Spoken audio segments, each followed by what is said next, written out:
And hello there, everybody, boys and girls, children of all ages. It is the Dear UG here. It is currently 6:23, so I figured before the Broncos and Colts game start, it'd be time to start at least one of the streams we got to do today, which of course is Sakura MMO 2. Now, of course, we did do the first one a while back, and this time we're going to do the second one. Of course, because this is on PlayStation, the pictures will be censored, unfortunately. Nothing I can do about that, which is, it is what it is there. But hey, that's where we can use our imagination. Of course, if you want to see what ending we got in the first game on stream, you can go through my channel to find it. But let's get this started while I put it up on everything. Of course, we will not be speeding through this. By the way, the knight is standing a few feet away from me. Her fingers wrapped around the hilt of her sword. Her hair is a blazing, burning red, which flutters behind her in a breeze, and her gaze is just as fiery. By the way, look at that ass. Damn! That ass is 10 out of 10. She is looking at me with undisgusted hate. I know she means to fight me, to defeat me, to take me down. But she doesn't mean to kill me.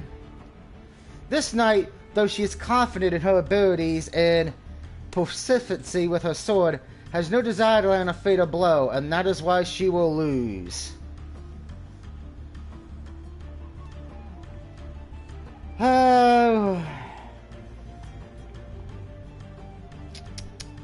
I keep telling you, you can't use that language. You can't quote that piece of shit wrestler, but you keep doing it.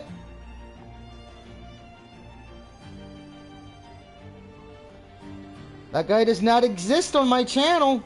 You've been warned about that.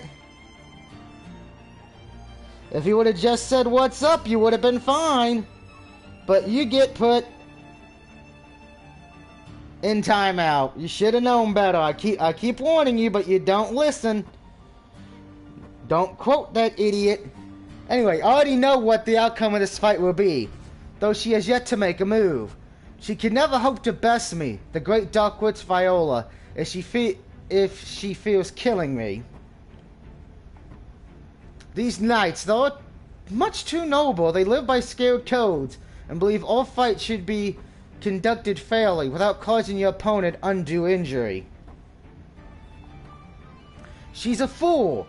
She's smart, but she's still such a fool. Viola, do you hear me? The knight points the sharp tip of her weapon at me. This will be the day I finally defeat you. Oh, really? I don't have a weapon drawn myself. I'm a witch, not a warrior. And I don't need to use cumbersome instruments ruined from steel to protect myself. I don't need to rely on anything other than myself. With a sigh, I coil a strand of hair around my finger. I think I can see a few split ends. I have to ask Neve to cut them later.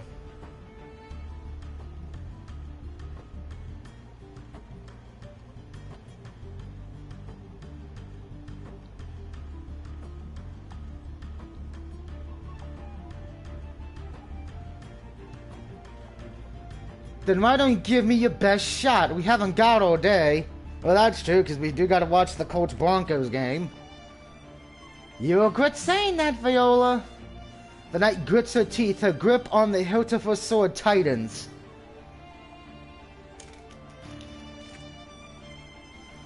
I'll make you regret it. The knight charges forward. The blade of her sword glitters beneath the sphere's sunlight. The pair of us are deep in the roseberry forest. The trees are thick around us, and little light can pierce through the leaves above us.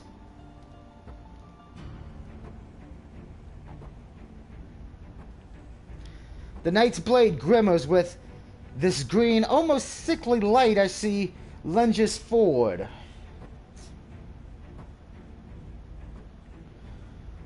She means to swing it at me. She wants to take me down in one strike, but... that's too naive. Everything about this knight is naive. She's one of those silly people who think she can win with all confrontations if she marches onwards, stifling the fear inside her heart. She's wrong, of course. It doesn't matter how much raw power you have or how strong your equipment is, if you're too polite to play dirty. I see your blade approaching me. It cuts through the air, the blade singing in the silence. It will make contact with my body in less than 5 seconds. 4, 3, then... my body shifts. I disappear as though I was never there to begin with. Teleportation.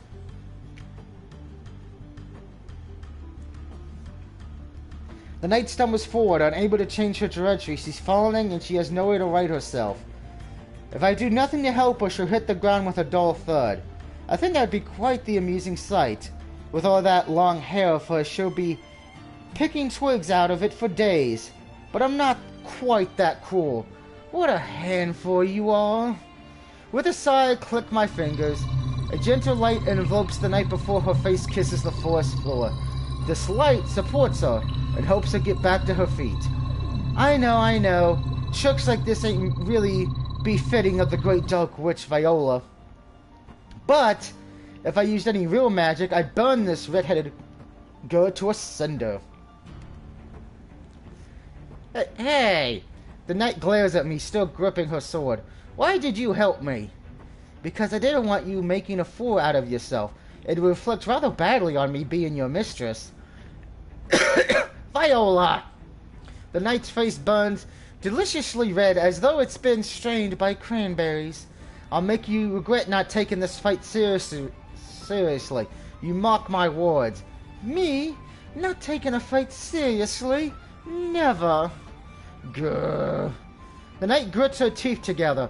You never once took me seriously, Viola. You regard our battles as nothing more than mere sparring matches. Well, isn't that what they are? I'm sacrificing my valuable time so you can train your body and your mind. You should be thanking me, Ellen, that I'm indulging in your little whims.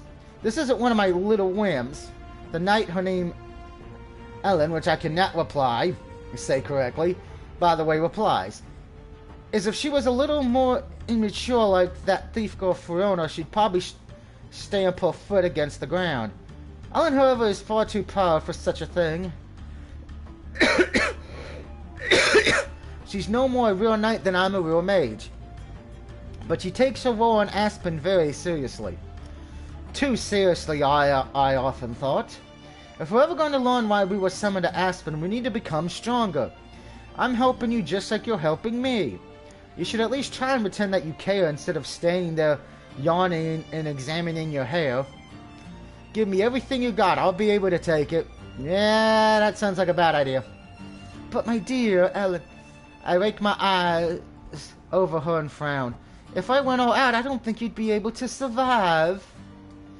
You're forgetting I'm the great dark witch Viola. And you're forgetting that I'm a proud knight. Knights of the Round Table. Oh no, I can never forget that. You remind me every 5 seconds. Fighting is pointless if we're not trying our hardest. I can think of something else you could try that might be better than fighting, but that's just me.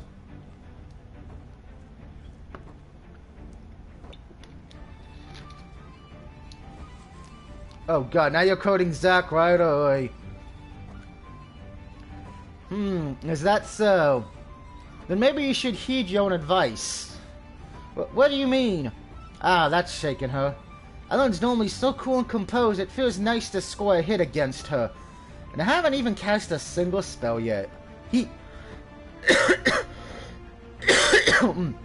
Like us stone-faced people, Ellen's actually pretty easy to fluster if you know what your buttons to push. I mean, little knight girl, I am a fully grown woman, thank you very much. Little knight woman doesn't really have the same ring to it, but aren't you the one who isn't taking our fight seriously? What do you mean? You're charging at me with your sword in hand, but you're too nice to see your attacks through to the bitter end. You want to defeat me, yes, but you have no killer intent. You barely even have enough willpower to leave any bruises. Well, I mean, I can't kill you, as vexing as it is.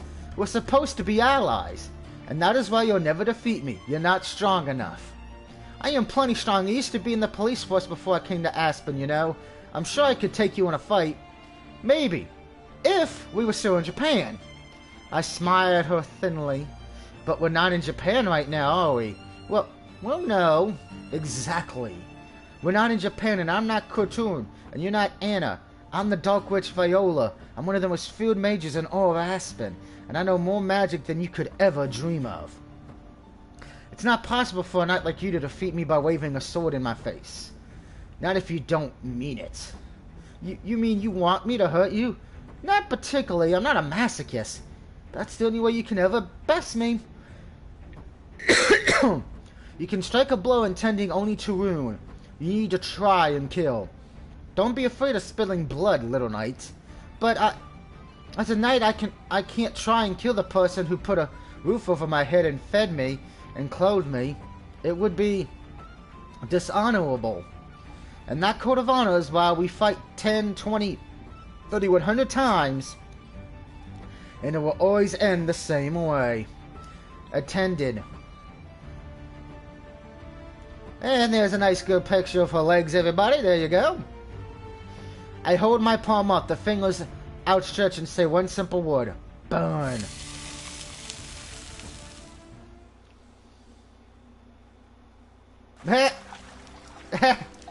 I'm sure the uncensored version of this does not have them in bikinis in the bathtub. You really don't hold back, do you? Oh, but I was holding back.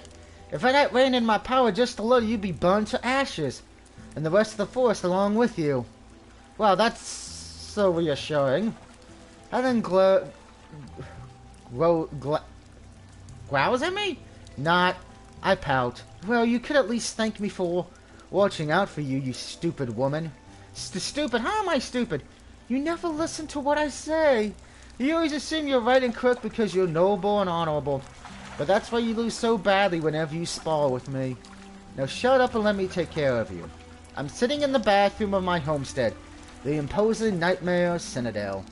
I guess looking back on it now, the name Nightmare Citadel is a bit over the top, but I thought it was cool when I first picked it out. This gothic western-style castle located in the middle of a thick forest has served me well during my years of playing Aspen Online. The master bedroom is my favorite room, with its large oak four-poster and its old-fashioned wardrobes filled with clothes. But this bathroom's pretty nice. I have several bathrooms in my home, but this is my favorite. It's modeled after a bathhouse, and the high ceiling is supported by the marble columns. Right now, my little nighty owl is sitting on the floor on wooden stools, Japanese style, while I scrub at her exposed back. When I hit Ellen with the fire spell, she tried to twist away from me, but she wasn't quite fast enough. The spell caught her back and it seared straight through her clothes. It's fortunate my magical powers could fix her clothes in an instant. But her skin was a different matter. I healed the worst of the angry red welt with my magic, but the scars haven't completely healed. The pain hasn't faded yet either.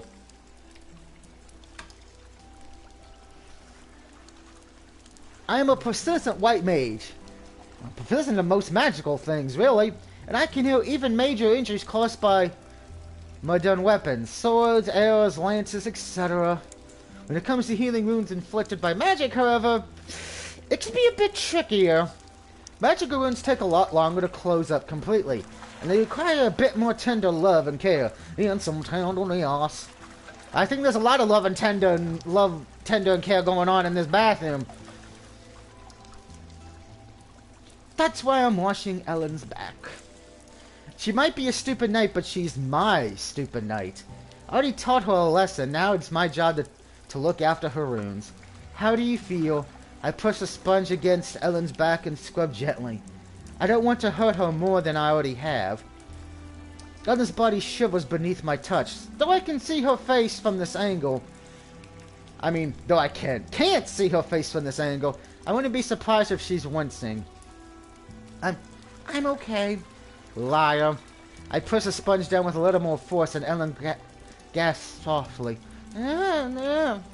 Well, maybe it hurts a little. Just a little, Alright, maybe it hurts a lot, actually. Well, why did you hit me with a fire spell anyway? You were the one who told me I wasn't taking things seriously enough. I was just trying to make you happy, darling.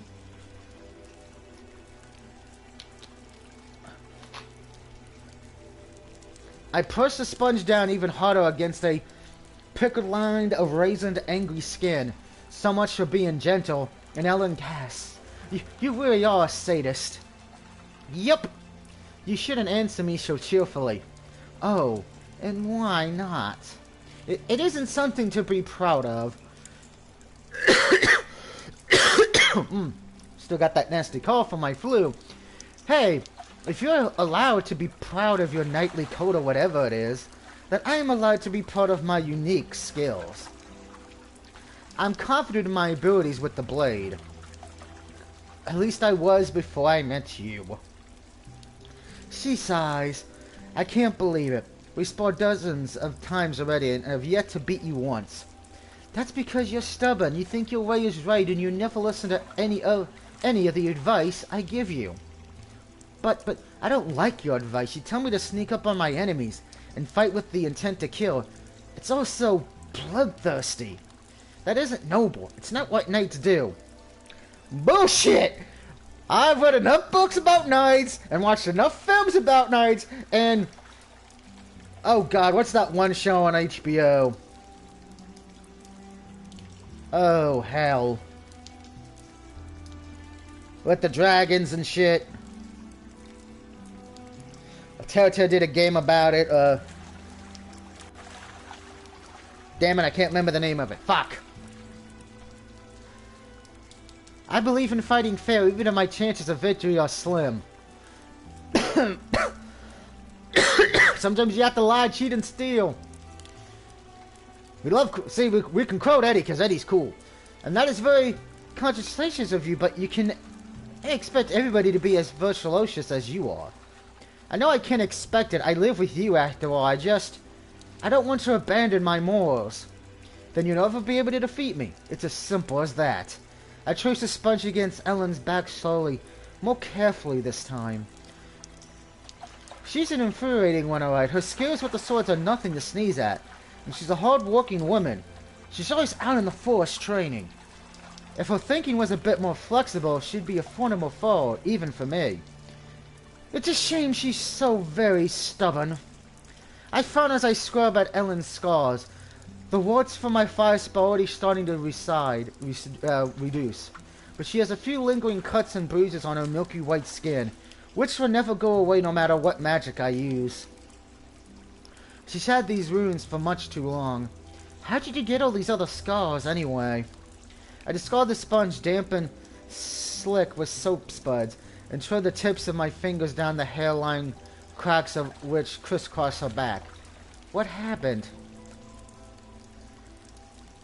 No, and I refuse to. I would rather get hit in the head with a golf club.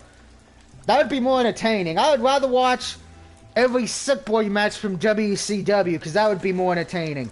He's a shit wrestler, has no talent, no skill, and why WWE keeps pushing him and hasn't fired him, I don't know. They found great talent like Ryder, Keith Lee, Cesaro, but they keep that piece of shit wrestler in his stupid faction group. This is why I can't stay in WWE anymore. They don't push good talent. That's right before TNA Impact, Ring of Honor / AEW, New Japan. They actually push talented wrestlers and not shit. Anyway, what happened? Well, it happened shortly after I arrived in Aspen. I woke in the middle of a forest, and at the time, I didn't know where I was, and I was dazed and confused. I didn't know where I was or how I got to Aspen, and I was scared. A group of travelers passing by happened to find me. They said they would help me find shelter and lodging, but they didn't. No. They led me deeper and deeper into the forest until I was completely disoriented. And then they robbed me. They stole what few possessions I had and they took my sword. They even took my boots. They beat me and then they left me in my undergarments in the heart of the woods for dead. Actually, TNA's been actually a very good product the last few months. The only ones who say it suck are who keep drinking the WWE Kool-Aid like you. They've actually had some of the better matches the last few months. Way better than WWE has. I'm actually looking forward to the Eddie Edwards getting his title shot against the world champion. Ah, so you found the bandits, did you? That's right. I can't see Ellen's face, but I'm sure she's wincing. I was a fool for being so trusting, but I was desperate and afraid. It was those sheer luck that I was able to stumble to the gates of Mortar already half dead. I was taken in by one of the village guards. They pitied me and they found me a place to sleep and food to eat. I wanted to repay them for their kindness, so I offered to help them protect the city. They were skeptical at first, of course, they would be. But then I showed them how persistent I was with a blade. They soon let me join their ranks. I was a guard at Mount for several weeks before I met you, by which point I already made a name for myself. I imagine you were one of the best at apprehending thieves.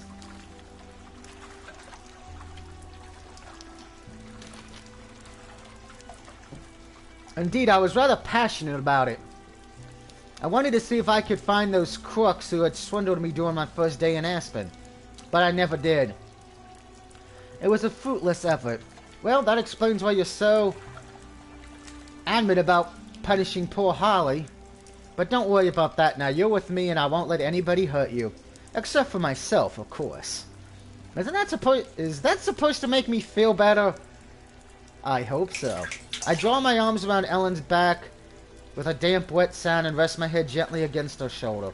Her body stiffs beneath mine, but Ellen doesn't try to push me away. For all she protests, I think Ellen has grown rather fond of me. We've been living together in Aspen now for a month. Now, though we've been searching Aspen high and low, we have yet to find anybody else who was summoned into this fantasy world from Japan. We're united by our status as outsiders. It's a bond that can't be broken easily. Not even by a fire spell or two. No matter what happens, we're together. If we look hard enough, I'm sure we'll learn why we were summoned here to this place. Then you'll be able to go home and you'll be safe. I want to keep you safe. You mean that? Of course, I promise. I might be the Wicked Witch Viola, feared across all of Aspen for my mastery of the arcane arts. But I'm not evil. At least, I don't think I am. Not when I get on a cute girl's good side. Now I wonder, Ellen seems pretty relaxed for once. Should I let her rest? I can either choose no or she must be exhausted. I'll let her... You know what? She must be exhausted. I'm going to let her rest.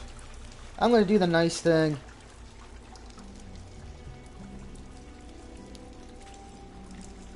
We have a busy day ahead of us and there's still a lot I want to get done. I better run the pair of us a quick bath and then we'll set off on our next adventure. After my bath, I return to my boudoir. Ellen in tow. There I find Fern and Nerve, a rather unusual combination.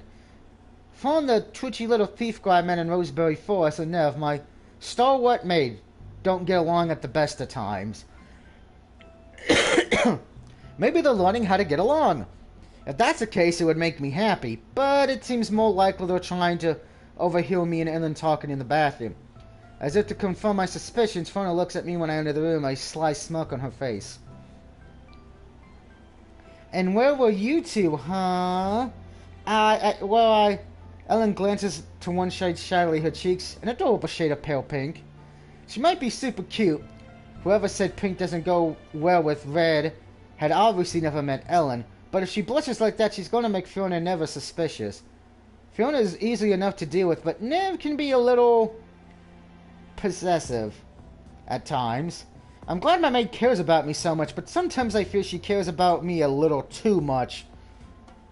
We were sparring in the forest, just like usual. In the forest, huh? That's right, it's easy to fight in the forest. I care rather less about burning trees than I do my beloved bed. But if you were out in the forest, why could I hear the bath running a few minutes ago? I got sweaty and wanted to clean myself off. Is there anything so unusual about that? No, but... If you wanted a bath, you could have asked me to run one for you, my lady. As you maid, it's my job to serve you. It's fine. I didn't want to bother you. You could never bother me, no matter is too small. I live to serve you, my lady, so I would appreciate it if you could use me to your fullest degree. Get the handcuffs and whip! Well, thanks for the invitation. Maybe later. I take a seat on the bed and fold one leg over the other, suppressing a small sigh. I suppose it is quite fun in a way, but I wish they wouldn't get so jealous of each other. I try to give everybody an equal amount of attention, but there's only one of me and three of them. You know what? I'm jealous of her because she's got three beautiful women. I have nothing. Fuck! I suppose I could always try to clone myself. It's high-level magic, and the clones only exist for a few minutes. That might be rather interesting. Oh, the things I could say to that. How troublesome. I had to think about it later. Right now, I have more pressing matters at hand. So what are we doing today? Are we going to Lent on again? I want to take on more quests. Over the last month or so, my party of four has been going to the nearby city of Linton to accept quests at the Adventurers Guild.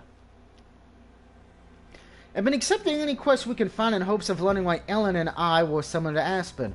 Then I might be able to learn how to return home to Japan. It's not like I'm in a hurry to go back, but I don't like the thought of being held captive in this world against my will. The Dark Witch Viola makes her own destiny. Alright, now that sounds pretty cool. Unfortunately, we haven't learned anything yet, but I'm sure if we complete enough quests, we'll eventually stumble upon something. Of course, when I go into the city, I have to wear a disguise. The Dark Witch Viola is well known in Aspen, and if I walk through the streets in my Dark Witch regale, it would cause quite a scene.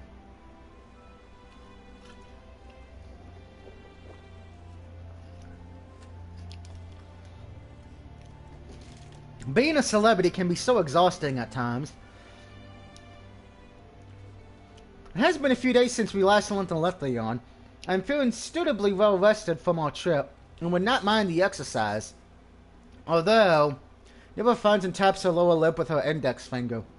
I do wonder why you've been taking on so many quests at the Adventurers Guild, my lady.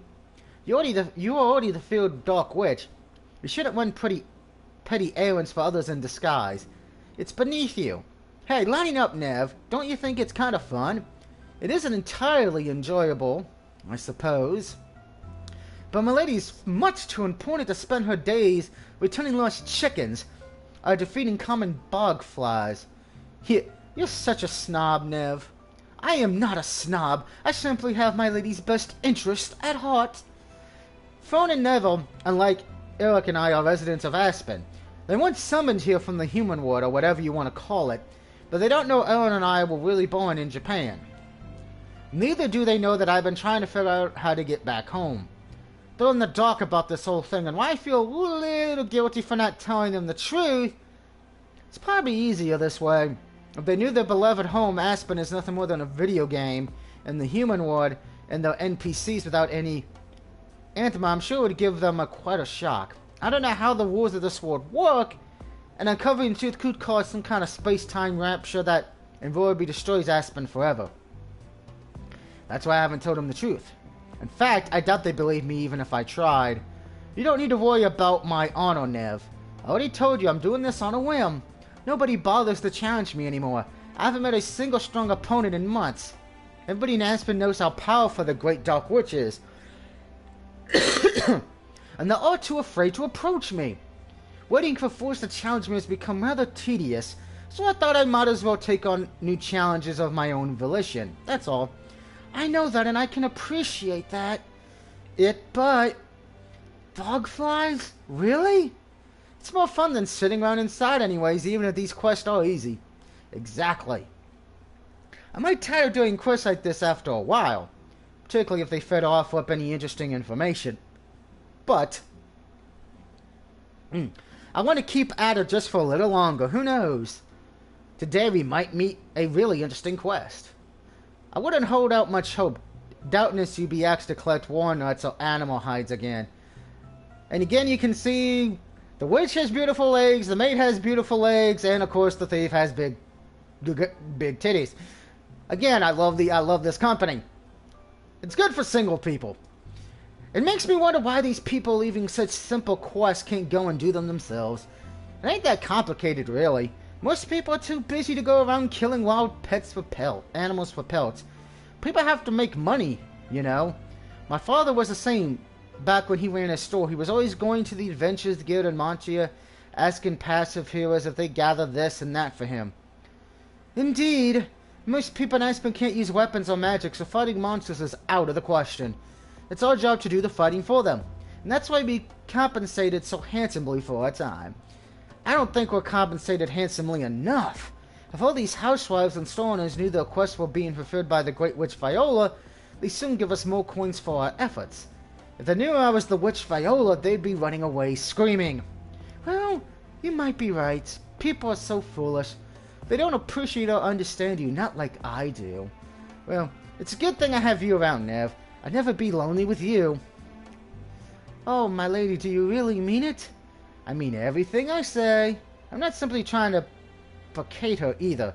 Life in Tokyo was dreadful, dull, but in Aspen, I can do what I want and be who I want. There are no rules or restrictions. I'm finally free from my dull, boring, everyday life. And I have people to share this newfound freedom with, too. Nev, Fiona, and Elena. I care about them, and they care about me. That's why part of me doesn't want to leave Aspen. I want to stay here forever. But, all the same, now let's get ready. We're going to Lithium today. I can't keep living in blissful ignorance. Yes, you can. I do it all the time. Who called me to Aspen? Why am I here? What do they want? I don't know. They want your badonkadonk. But if I keep taking quests at the Adventurers Guild, I might get a little closer to finding out. My mismatched group finally arrives in Lithium an hour later. To get to the city, we had to walk through the forest on foot, stepping over loose branches and twigs. Travel would be easier if we could use one of my handy hub crystals that exist in Aspen online, but I haven't found any of these crystals in the real Aspen. To get between towns and cities, you need to use your legs. Or if you had a horse. That or carts and horses, yeah, I kind of figured. It'd be easier if we could go on Adventures Guilds in Hawthorne, which is closer to my Citadel, but after the events that occurred in Hawthorne last month, I doubt the villagers would be very welcoming. Nev left quite the lasting impression when she unleashed that powerful spell in the middle of the market. Oh well, I don't mind walking that much. The forest is relaxing, and the low-level monsters that lurk amongst the trees don't pose any real threat. Ah, finally! Fiona signs when we exit the thicket of the trees that line Lynn. She pauses, pouting, and rubs her ankles with her fingers. I hate walking through the woods. It takes ages. You should toughen yourself up a little, but perhaps you should start training in the mornings with me. I don't know about that. That huge sword of yours would cut me in two. I won't try to hurt you, Fiona, I promise. I ain't so sure. You did try imprisoning my sister and all. You can believe her, little puppy. Elgin is a proud knight, and knights don't like to harm others, even when it would be to their benefit. I gave Anna a pointed look, and she blushes. Ellen puts up such a tough front, but it's so easy to tear it down. And I do think Ellen has a point. You used to live out in the streets, Fiona, but you've rather become complaining since I took you in. Our life of luxury must have turned you soft. Well, maybe I've gotten a little rusty, but taking on all these quests should toughen me up. I fail to see how collecting berries or catching fish could toughen anybody up. You get exercise, and you might climb some trees, and you have to use a fishing pole. I hope they don't want us to fish today. It's so boring. You think everything is boring. Fiona sticks her tongue out at Nev, who sighs. Well, we won't know what quests are waiting for us until we all go into the guild, shall we? That's exactly what I was going to say. You might make a good second command someday, Ellen. Huh? I thought I was supposed to be your second in command. Of course you're not, Nev. You're my precious maid and my right-hand woman. Then what about me? You're the family dog. Okay, that was kind of funny. I ain't a dog. Oh, but you are. You can bark on command. I ain't barking. Stop teasing me. Only if you stop yapping, you really are proving my point. I pat the top of Fiona's messy blonde head and laugh, which earns me a scowl. I can't really take Fiona's scowl seriously, though. She's much too cute. The four of us start walking through the cobblestone streets of Letheon.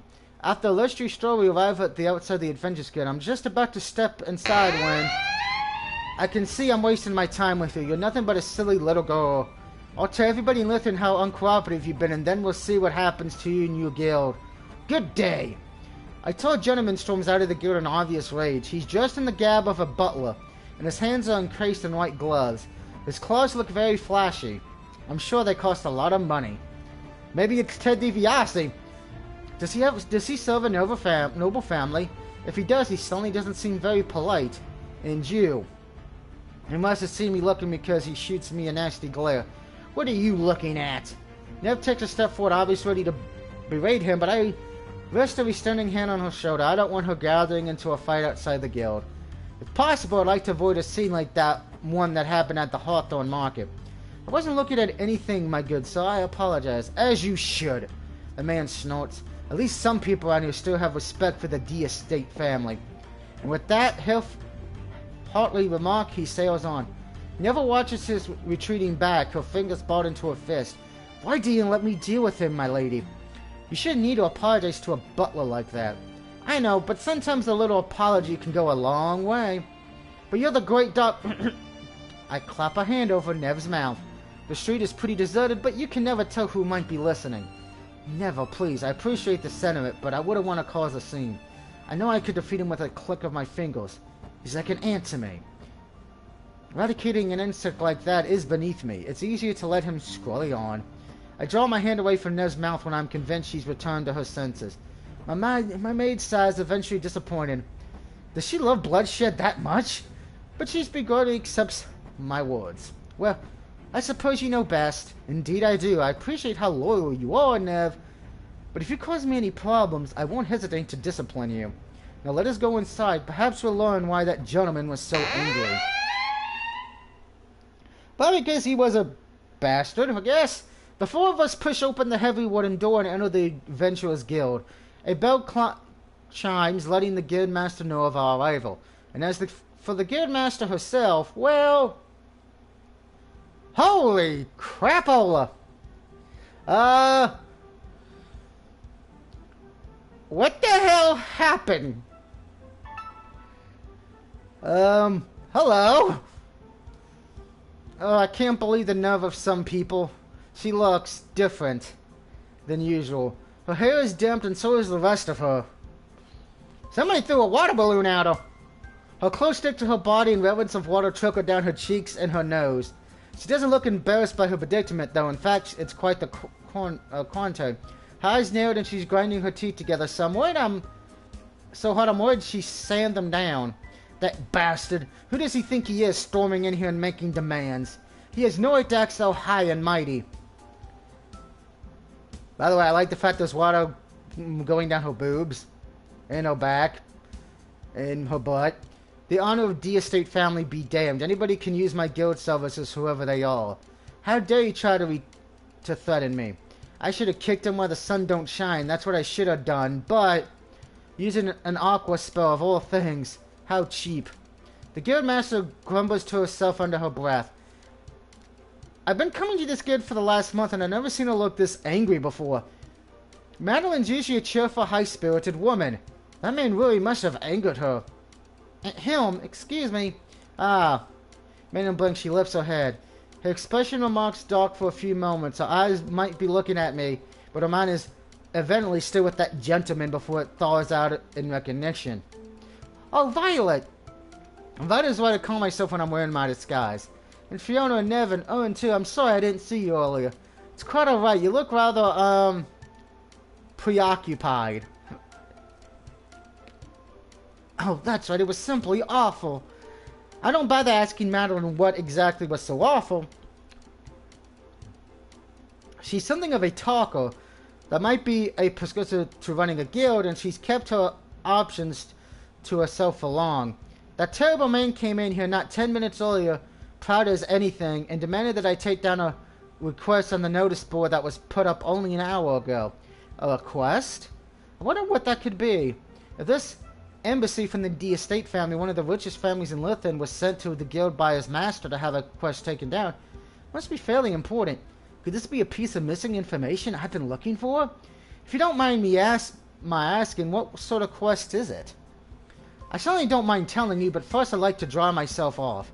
When I refused to bow that man's demands, he even tried to bribe me. Can you believe it? He cast a spell on me, then stormed out like a child having a temper tantrum. Alright, let me fix that for you. I click my fingers and Madeline's clothes instantly dry themselves. And beautiful side boob, da-da-da-da-da, side boob. And you can tell she's wearing pink underwear, too. Thank you, Violet. I don't know what I'd do without you. You really are a gifted mage.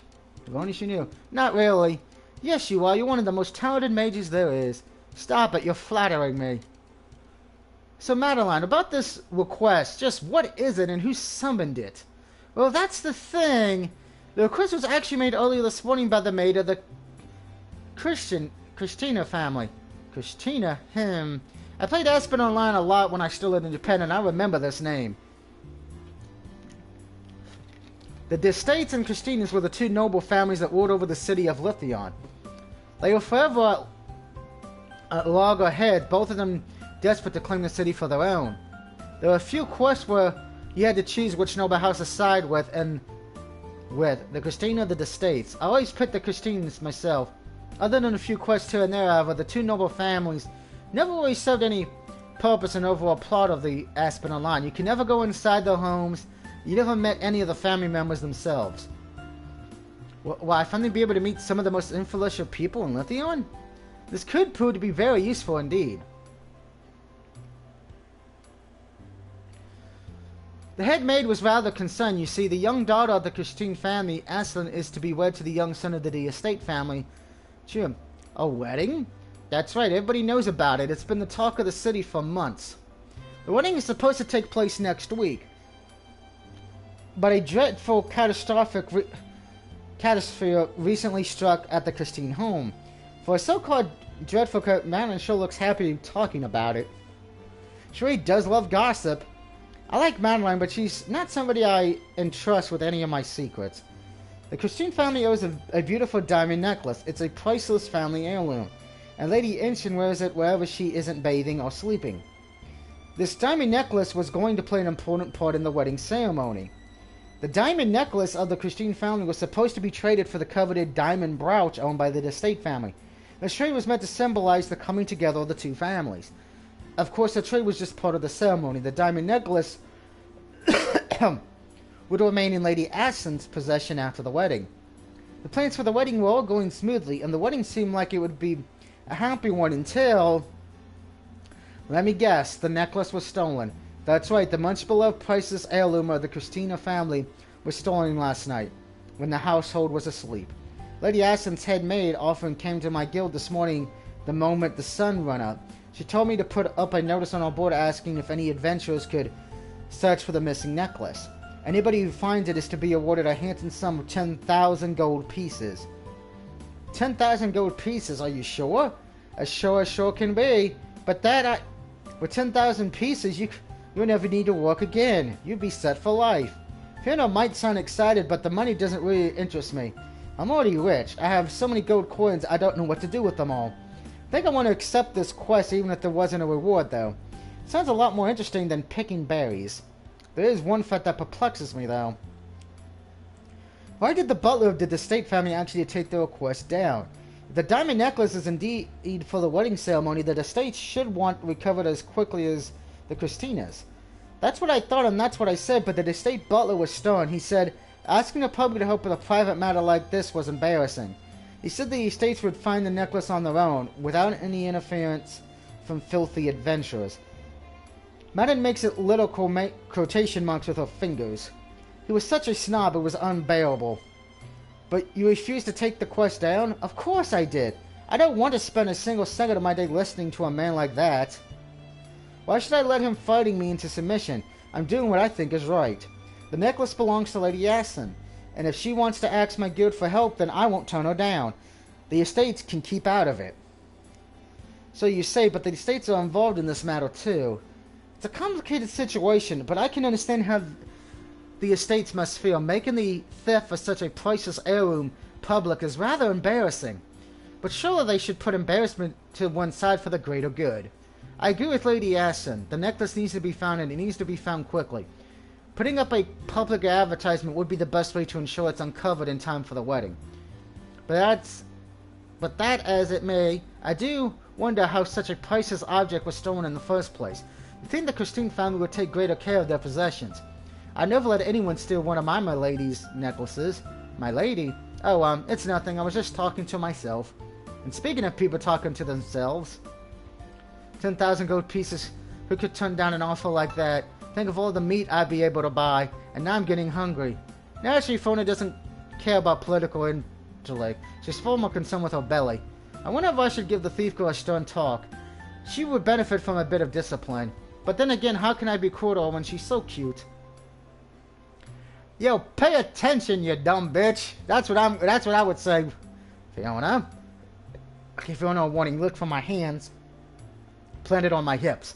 You're a member of our party too. If you wanted me to take you seriously, I'd appreciate it if you paid a bit more attention. I'm sorry if I was spacing out. When I heard about the 10,000 gold coins, my mind kind of went all hazy. All I could think about was meat. So she's Goku from Dragon Ball Z. Got it.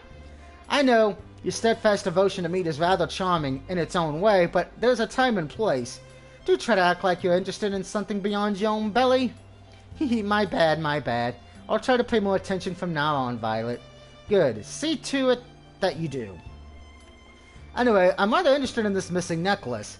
In fact, I'm very interested. I thought you'd say that. You know me too well. But that's just a pleasantry matter. No matter how good she is at sniffing out secrets, doesn't know me at all. Then my party will accept this quest. I trust there are no objections. I always trust your leadership abilities, miss. As a knight, I can't let any thief go unpunished. Let's go for it. I ain't gonna turn my back on a reward like this. Then we're all in a mutual agreement. Let's try and solve this mystery. Somebody call Scooby-Dooby-Doo! Whoa, Raggy! Now I wonder, who would it be possible for commoners like us to meet with Lady Acid? I would like to ask her a few questions. So, oh, hello! Every woman in this game has got big tatas and nice legs. Why can't I find a woman like that in the real world? Oh, wait, I live in Virginia, that's why. Are you the brave heroes who are going to find my missing necklace? I can't promise anything just yet, but I would do my best, my lady. Addressing somebody else as my lady when I'm at the Dark Witch Viola, capable of flaying the flesh from a person's bones with a single snap of my fingers, feels rather strange. I'm more accustomed to people groveling on my feet than doing it myself. Still, can't say I hate it. It's a new experience. And new experiences keep me young. My name is Violet, and I'm an experienced adventurer. The girls with me are Fiona, Neville, and Eleanor. We completed many quests in Lithion, and we would be happy to help you. I am at your service. I drop a neat curtsy and never growlers. I never thought I would live to see the day that my lady bowed before anybody else. I hope this lady understands what a great honor has been bestowed upon her. At least Nev has forethought the muttering the objections under her breath, so Ashlyn can't hear her. Anna, meanwhile, has been unfairly polite during our brief stay in Christina's home. Anna's a calm, level-headed woman in general, and I knew I could count on her to behave herself. As Fiona, meanwhile... Wow, this place is amazing! I thought she had grown accustomed to luxury, having lived in the Nightmare Citadel for so long, but apparently not. She gawks at us in large, enjoying like a child in a candy store, her mouth open. This is so nice. All these little glass ornaments must have cost a fortune. They were rather expensive, yes. That is made an elderly woman with high cheekbones and gray hair frowns. Milady, are you sure about this? What do you mean, Olfa?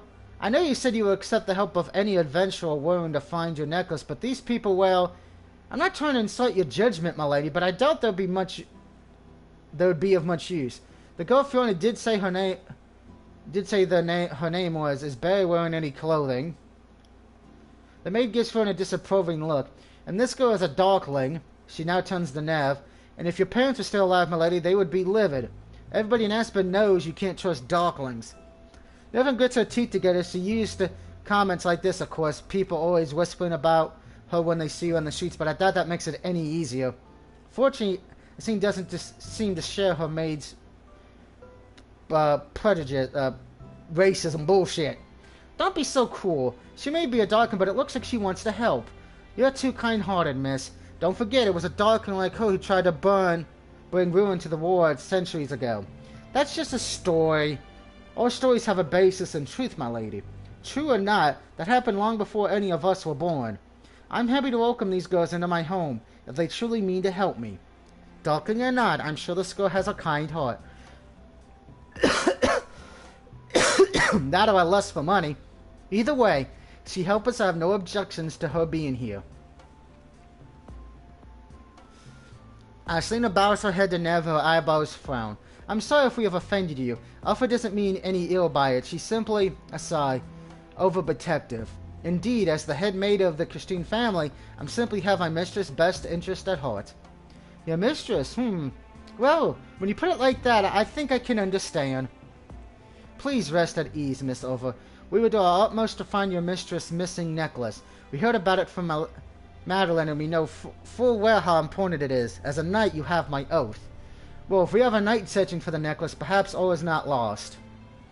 Don't worry, everything will be fine. Both Nev and I know very powerful magic, and Ellen is an accomplished knight. We've taken on many requests at the Adventurers Guild, and we've completed all of them. We'll find your necklace for you, I promise. Well, that is rather reassuring. I was so worried. Thank you, brave adventurers, for heeding my call. Yasei launches into a small explanation about the missing necklace and its importance. She goes over the same information that Madeline did, but one particular detail makes quite an impression on me. You must find my necklace within 3 days. That is the limit.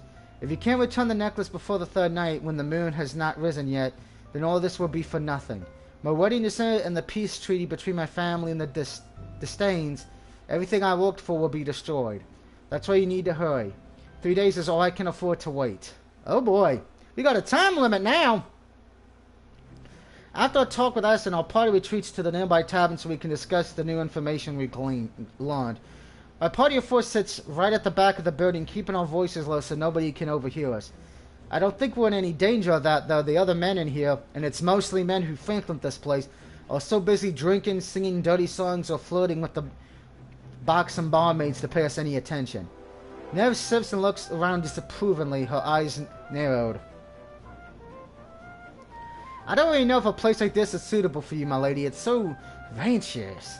I decided to let my lady slide. I doubt Never will blow my cover now, given nobody's listening. I know it's ranchous. That's why we came here, you silly goose. I'm a goose? It's better than being a dog. If everybody around us is talking, they won't be able to hear us when we talk. We should be able to discuss the curious matter of Asine's missing necklace in peace. Oh, I see. How intelligent of you, my lady. I should have known. My genius is nothing to be sniffed at. I did get the highest grades in my class. Grades? Never frowned. Do they not have schools in Aspen? I have no idea how the education system in this world works. Never cropped up in Aspen. Well, putting that to one side, the business with this necklace really is curious. I note that in the strength lack of the title lady being my loyal maid, Never has no desire to accompany to anybody other than me. I mean, it sounded like finding that necklace is a matter of life and death. She was very intense. I thought that rather particular too. No matter how expensive or important that necklace is, surely it's only a trinket. Whether we found that necklace or not should not stop the wedding ceremony process. And yet, Asine made it sound as though being married was impossible without it. Perhaps that necklace is as important as a wedding ring. It could be a critical part of the service. If that's the case, then it couldn't. then couldn't the service be altered slightly? They're the two wealthiest, most influential families in Lothian. The symbolic value of the necklace could be so great that it would put the entire wedding at risk. You remember what Madeline said, don't you? The necklace is meant to be a symbol of the union between the Castiel and the estate family. If the two are marrying not for love but out of obligation, then a symbol of their union would be more important than anything else. You don't think Ashton is in love with her betrothed? I can't tell. Never have meaning the man in question, but I doubt it. She seemed more upset about that missing necklace and about the possibility of her wedding being postponed. A marriage out of duty rather than love. I suppose we can't know for sure unless we ask Ashlyn about it, but I wonder if she would tell us something so sensitive. It's a delicate situation. You're right. Any woman forced into arranged marriage would be hesitant to talk about it. Oh, are you speaking from experience? Well, my parents have often tried to match me with potential partners, yes. They're concerned that I'm getting old, but I still haven't found a husband. They say they just want me to be happy, but I'd rather find it tiresome. Suppose I should appreciate their thoughtfulness, and I know they're only doing it because they care about me, but I don't want to get married to somebody I don't like, who I barely even know, simply to please them. I'd rather marry somebody I love. Love? There are very some interesting words coming from Ellen's mouth. Her blushing face is totally adorable, and it's even cuter because it's such a direct contrast from her usual personality. I wonder what I should say. We'll agree, because even in real life, I agree you should marry somebody for love, not money or obligation. I think you might be right about that. Huh? You actually agreeing with me? That's right. If I ever got married, I'd prefer to do it because I truly care for the other person. Being burdened by your partner's parents to find a partner or any partner must be a pain. I know because I had similar problems with my own parents myself. You have? Is that true? Unfortunately it is. My life would be a lot easier if I married the first wealthy man I could find, if only to please my family. But what good would that do? It'd make them happy. They seem to think a woman's greatest happiness is in marrying young and giving birth. But it would not make me happy. I don't want to end up a sad, miserable housewife with no ambitions beyond cooking and cleaning and caring for babies. Sounds painfully dull. It's worse than dull, it's just not right. Nev slams her fist against the tabletop, suddenly animated. I don't know anything about your parents, my lady. I must confess, I don't even know you had parents. But if they are truly trying to pressure you to marry against you, then I can never forgive them. Don't they see that you're a great, all-powerful dark witch? You already accomplished much, much more than any of the human Aspen could. What right do they have to tell you your achievements are meaningless? Didn't they ever stop to consider your feelings? They think they are considering my feelings. They think getting married would, in some way, complete me. But unfortunately for them, I'm not interested. Well, good. No man in Aspen would be worthy of you anyway. You're far more powerful than all the knights and warriors I've ever met. Well, thank you, Nev. I appreciate it. I appreciate it, too. It's nice to know I'm not alone. Parents can be such a pain, can't they? They always want us to conform to their expectations of happiness, regardless of what we want. Well, I suppose they don't do it out of malice. And what about you, Nev? A glance at my mate, he still looks rather worked up about our previous conversation. Have you ever dreamed about your wedding day? Oh, no, not me, my lady. I could never afford to think about such imperial things when I was young. I used to live in the slums. My family was so poor we didn't have a single penny to rub together. I didn't have any time to think about love. I had to think about survival instead. Yes, well, I can see I was rather lucky in that regard, at least. But what about now, Nev? As your days of hardship and suffering are over, it might be possible for you to find a lover. A lover? Well, I don't rightly know if that would be a good idea, my lady.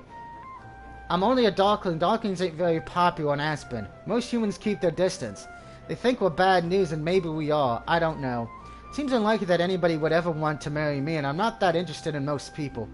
Are there any exceptions? There is one exception, but... Nev's looking at me beneath her eyelashes. What a cute gesture, though it isn't particularly subtle. Sibley has never been one of Nev's strong points. I don't know if our relationship could never truly work. I'm nothing but a maid after all. It would be presumptuous of me to even dream that she would return my feelings.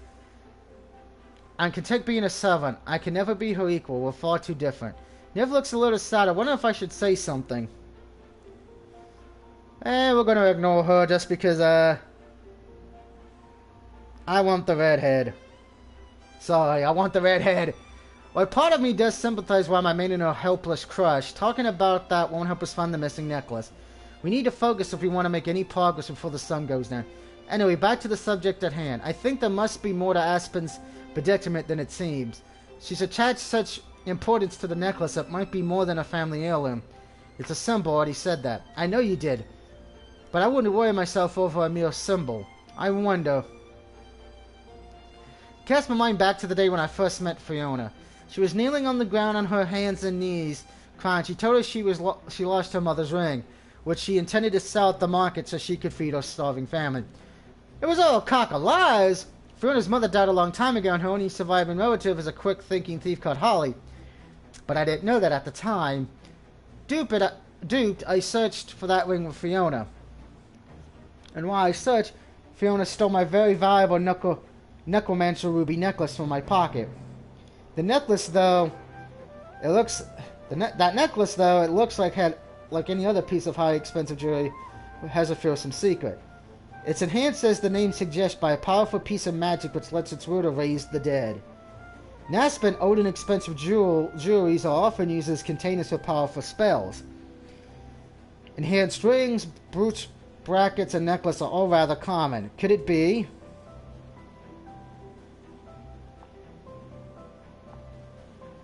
I wonder if that necklace of Aspen has some kind of spell on it. And what makes you say that, my lady? Nothing, I was just thinking out loud, but one thing did strike me as rather peculiar.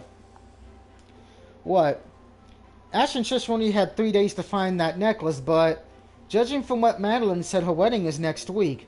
Why did she set 3 days as the absolute limit? It seems rather arbitrary. Albatross!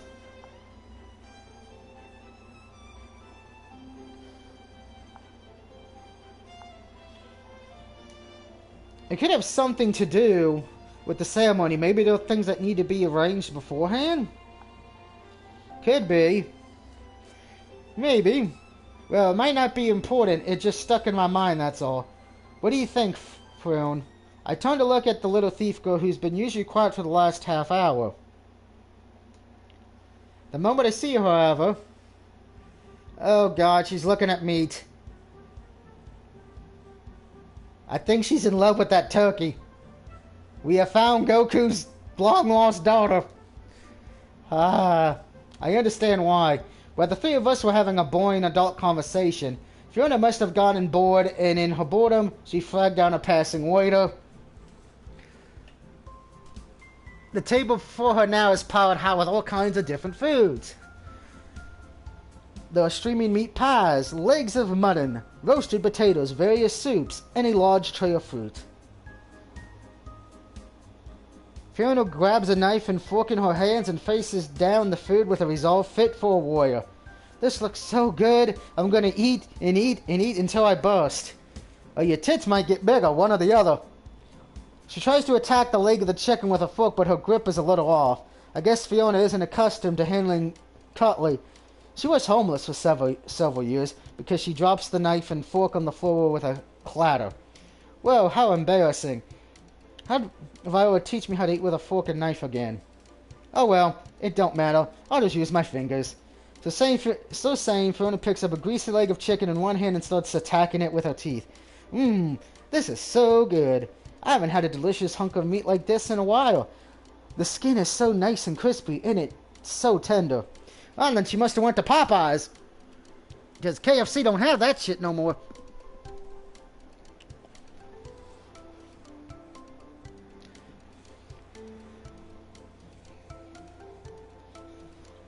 Her perky white teeth dig into the chicken and juices trickle down her chin. Wah, it's so yummy. I'm in heaven. And if this is what being dead is like, then I'll take it. I'm just hoping she's planning to pay for all that. If she wants to know what dead is being like, I'd be more than happy to educate her. How dare she sit there stuffing her face with more or trying so hard. I can understand why Nev's angry, but I didn't want her picking more fights with Fiona. If we're going to solve this difficult quest, we need to work together. That means we can't afford to bicker amongst ourselves like children. What should I say? We can either say you tell Nev to get a hold of herself, good, and tell Nev to get a hold of herself. Now, Nev, don't let your temper get the better of you.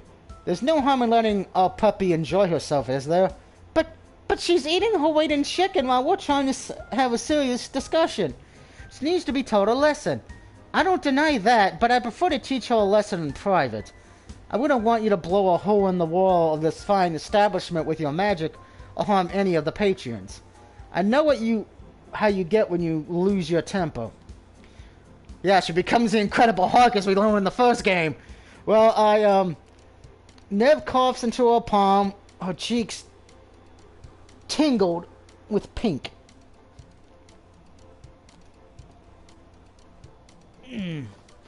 I suppose you have a point. I exhale softly. At least that's one crisis averted.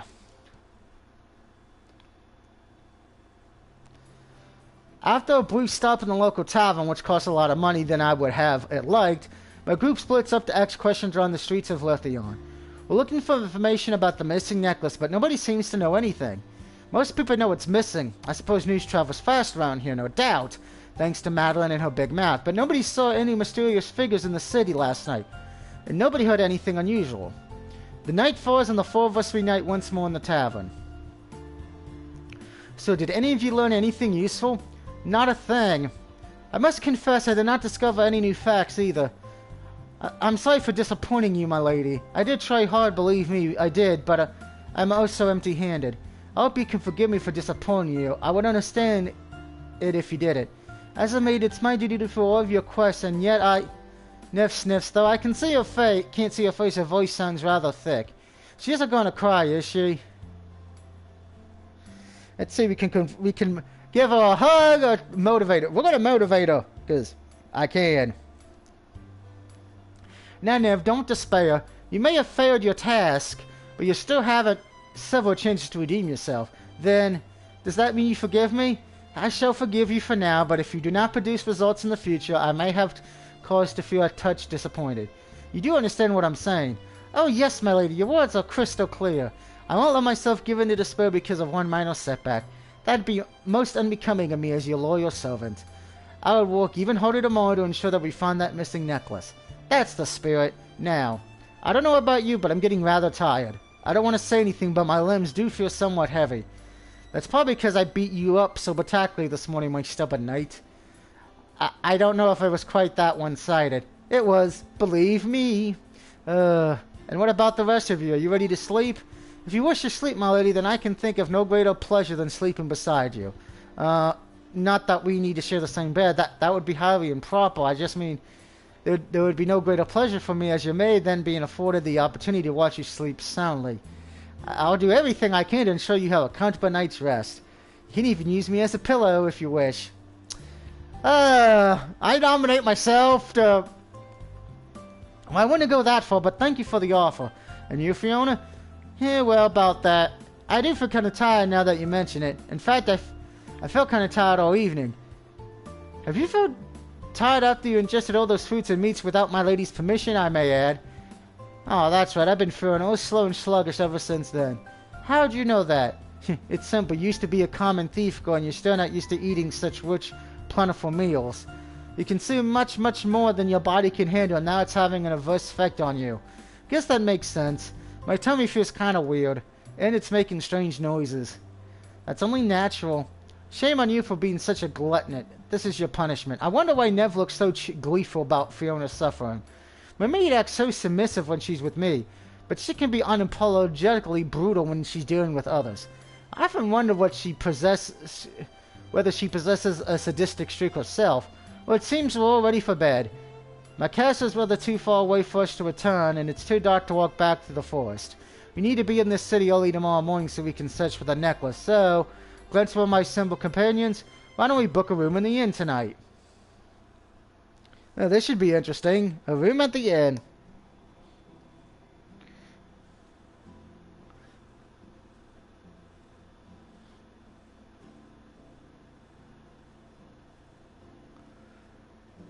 Wow, Brandon just found that.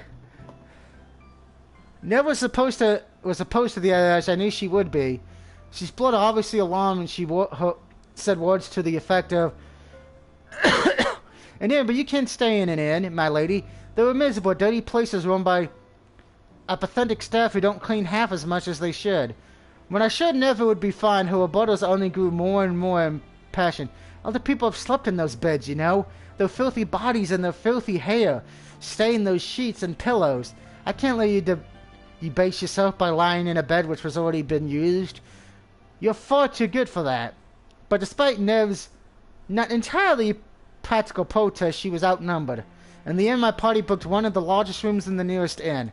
This inn is far more pleasant than Nev's fearful protest. The beds are clean, the linens smell fresh, and the wooden floor has been swept free of dirt. That didn't stop Nev from dusting everything for an hour after we arrived, though. Fiona passed out the moment her head hit her pillow. Never even bothered dusting her covers off Fleolette. Ellen went outside, her sword in hand, to train a little more in the forest. Now it's just me and Nev. Part of me wants to follow Ellen into the forest, but it's getting late and I know I should let myself relax.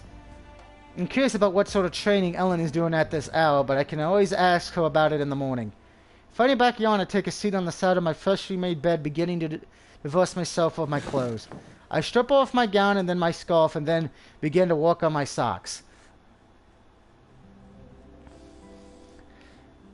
Hello, nurse.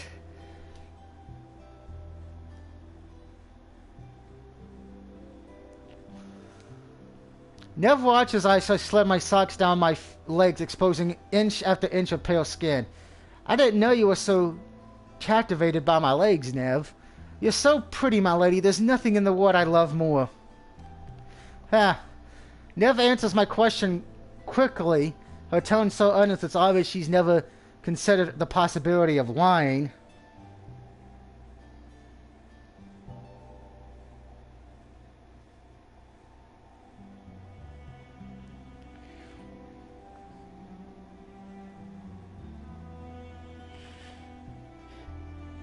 Yes, Wicked, welcome to the dark side, because that's pretty much what this is.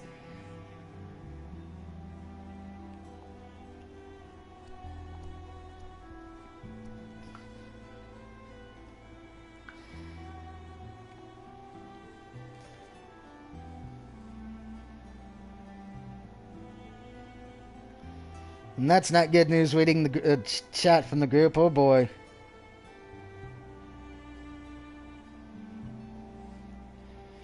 That's not good news, Ashley.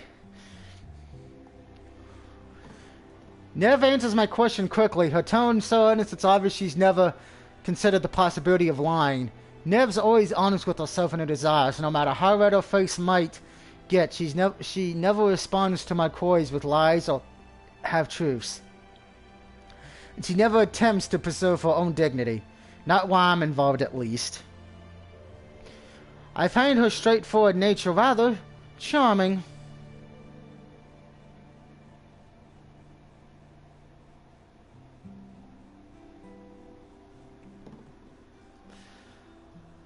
She's certainly different to Ellen, who responds to my teasing questions by blushing and turning her head away.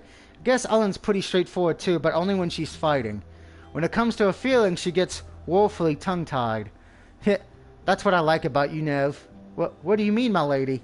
I know why I stand with you. You always make your feelings for me apparent. If only everyone else could be as truthful.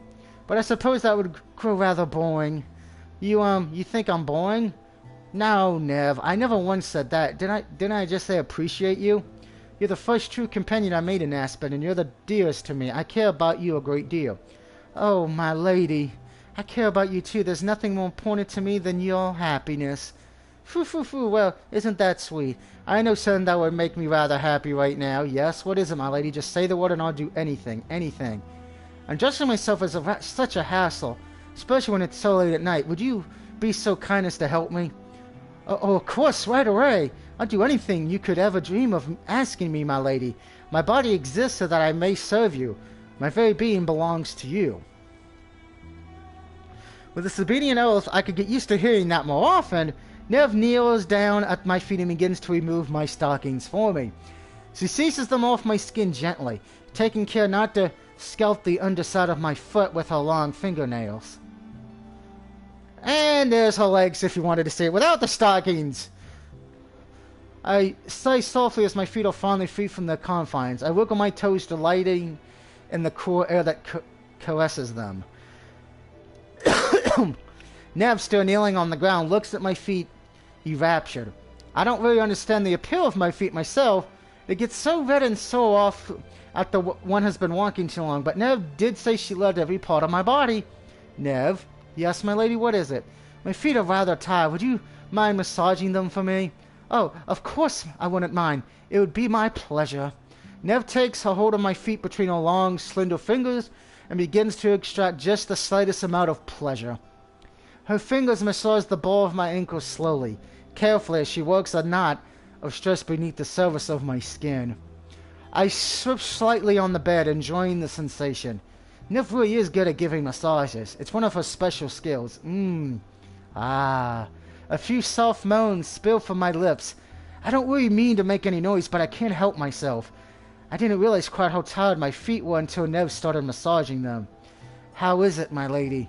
Now, what should I say? Nev's looking at me so earnestly, part of me wants to poke fun at her, but I don't want to tamper her delicate dedication in the mud. Should I be honest? Sorry, we're going to tease her because we want, the redhead. I'll give you points for trying, I guess, but I've had harder. Ooh, I see. The way Nev's face falls is almost comedic.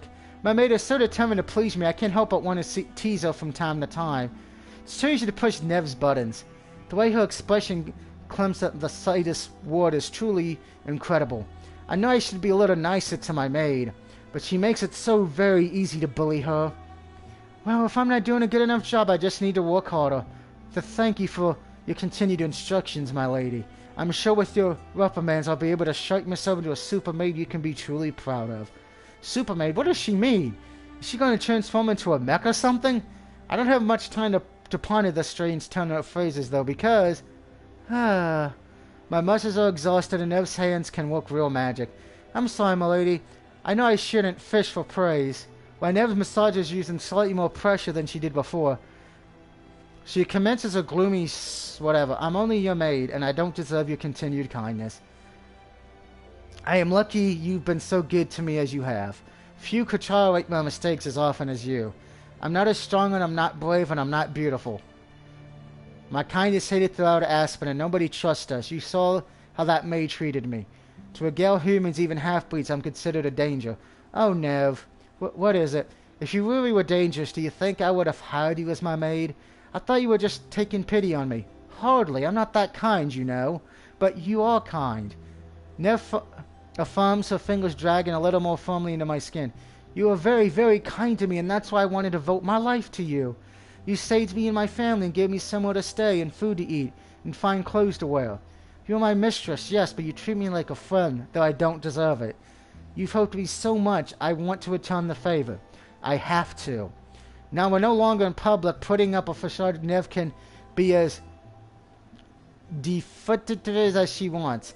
Maybe she missed acting as my maid during the day because she's been more loyal and attentive to my needs than ever before. Her eyes showed such a deep, obvious love for me that her mere gaze is making my skin pickle. This maid, the love she holds for me is undeniable. I don't think I've ever seen anybody stare at me with such adoring eyes before. I'm not particularly smart, but I do my best to help you find that necklace. I'll stay by your side no matter what, even though... I look at Nev curiously. My maid's fingers have stilted. And though she's staring at my feet, it's like she is or isn't seeing them. This is well for Nev. I've never seen her space out while serving me before. Is something on your mind? Nev jumps as though she's picked by a pin, her eyes wider than her cheeks flushed with embarrassment. Oh no, there's nothing wrong really, but lately I felt something somewhat strange. Strange? What precisely do you mean by that? It's hard to explain. I'm not sure if I really understand it myself, but it's like I can hear a voice inside my head. Only this voice doesn't belong to me. It's a woman's voice, but it's a woman I've never heard before. It's not my mother's or my grandmother's voice either. It's a voice I don't know, but at the same time it feels like I do know it. My memory has no recollection of this voice, but my body, my heart and my bones and my blood, my very being, it feels like it knows it and it remembers. Nev's brow is frows. I suppose that must sound peculiar to you. That is rather strange, yes. When did you start hearing this voice, Nev? I'm not sure what happened gradually. First, I could only hear disjointed whispers, but now, when it's quiet and it's dark outside, I can hear the voice saying words, sometimes whole sentences. I can hear it very clearly. And what is it saying, Nev? It's saying... Nev looks down at the floor. I can see her long eyelashes fluttering. Silence reigns in the inn, broken only by the solo sound of Fiona's snores and the wind rattles the window panels. I look at the top of Nev's dark head. It isn't like her to be so quiet. Usually when I ask her a question, she replies immediately. What in the world is going on? What is this voice and what has it been saying to her? Nev? I promote her. Though my voice is gentle, it makes Nev shudder like fingernails scraping the length of a chalkboard might. The voice is saying, don't try and struggle. The end will soon be upon us. The end? I repeat this ominous prophecy, a frown on my face. What does that mean? Does it have anything to do with why Eleanor and I were summoned to Aspen? I don't know. I have no idea, but the voice is getting clearer and clearer by the day. I thought nothing of it at first, but now it's starting to worry me. If the end really is going to befall us, then I don't want to leave your side. I want to be with you forever. Oh, Nev. I shake my head. Don't be silly. I'm not going to go anywhere. You're not? Of course not, and neither are you. I'm your mistress, and you're my trusty maid, and we're going to stay together no matter what. Isn't that what you want? It is what I want more than anything. Then I see no reason why your wish can't come true.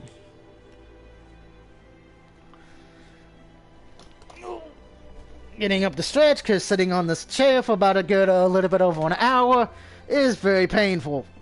Oh. Voice you've been hearing is rather disturbing, yes, but I'm sure we'll get to the bottom of it. We'll solve this mystery together, just like we're going to find that missing necklace. I have faith in us. I work hard to help you, my lady. I won't let your reputation be tarnished by failing to complete this quest. Hee. I knew I could rely on you. You're such a good girl. I pat the top of Nev's head and she almost melts beneath my fingers. Still, we don't have much time left. 2 days. I glance outside the open window. The curtains are still drawn and I can see the stars sparkling in the night sky. It's a very clear night, quite unlike the foggy nights I'm accustomed to in Tokyo, and I can see all the constellation of Aspen in great detail. I can even see the moon, round and white and almost perfectly full. Almost, but not quite. My brow frowns. It'll be a full moon in a couple of days. That's our deadline to find and return Ashland's necklace. We'll be able to complete our quest by then. I certainly hope so. Wait a minute, if the full moon's in 2 days... I wonder if the necklace keeps her from turning into a werewolf. But the next day, to my disappointment, yields no further information about the missing necklace. The four of us even go into Ashtakoma the Nova D Estate family to ask questions about the upcoming wedding, but was stained at the front gates by the butler. Oh, great, the fucking butler who was a dick. This should be fine. Oh, 2 goals there. The butler looks at my ragtag party with evident disdain. He doesn't even try to disguise his displeasure. If he knew I was the Dark Witch Viola, I'm sure he'd soon learn the error of his ways. I can't afford to throw away my disguise. I know full well that if I cause a commotion, I'll never be allowed back into Lithian again. Then I won't be able to complete Ashland's request and find her necklace. And so it is. After a long pause, I offer the butler a neat curtsy and say as sweetly as I can muster, "It's me, Vard. I'm the leader of this group of adventurers who have taken on the request at the guild to find the Cassantine's missing necklace. Adventurers, is it?" The butler pulls a face at the word adventurers, as though there's something foul. I apologize, though he doesn't sound very apologetic. But adventurers, as you're telling yourselves, are not permitted to enter the estate household. Huh? And why not? Is it not obvious? The D Estate family is a nobleman who have lived in Lithian for generations. They descended from loyalty, and as such, it would dirty their lineage to associate with riffraff. Huh? What are you calling me? Fiona, please, this isn't helping. Now, I understand that you may be hesitant to allow strangers into your home, but this matter, I am afraid, is rather urgent. Lady Ashton has entrusted us with finding her missing necklace. I was hoping you would be able to place your trust in us, too. If we're to find this artifact before the wedding, we need to question your master. He may be able to provide us with information Lady Ashton cannot. I don't doubt that. My master is as sharp as they come. He knows everything that happens in Lithium. And if we could see him, if only for a few minutes, but I'm afraid that would be a few minutes too many. The master's a particular man, and he does not like to be disturbed, least of all by dirty-faced riffraffs. Hey, I made sure to wash my face this morning. Or by darklings. Nev, who's never remained rather silent in exchange, hangs her head. This is a repeat of what happened yesterday, but this butler, unlike Fauna, is even more menacing with his words. I can't help but feel sorry for Nev. What did she do to deserve this treatment? Excuse me, my good sir. I face the butler down. My coaching smile doesn't flicker, but my voice takes on a stirring edge. But what has my darkling companion done to you? You barely know her, and I fear it's rather unfair to say such cool things about her. Hey, he was saying cool things about me too, and aren't you going to defend my honor?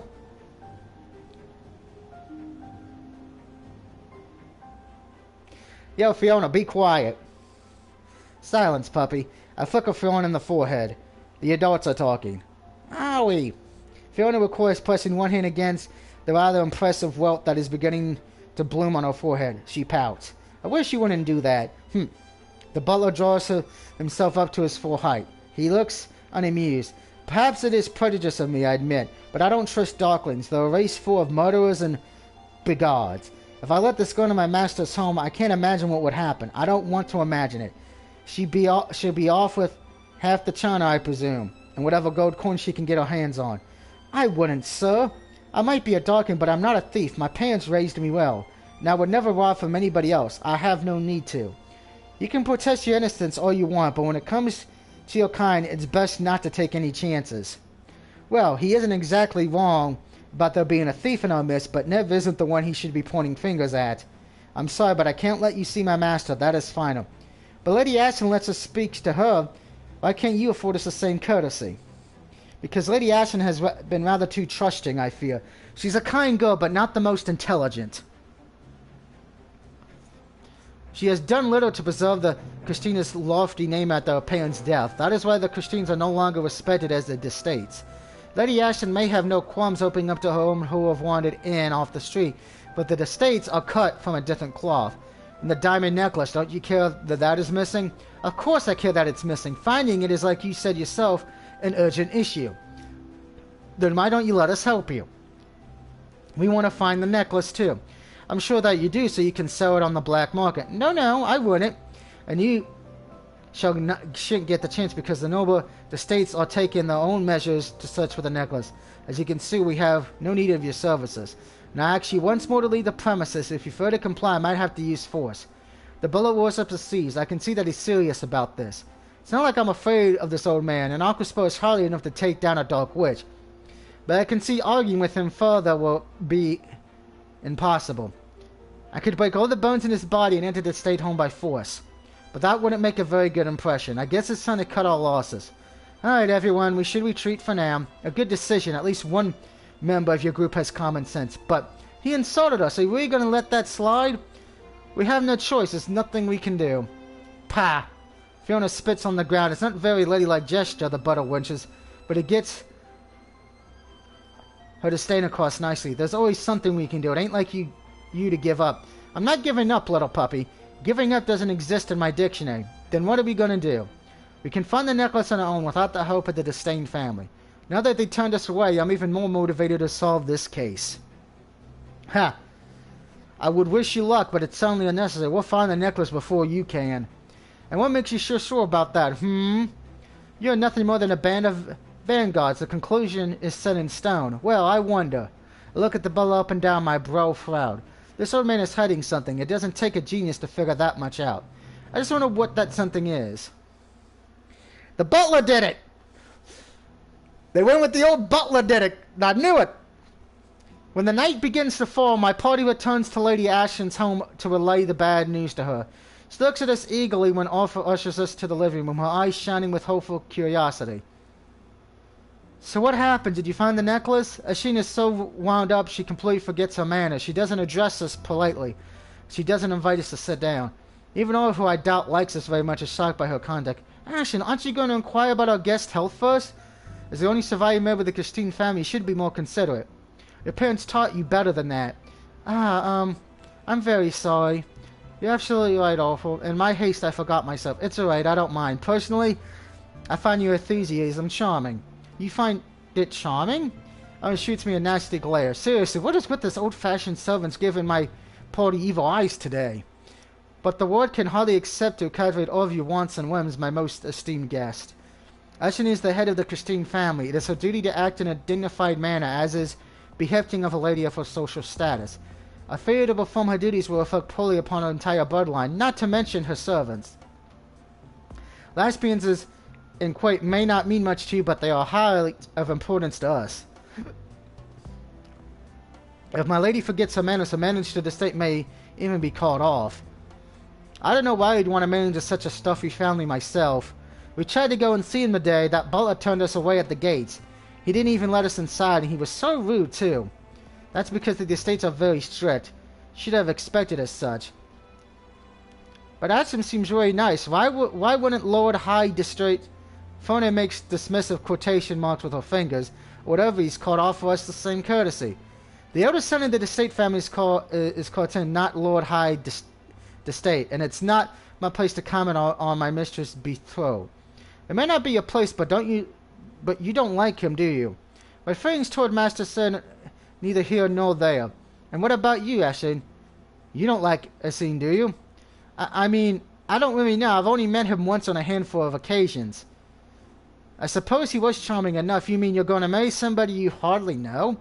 It might sound silly, but that is how weddings are usually conducted between members of nobility. And that doesn't upset you. My feelings are... immaterial. Bullshit! Feelings matter, damn it! This wedding has to happen whether I want it to or not. It has to. You don't sound too enthused to me. In fact, you sound more like a lamb being led to the slaughter than a blushing bride. I gotta agree with that. I'm here fulfilling my duty, that is all. It seems words, though noble, are rather constrained. Fiona's right. She really doesn't sound happy. She isn't happy about this wedding at all. That being the case, why is she so determined to get her diamond necklace back? It can't be because of the wedding. As she determined though she is, sounds like she would rather soon have her fingernails removed than be wed to Seigneur the estate. In that case, shouldn't she be happy the missing diamond necklace might give her a reasonable ground to delay the wedding ceremony? Why then does she look so anxious? What is she afraid of? I don't understand. In any case, I'm rather curious about what progress you have made. My good adventuress, if you can forgive me for my earlier rudeness, would you tell me whether you have uncovered my diamond necklace? Well, about that. I apologize, Lady Izzet, but we haven't been able yet to make progress on that front. What? You don't mean that, do you? I'm afraid it is as Violet said. Though we canvassed the streets for many hours asking everybody we met about your necklace, we have yet to find any leads. No leads, no clues in my necklace? We've not heard a word about it. But, oh... I hope it turns up soon. It has to. I need that necklace, or... As she slowly gets to her feet, then shock has turned her face white as sheet, and she stumbles straight. There's only one more day left, just one more day. She turns her head and I follow her gaze. What is she looking at? Her large, fruitful eyes are trained on the window. Or to be more precisely, the night sky beyond the window. The stars are twinkling in the sky, cold and distant and very far away, and the moon hangs low in the velveteen darkness. The moon is round and full, just like a pearl. Oh. All of a sudden, as her body begins to tremble, her eyelids flutter shut. She peaches to one side and she can't steady herself. She doesn't have the energy. She's falling. My lady, Lady Ashland, often dashes towards an attempt to catch her, but she's too old and slow. I run to her side, forgetting my own manners. I'm sure it's impolite to run in a fancy house like this and catch the girl before she's toppled to the floor. Oh, boob shot! Yeah.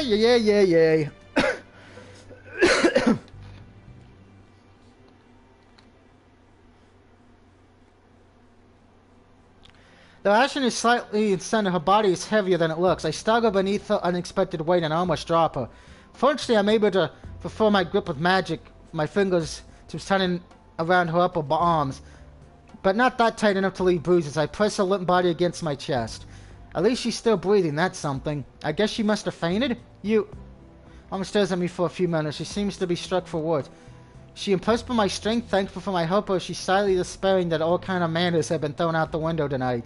Your name is Violet, isn't it? That's right, whatever. You're carrying the lady in your arms. I know, is there a problem with that? It's the height of vulgarity. Nobody should be able to touch my mistress so brazenly, save for my future husband.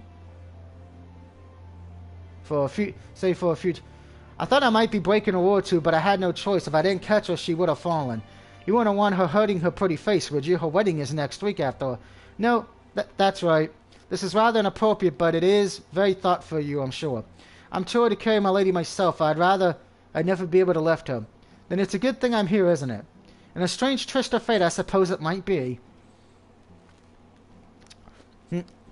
Violet's such a show-off. Hey! If my hands weren't full of aspirin, I'd pinch, trying to forgive him away my true identity so easily. Fortunately, the old maid is so worried about our mistress, she doesn't notice that if I let my true name slip. She looks like a dashing knight when she's carrying action like that. It isn't fair, Nev says. I wish she'd carry me like that. Peh! So I would take the lady to her room. I think she needs to lay down. Oh, yes, of course. This way, please. And as far as for you three girls, you can wait here. I don't want no more people entering my lady's chambers than is strictly necessary. Alpha leads me through the complex maze of the Christine home. All the while, I hold onto the comatose Ashlyn, supporting her in my arms. After what seems like a small eternity, Alpha leads me into the bedroom, which is very bit as fancy as the rest of the house. The bedroom is golden and white in color, like drawing room, an ornate four-poster bed with a canopy in this corner. The silk sheets are woven with threads of gold. You can set my lady down on the bed, and then I'll care to see her from there. Alright. I send Ashlyn down in her bed as instructed. She doesn't twitch, even as her head hits the pillow. Sure, you must have suffered a nasty shock. I can't help but feel responsible. Thank you for everything you've done for us. I never imagined you would see such a unclothed side of my lady. It's quite embarrassing, really. Please understand that the necklace is very important to her. That's why she reacted so violently. Normally, she's very good at keeping her feelings in check. Oh, no, I understand. Of course I don't, not really. But it's clear to me now how dearly Ashlyn treasures her diamond necklace. I just wonder why. Well, I won't linger here any longer. I'll go now and I won't tell anybody what I saw. Thank you, that would be appreciated. Alpha bows her head politely. I'll be sure to reward you handsomely for your help, regardless of whether you find the necklace or not. It's the least I can do after I caused you so much trouble. Oh, no, don't mention it. I can't accept any pain without finding the necklace first. I'll go now. I turn ready to depart when... a soft sound makes me pause in my tracks. Slender, cool fingers win their way through my wrist like ivy. Could it be? Ashlyn. I look down at the young lady. Her dark hair friends across her pillow. She looks smaller than ever, almost doll-like, surrounded by her large, vast bed. So she's finally turned to her senses. She's looking at me. She's looking at me as though she can't bear to let me go. Ashlyn, what is it? I heard that you were going to leave. Well, yes, I have to go. I can't stay here for the night. I know, but I'm used to people leaving me. My mother and my father. I don't want anybody to leave me again. I don't want to be alone tonight.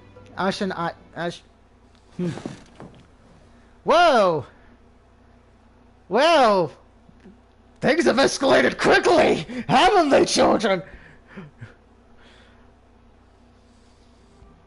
Bow chicka wow wow wow wow, bow chicka wow wow wow wow. Happy, happy, joy, joy, happy, happy, joy, joy. With this declaration, Ashlyn pulls me down into the bed with her.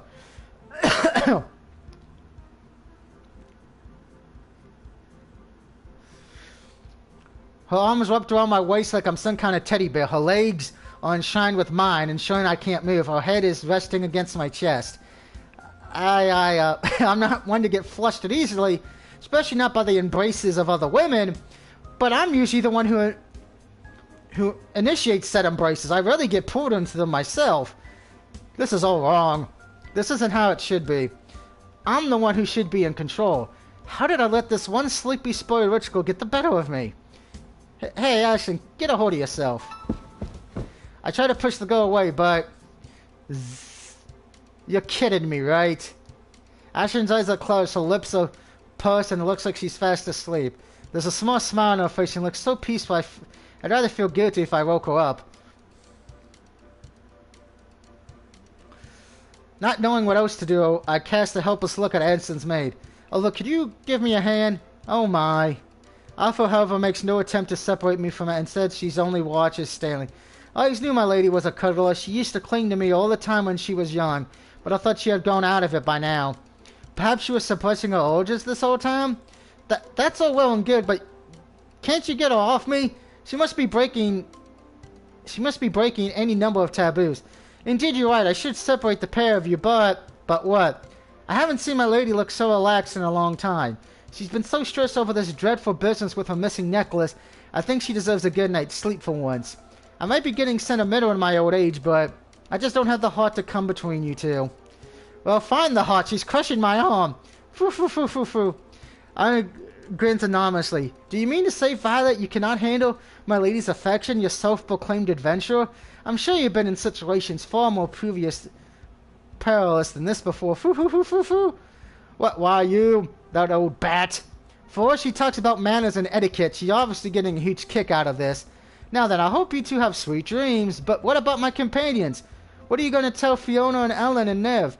Especially Nev. If she finds out I spent the night cuddling with Ashlyn, she'll be livid.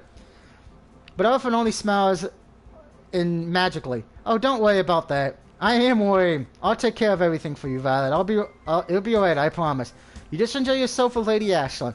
I'm counting on you to help her get some proper rest. Yeah, I don't think rest is what's gonna happen. The gods know the poor dear deserves it. She really has been having a hard time lately. This might be the last chance she gets to relax. And so in the end, I spent the night in Ashlyn's bed. The young lady's arms and legs are so warmly intertwined with mine I can barely breathe, and it's impossible to praise her off. I suppose I could always hit her with a spell, then slip out of her embrace in the confusion, but that might cause her serious harm. I don't like being cuddled quite this tightly. I'm a girl, I'm not a stuffed toy. But I don't dislike it to the extent that I want to hurt Ashlyn. Instead, I try to bear it. It could be worse, I tell myself. At least she smells good and she doesn't snore. And she's pretty. But I still can't sleep. Ashlyn's embrace is far too warm. I thought it was because we were still wearing clothes, but now I'm starting to wonder. The heat radiating from Ashlyn's body is intense. She's far harder than any normal human, and I don't mean it in terms of her looks.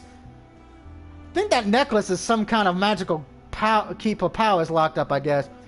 I press my forehead against Ashlyn's extremely, trying to gauge just how warm she is, and I draw back as though I'd been stung. My forehand is burning. Her temperature is so high she could have some kind of fever, but Ashlyn's face remains easy and relaxed as she sleeps. She isn't gasping for air and her face isn't red. She's not even sweating. She's just warm. Unnaturally so. Why is that? Does she have a medical condition? I look at her curiously, my eyes narrowed as though she might help me understand her.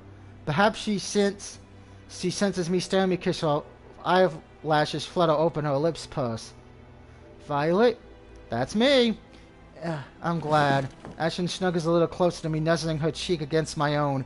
I was afraid you were going to leave. I can't leave, not with your arms wrapped around me so tightly. If I wanted to go, I'd have to break them. You wouldn't really hurt me, would you? I can't deny I haven't thought about it, but I think I'd feel too guilty. You're too pretty to injure. Hee. I'm glad you think I'm pretty.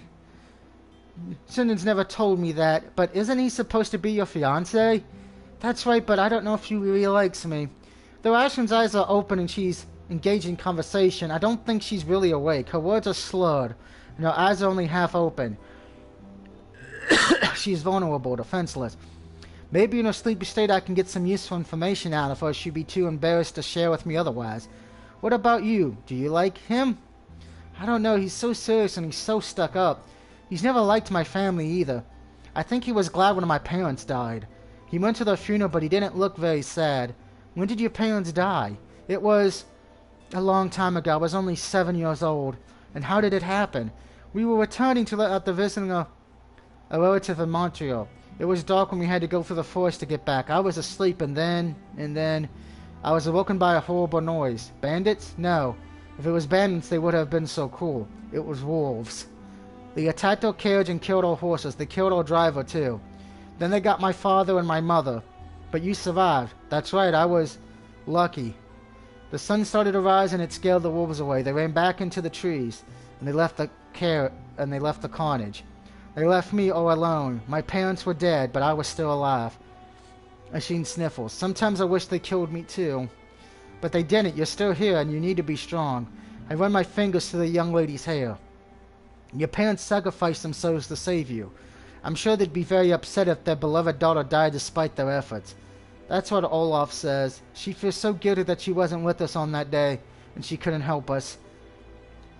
She loved my mother and my father. She would have done anything for them, and I'm sure she'll do anything for you too. That's right, she's a horrible hag sometimes, but I know she does it because she cares. I'm the last surviving member of the Christine family. I have to act like a perfect lady so I don't disgrace the memories of my parents. I have to preserve my family's reputation. I have to do my duty. And that's why you're going to marry him? That's right. My family is in debt, and I have no way to make more money. I thought if I married into the Christine family, they'd be able to help me. I need them to help me. They're the only ones I can turn to, though. I know they look down on me. Secretly, I think Serena despises me, but you're still going to marry him. I have to. If I don't marry him, my house will be taken away from me and all my parents' lovely things. This is the only choice I have. I see. This does sound complicated. Being a noble sounds like a massive headache. And you need the diamond necklace for the wedding ceremony? No, that isn't right. The necklace is even more important than that. Then what do you need it for if not for the wedding? I need it because it's precious to me. If I don't have that necklace, if I can't get it back, I'd rather die. On the surface, Action Ward sounds like pretty melodrama. What good needs a piece of jewelry, even a pretty one? Diamond necklaces are luxuries, not essentials. But Ashlyn, despite being half asleep, sounds so serious, I'm starting to wonder. What if she really does need that necklace to keep living? What does that mean? Ashlyn? Hey, Ashlyn? And she's back passed out. I have more questions I want to ask her, but... Oh, I see. Ashlyn's eyelashes are shut and her lips are pursed. Her chest is rising and falling gently. She's fallen asleep again. I wonder if she'll remember our little late-night chat tomorrow. Somehow I doubt it, that. I just need to remember this conversation for the both of us. I'm sure there's important clues in her words. I just don't know what it is. I think she got attacked. I'm going to just take a guess. She got attacked by the wolves, but the necklace had some kind of magical power that didn't kill her from her wounds. But if she doesn't have the necklace on every day, the runes could come back to kill her, is my guess. That's the only thing I can think of, to be honest. That or she got bit by one of the wolves, but she transforms into a werewolf on the full moon. Again, that's my only other thing I can think of. The next morning, Ashlyn shivers slightly in her large, luxurious bed. Her long, dark eyelashes flutter. For the first time, her iron death grip around me relaxes. Finally, I can breathe. I forgot just how delicious the air could taste, especially after being clenched and around the waist by this frightening girl for a good 8 hours. I slip out of her grasp and take a seat on the side of her bed. During the night, I use my magic to transform my peasant's garment into my night clothes. I did the same to Ashlyn, turning her gown into a rather fetching set of underwear. I thought that wearing a few less items of clothing might make it a bit easier for the pair of us to sleep. Not that I got much rest either. Oh well. I guess that counts as a bonus, right? Hello!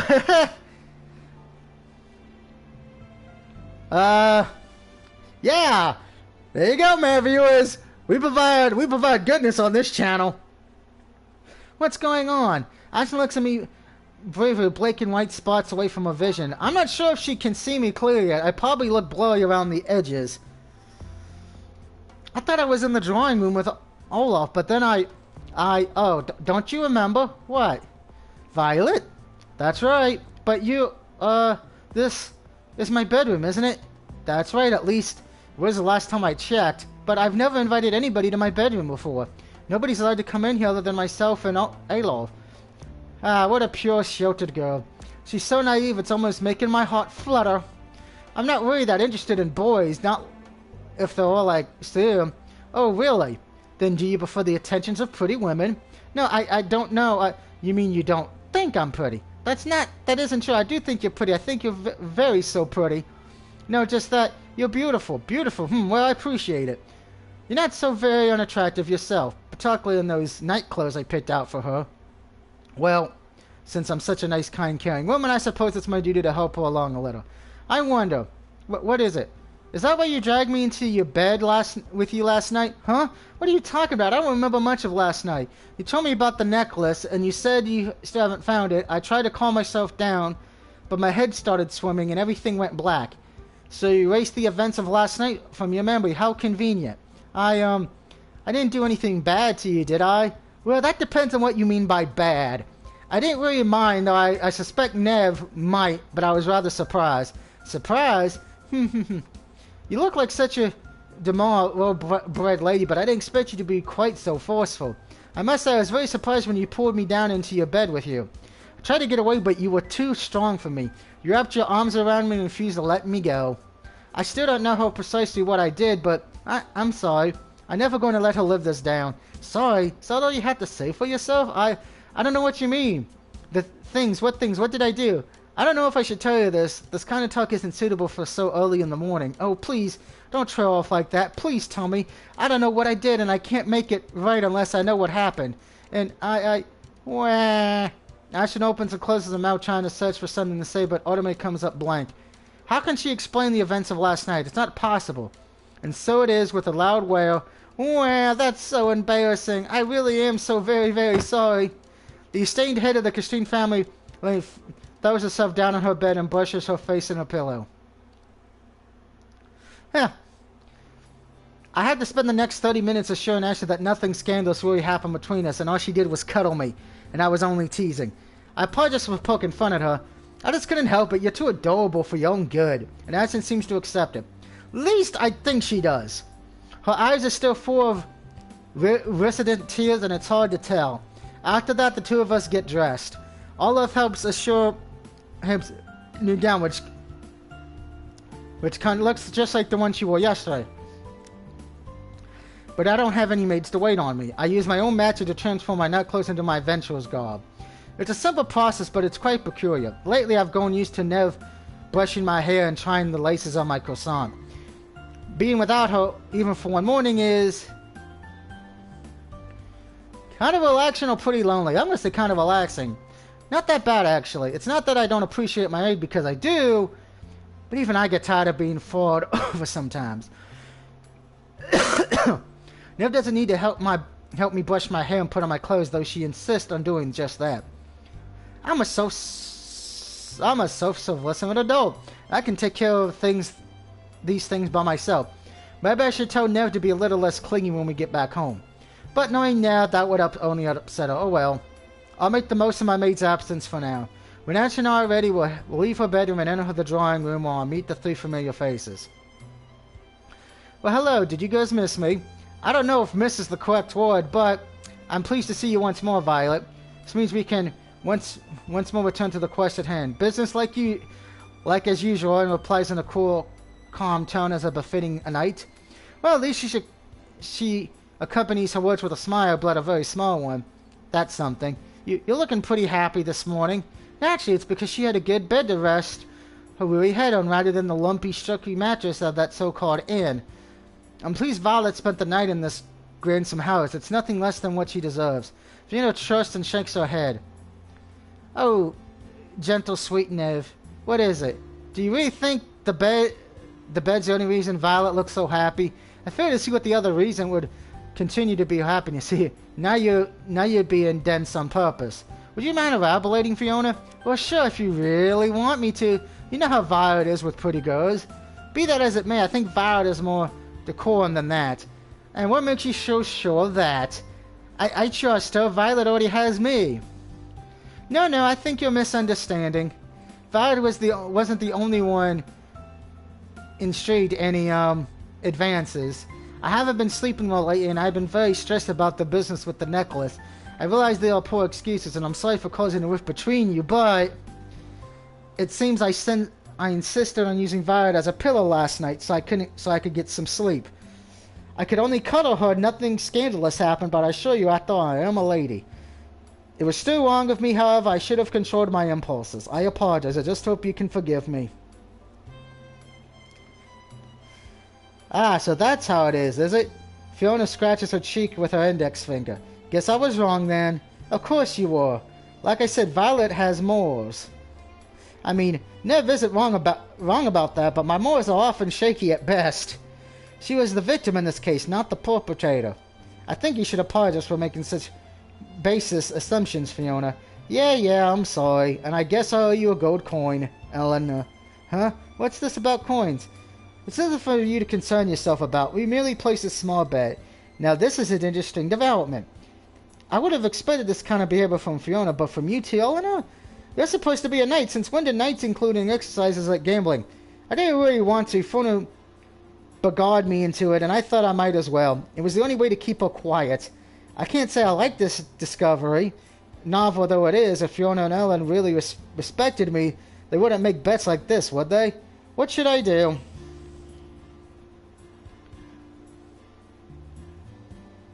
We're gonna say good job, redhead.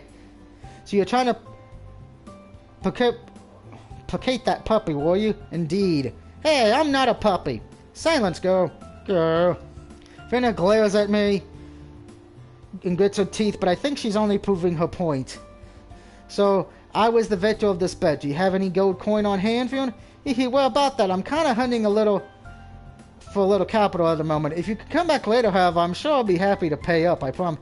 Typical. This is why I didn't want to gamble with you in the first place. For one thing, gambling is a vice that should not be encouraged. And for another, I knew you would never be able to pay me back. I should have never trusted you. But we're supposed to be teammates. We're meant to trust one another. I might trust you with my back during a battle, but I absolutely would not trust you with anything related to money. I'm not particularly fond of thieves, but I ain't a thief, at least not any... Fiona catches Ulfa's eyes. The elderly maid with the royal grey hair is frowning. I mean, I was never a thief to begin with. I come from a decent, upstanding family and all. Ha ha ha ha ha. What a poor liar. Anyway, now that the four of us have reunited and we all know that for a fact that Violet's virtue is safe, and Nev really thinks my virtue is safe, and she'll have a nasty surprise later. I think we should get a move on. We only have one more day to find the necklace, and time waits for no man. One more day. As she bites her lower lip. Violet, can I ask you something? Ask away. It might sound impertinent, but I'd like to accompany you in your search to find my missing necklace. But my lady, you can't. Your place is inside the walls of this house where I can keep you safe. Not outside on the street. Not out on the streets. Why would people say? I don't care what the people say. I spent my whole life afraid of what other people might say about me, but no more. You should know better than anybody that the people of this city will say worse things about me, much worse things if I can't find my necklace. I know that, my lady, but the necklace is important to me. I need to find it. No matter what, I can't let it slip into the wrong hands or we're all in grave danger. These adventurers are searching hard for my sake, but that isn't right. It's not how it should be. I'm the one who needs the necklace. I should be searching for it too. I want to help them. I have to. Ashine's fingers rest against her chest, just above her heart. Though I can't hear her heart beating, she's too far away. And we're not caught up together like we were last, and I'm sure it's pounding like that of a frenzied animal. That's how much that necklace means to her. That's how desperately she wants to find it. I know this is sudden, and perhaps I'm not welcome amongst yous, but can I come with you? Would that be alright? There's always a chance you may slow us down. I doubt you're accustomed to walking long distances. It is true my concentration's rather weak, but I'm serious about this. I'll endure the pain. I'll endure whatever it takes, so please. I'm not sure what to say. Under normal circumstances, I say no, but hey, why not? The more the merrier. But she could get hurt. Like you care about her getting hurt. You're just worried she'll cozy up to Violet, ain't you? No, that isn't it. I'm not worried, and I'm certainly not jealous. I just don't want to put an innocent girl like that in harm's way. If we do find the thief who took the necklace, we may need to fight them. I doubt this guy has any training in hand-to-hand combat. Neither have I mean not properly. That's different. You're not a lady. How rude. I'm plenty a lady, even if I don't wear fancy clothes and put on airs and graces.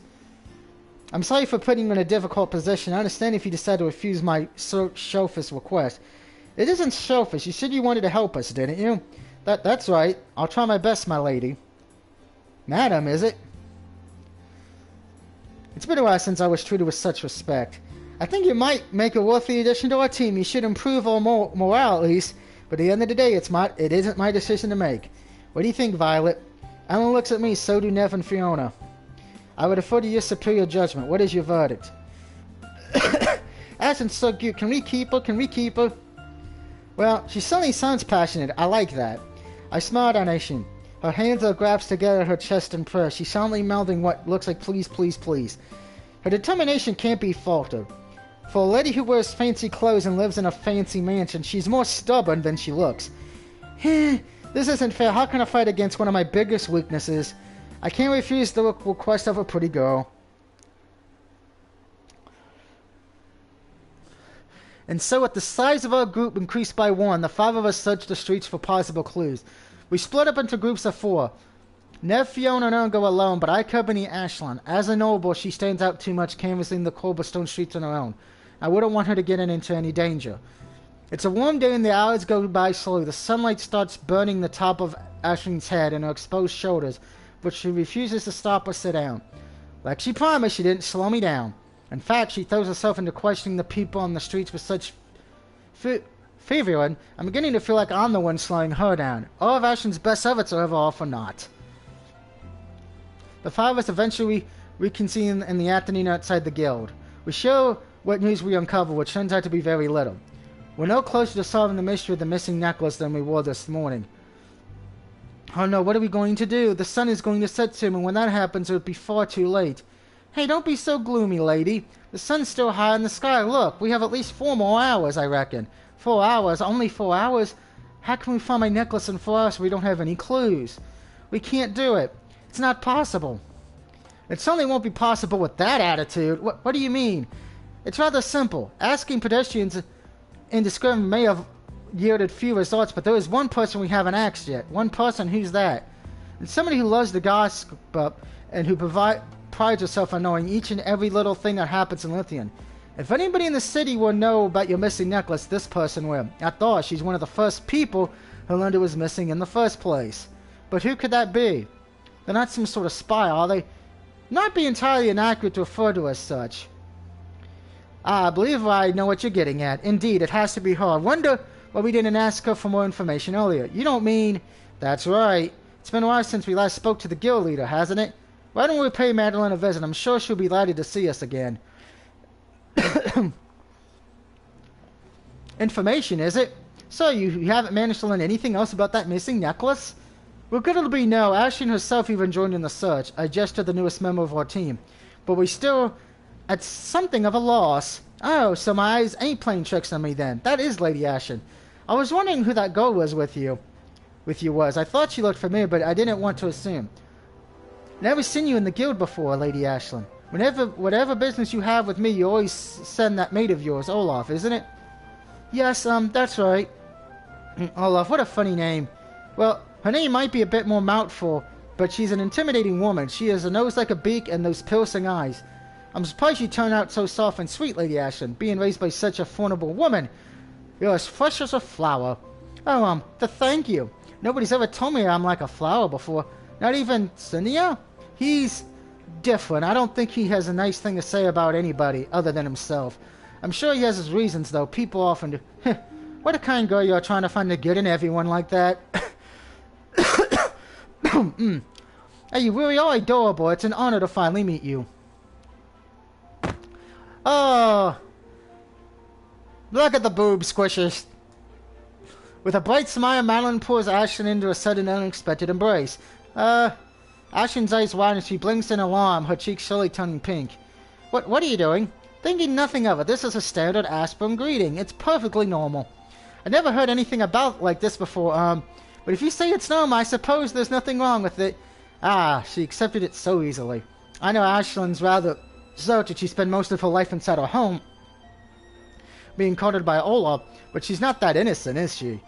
In her attempts to keep Ashlyn safe, she separated from the common riffraff of society. Olaf might pandemics might have made her an easier target for crooks and criminals. No, there's nothing normal about this. There isn't? Of course not. Hugs ain't something that should be given out for free. They're reserved for people who you truly, really like. Then there's no problem. I really, truly like Ashlyn, but you hardly know her. I must admit, this does seem rather fast. What can I say? I'm weak when it comes to cute girls. But you never try to hug any of us. You guys are beautiful in your own way, but you're not my types. I prefer elegant ladies like Ashlyn here. Are you saying Violet isn't elegant? She's pretty elegant with her long white hair, but she's the leader of your little group, isn't she? That's right, there's nobody more qualified to lead us than Violet. Well, I'm not a fan of girls who take control. I'm kind of pushy myself, you see, and there's a bit of a clash. You don't need to explain yourself, I can see that already. I can see it only too well, in fact. She doesn't seem like the type who enjoys taking orders from others. So she's like Ashlyn, so she likes action, doesn't she? Good for her. I wonder if the two of them might be able to become friends in the future, or even something more. From what I gathered, Ashlyn's led quite a lonely life. It might be nice if she could make a companion or two in the city. Ashlyn, on the other hand, isn't totally in my strike zone. Hee. Strike zone?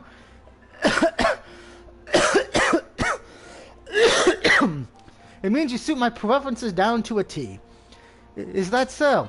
I suppose being wanted like this is kind of nice. Hee, what an honest girl. You really are adorable. I can see why Olaf wants to keep you all to herself. She probably wants to protect you from people like you. Hey, I resent that. My intentions are pure. Anyway, Manon draws back from Ashlyn and offers a smile. It's funny, isn't it? The two people who can live in the same city almost all their lives but never meet one another. It isn't that strange. Olaf's been rather protective of me ever since my parents died. She doesn't let me leave the house very often. Well, it is a nice big house you got, isn't it? I don't know if I'd want to be brave the great outdoors if I lived somewhere like that. Say though, this is just something I've heard on the grapevine, but is it true your family's fallen on hard times lately? Whatever do you mean by that? Ashlyn doesn't respond in affirmative, but the embarrassing glow that turns her cheeks pink is more than enough confirmation for Madeline. Yes, that's what I thought. That's why you're going to marry that certain boy, isn't it? Financial security? Marrying for money isn't as pretty as marrying for love, of course. There ain't many fairy tales about that, but it's practical. There's no shame in it. I'd be devastated if I had a lovely family home like yours, my lady, and it was taken off of me because of the debts my forefathers had racked up. Just think about all those lovely paintings, the rugs, the furniture. I bet it'd fetch a pretty penny. And there's the sentimental value as well. But who told you all that? It's not in my nature to rat out my informants. It's a secret and I have a lot of them. Sometimes I think I know more about the goings-on on Lithium than the gods themselves. Wow, what an amazing person. I didn't think didn't know someone so powerful lived in Lithium. Your cute face looks so earnest, my lady. I beg your pardon. You shouldn't take everything I say too seriously. I was joking. I'll clears her throat. Now that you become acquainted with Lady Ashlyn, there's one question we would like to ask you. Oh, yes, of course. Where are my manners? You said it was urgent, didn't you? Yes, it's urgent, very.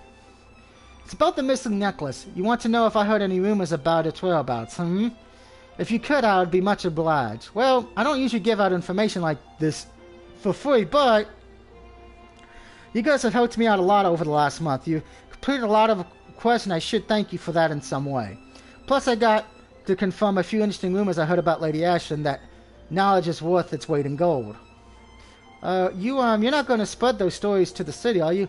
Oh, don't you worry about that. I'm not that indiscriminative. I just like knowing secrets, me. I don't always want to share them. Phew. Ashlyn exhales in relief. Olaf tells me you're a busybody, but you're not. But you might not be a bad person after all. I think Ashlyn might be a bit too trusting myself. I wouldn't trust Madeline with any of my secrets, and I have a wealth of them. Ashlyn's innocence is rather refreshing, though, like a cool sea breeze. Is enough to make Madeline laugh. Is that what Olaf says about me? Oh, yeah, she says all kinds of things and more besides. She thinks you can't be trusted, and you're like a vulture. You wouldn't be able to keep a secret even if you were the only person left alive in Aspen. Ashlyn recruits all these insults even more pointed than the last without any ill or ire. Madeline records a letter from this unexpected barrage, smiling sheepishly. Ha ha ha, ouch. Well, old Olaf might have a point, but I will remain loyal to you, Lady Ashlyn. I've always liked you. It's hard not to let it go with such a tragic past, and I see you're just as pretty as the stories say, and ladylike to the boot. I already do hope that you find your missing necklace, and that's why I'm going to tell you everything I know about it. I don't know much mind, but it might be something for you to work with. Malon's voice drops to a whisper once more. My sources tell me that on the night your necklace was stolen, a dramatic pause, somebody saw a shadowy figure running into the nearby forest. The forest? That's right. Rumor has it it's a group of thieves have set up a camp deep in the woods. If those thieves really did steal your necklace, then I'm sure it'll be there somewhere. Ashlyn frowns. I haven't been in the forest in a long time, not since my parents. She bites her lip. Ashlyn, I resent. You're not scared, are you? I don't want to be scared, but I can't help it. I know it happened. I know it happened a long time ago, and I'm sure I'm being silly. But what if we were attacked by wolves again? It isn't safe to go deep into the woods. That's what Olaf always tells me. I think she's right too. It's dangerous to venture too far into the forest.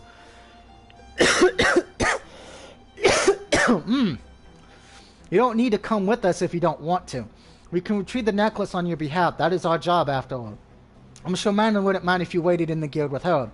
Of course, and I'd be happy to spend more time with you. In fact, you would? Yep, I've heard a lot about you hearsay, but I've never had a chance to actually speak to you in person. I like to learn more about you from your own lips instead of other people's. I'm not very interesting, though. I'll be the judge of that. I can brew you a cup of tea and we'll have a nice chat. Wouldn't you like that? I would like that. I think talking to somebody other than Olaf sounds nice, but I can't wait in this guild, warm and safe, while the rest of you out looking for my necklace. I told you I was going to help, and I'm going to help until the very end. Does that mean? That's right, I'm going to conquer my fears. I'm going to go into the forest with you. This could be a bad idea. But despite the words of advice that Madeline gave us, this is so boring. We've been wandering around for hours and we still haven't seen anybody.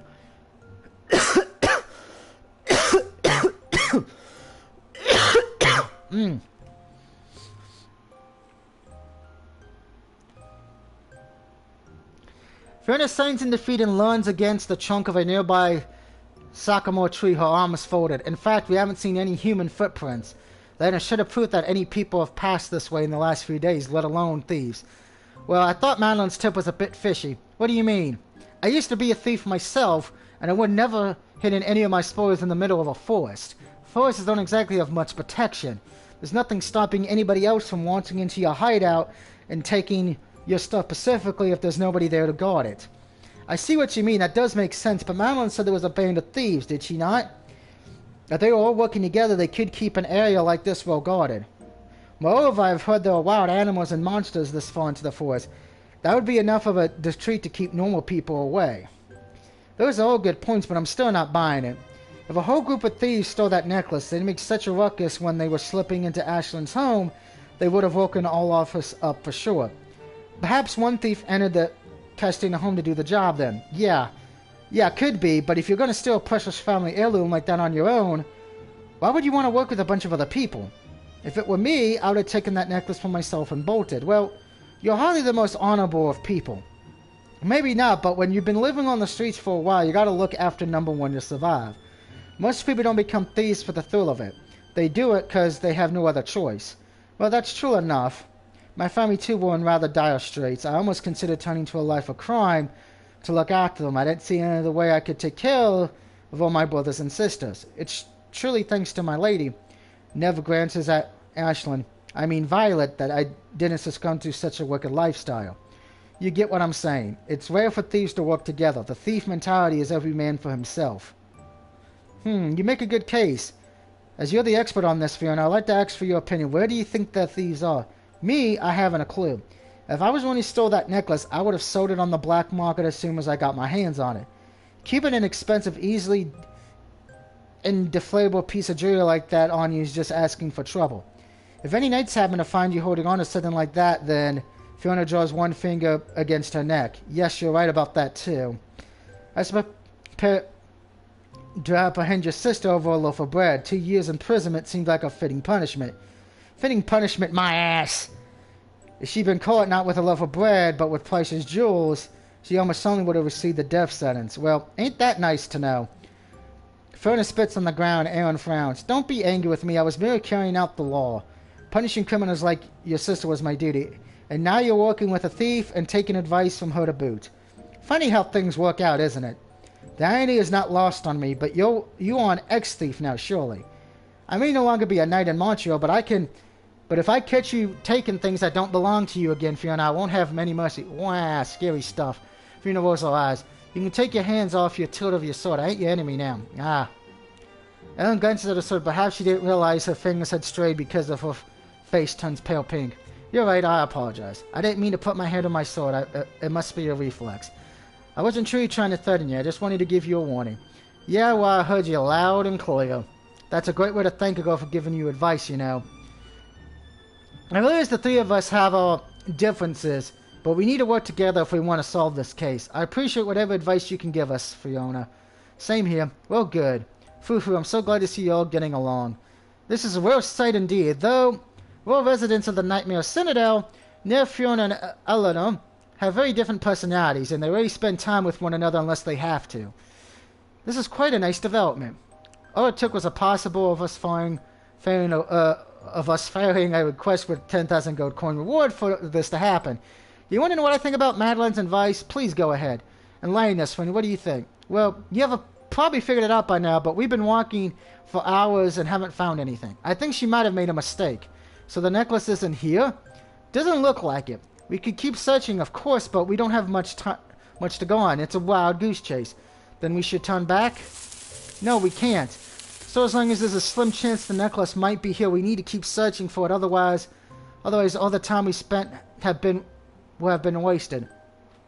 I know how you feel. It's painful to throw away one's hard work, but I agree with Fiona. We're searching for shadows here, and it's unlikely we'll find anything new. Let's cut our losses. It will be too dark to keep searching soon anyway. Sounds good to me. I'm thinking it's more likely the real criminal is one person, an individual, who has a grudge against your family. They'll probably be back in Lithium laughing at our attempts to find that trinket. Why don't we try to find them? Maybe wiping that smug from their face. It's been a long time since I got to use my daggers, and I'm itching for a fight. Oh, are you sure you're fit to even use your daggers, Finn? What do you mean by that? Have you been getting a bit soft lately? I think you might have gained some weight. Nev starts poking Fiona's exposed stomach, a devilish smile on her face. Hey, get off me! Fiona does several... I might not be as strong as I used to be, but I'm more strong enough to defeat you. Oh, I'm not sure about that. Would you like to try? Enough, you two. We haven't completed our objective yet. We need to find the thief wherever they are. Ah, you're right. I apologize for my shameful conduct. I apologize for my outburst. It's alright, I forgive you. Now, shall we go? It's pitch black out here, and if we linger much longer, we're going to get attacked by monsters. Black? Ashton's voice low and ominous echoes through the trees. A cold wind blows, making the leaves on the trees rustle. That's right, it's completely black.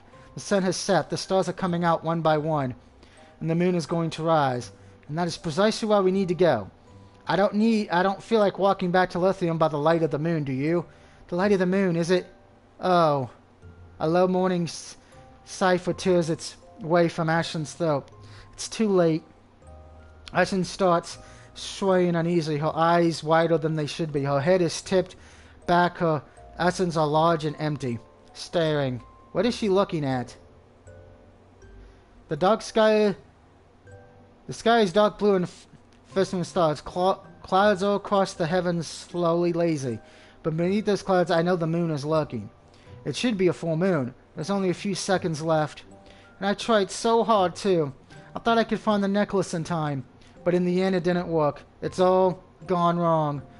Ashton, what is it? What's gone wrong? Everything. Everything. Ashton, you're shaking. Are you cold? Maybe you should lie down. I can lend you my scarf if you want.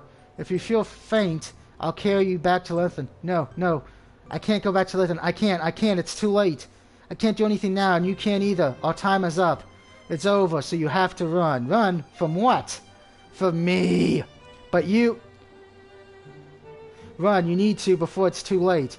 I never met people my own age I could talk to, who were nice to me, who wanted to help me. I've had a lot of fun, even if we were together for only one day, and that's why I don't want to hurt you. You need to run away and leave me before... But Ashton's words falter. Her whole body trembles. She's going to transform into a fucking werewolf, isn't she? The white milky glow of the moon sways at the top of the tree so semi-ominously, just like the sharp and tip of Ellen's blade.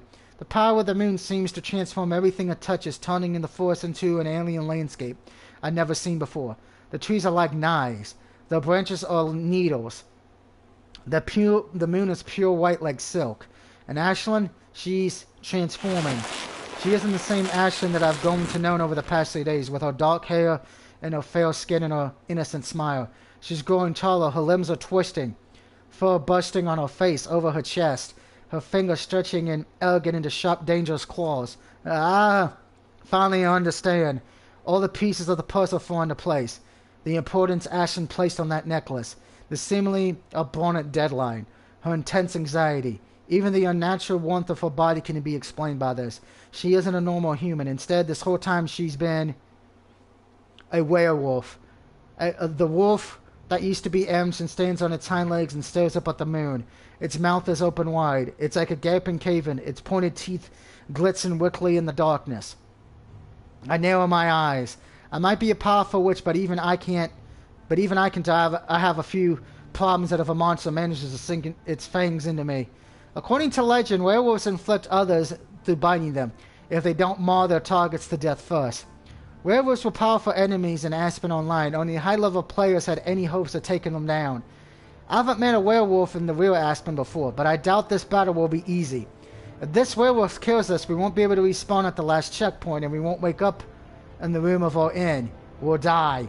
And even if we don't die, being bit by acid in this state would turn us into werewolves like her. She's a wolf? No way! What are we supposed to do? Everybody keep calm. Let's try and back away slowly. But if we move, the wolf might attack. No, I think it will attack us regardless. Maybe we should run then? Run from a werewolf? It's not possible. Its legs are longer than ours and has 4 more muscles. It's faster too. It'd catch up to us in seconds, and then Nev doesn't need to elaborate. We know what all comes after, and then... So what do we do? I know you always call me a puppy, but I don't want to stick around and risk turning into a real wolf. I don't want to be a wolf's plaything either. I can't die just yet. I'm too young and beautiful. You really will die if you keep making such a fuss. The wolf's ears twitch. It lowers its head, snout quivering, and glares at us. Or, to be more precise, Fiona. Creatures from all walks of life always glare at Fiona. It must be because of her ridiculous outfit. Yep. Fiona swallows. I think it's important to be optimistic, but this does not look good. Then we have no other choice. I face the wolf down, my eyes narrow, magic can surge through my body, melting my disguise, always like the snow to reveal my rich robes. We have to fight it. You want us to fight a monster like that? Are you Bonry? There's no other way. I concur. Ellen's fingers grip the hilt of her sword. Feeling this way with only recourse available to us right now. We just need to be careful. That's easy for you to say. One swipe from those claws and I'll die. These should be quieter then. Hey, that's me, Nev. Your teeth... Here it comes. My voice harsh and automatic cuts through the stillness of the forest. The werewolf lowers its head, its hind legs tense, the muscles beneath its skin bulging, before with a hideous gutting growl, it charges forth. It's charging right at Fiona. Wah. Nev pushes Fiona away from the beast's claw just in time. She raises her hand, fingers spread, and a burst of magic explodes in the werewolf's face like a powder keg. The monster howls and leans back, its eyes squeezed shut, its tails blustering in alarm.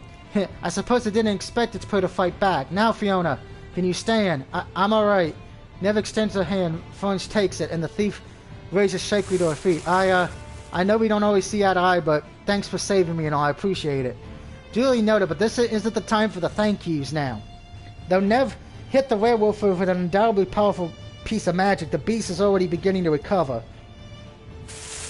It blinks, its grazed lips purr back in a snarl and leaps forward once more. I deflect the monster's blow with a spell of my own and pivots, obviously dazed. Its eyes land on Ellen next, and it tries to strike her, but... Oh no, you don't. Ellen dashes forward, her hair streams behind her like a cape, the tip of her sword glittering in the moonlight, as she deflects the wolf's claws with her blade. It kind of sucks, because if we kill her, that's kind of sucks, because she's technically an innocent woman. Probably just placed with a curse. The wolf, strengthened by its madness, but sharp of any common sense, roams once more.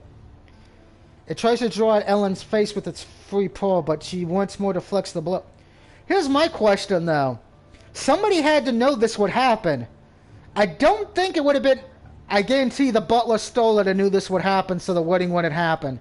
Because he hates that family. I won't let you. The cold metallic clash of steel rings through the air. Ellen's doing a good job of fending off the beast's blows, but it's pushing her back all the same. Though it lacks in technique, it makes up for that with brute strength. Ellen's a trained knight and her skills with the sword are great. But she's only a human. She isn't strong enough to fight it head on. Sooner or later, her stamina will flag. The difference in sheer power puts Ellen at a disadvantage, but... the way she's holding her sword, the expression on her face, the power behind her strikes. This is rather familiar. I've seen it all before. This is exactly how Eleanor acts when the two of us spar together in the Force. Her movements are graceful, yes, but grace won't help her overpower a werewolf. She needs to be ruthless too, but she isn't striking the beast in order to kill it.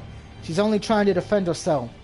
If I could, I would try to paralyze the monster with a blow, but I can't risk hitting Eleanor with it too. I don't have any openings. Chip, I grit my teeth together. Eleanor, you need to put more power into your blows. I know, but... Ellen grits her teeth together. Though it may be a monster now, this is still Ashlyn. I can't kill her. But if you don't use more power, she'll kill you. Don't you see that she's a werewolf? She isn't capable of rational thought right now. You have to bring her down quickly, no matter what it takes. I know that. I know, but... Ashlyn was so kind. Was so glad when she finally managed to make some friends. She entrusted us to find that necklace. She entrusted us to... I don't want to hurt her. Then you'll die, you fool. The wolf howls. It rears back on its legs, its wicked teeth gritting, and strikes downwards with its claws. Meets the blow with her sword, but it's not enough. Her grip on the hilt is far too weak. Ah!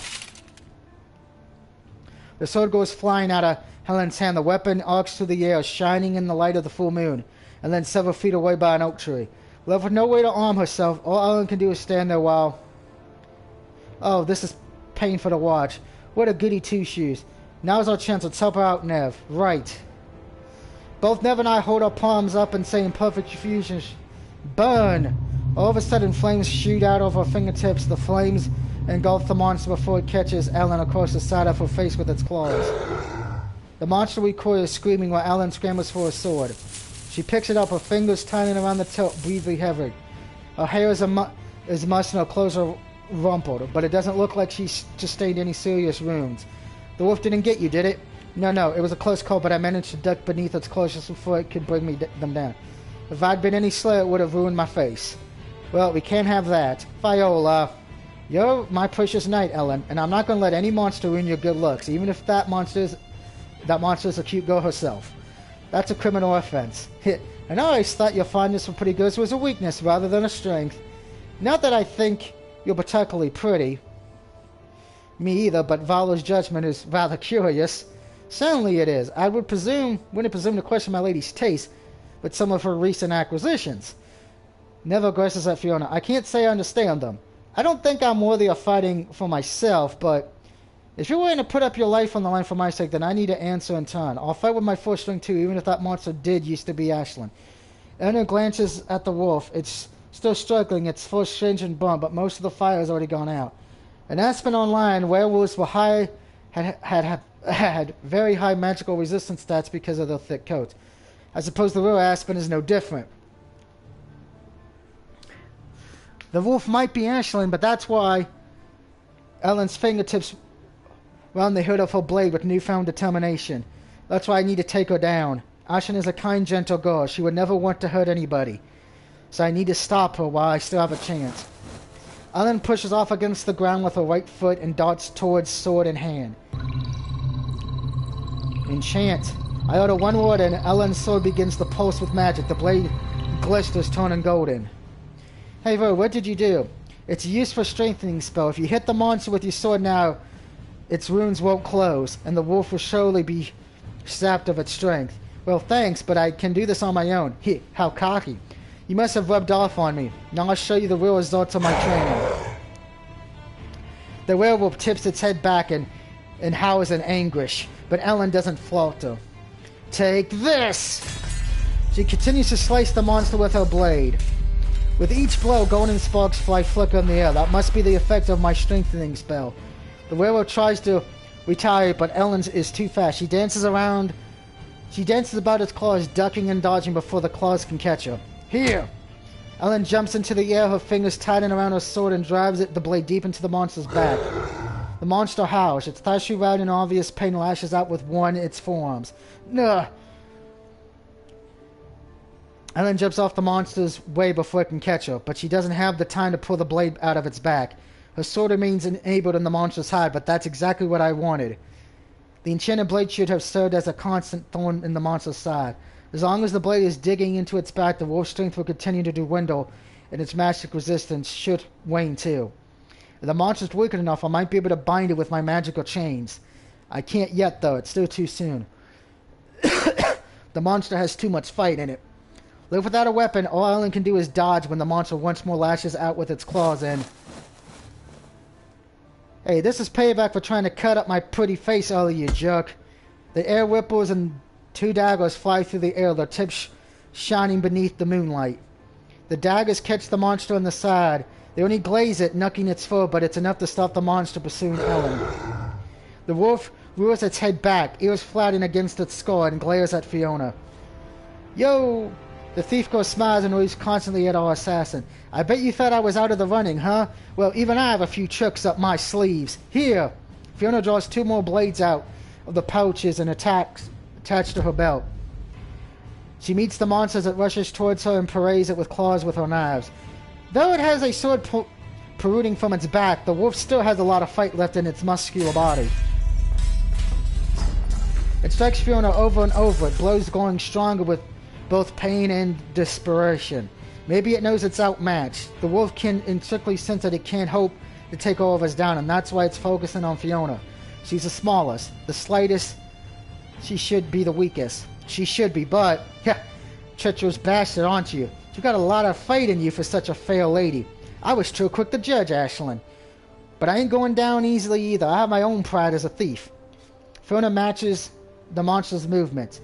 She ducks beneath its claws and carves the monster's chest with one of her daggers. The monster struggles back up once more, howling and...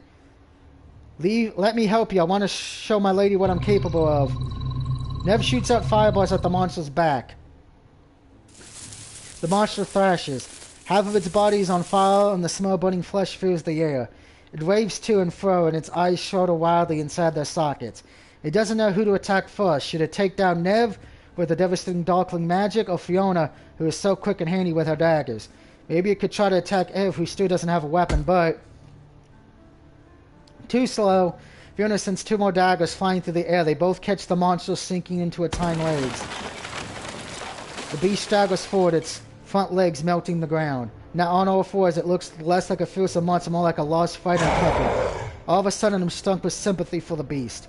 Ashlyn knows she will transform into a werewolf without her necklace, and that's why she wanted to find it so badly. She didn't want us to learn about her secret. She didn't want to hurt us. That being the case, I have to grant Ashlyn her wish. Bind. Magical ropes fly through the air. They wrap around the monster, clutching its legs into its free stomach and wrapping around its muscles. The monster withers on the ground like a stuck bug, clutch losing leaves and twigs in its wake. It's trying to escape, but to no avail. The monster has been weakened too much, and my magic is too strong. Now let's put an end to this. I approach the fallen werewolf. It's still straining against its bindings, but the enchanted sword lodged in its back has snapped most of its strength. It's weak, too weak to break its bindings and too weak to resist my magic. In this state, I should be able to force it back to its original form. I bend down on the floor beside the beast and extend one hand. My palm glows with magical energy. My lady never stares at me, her eyes wide. What are you doing exactly? I'm going to end this for good. But you're putting yourself in danger. If it gets furry, it won't, trust me. I'm going to steal this beast away once and for all. Once and for all? But stealing away a curse like this, That's incredible powerful magic. Then it's fortunate I'm an incredible powerful witch, isn't it? Or do you think I'll be unable to pull this off? No, that's not what I meant, my lady. I'm sure you can do it. Anything is possible for you. You couldn't even make the stars fall if you wanted. I just meant the strain this spell will put on your body. It will be difficult even for you to handle. I know it will, but that's the risk I'm prepared to take. I need to ensure that this, I look at the bound wolf, never happens again. Hey, wait a second. I'm a little lost here. What's going on exactly? I'm going to get rid of the werewolf's curse, which means Ashlyn will no longer transform during the full moon. She will be able to live her life as a normal girl, without relying on magical trinkets to suppress her curse. Wow, you can do that? It's possible, yes. Even for the most devastating of curses can be reversed, no matter how they were thrown. But werewolf magic is very complex. Many humans have tried and failed to contain these sorts of arcane curses. If you make a mistake, the effects will be devastating. Then it's a good thing I don't make mistakes, isn't it? But going this far for Ashlyn's sake, I don't understand it. Why are you doing this for her? Why are you putting yourself in danger for a girl you hardly know? It's difficult to say. I suppose it's just one of my whims. I can't let a pretty girl suffer. Aww. Look at the boobs. She's trying to do the right thing. Give her credit. Ashlyn. I press my palms gently against the werewolf's sanguine black coat. The wolf's body's covered in cuts and lacerations, and it smells like a Korean barbecue. Its eyes are filled with pain. It's stuffed. We made that wolf suffer a great deal, but no longer. I'm going to make all that suffering go away. I'm sorry I couldn't find your necklace on time, Ashlyn. I hope this is payment enough. I close my eyes, my right lashes mending together and focusing with every single part of my very being into the flying werewolves before me. Images of Ashlyn flicker through my head like a kaleidoscope. Ashlyn's lifeless body in my arms, her head oppressed against my chest. Ashlyn's legs crushed around mine, her hair fronting across her pillow in sleep. Her wide-eyed, surprised expression as Madeline embraced her.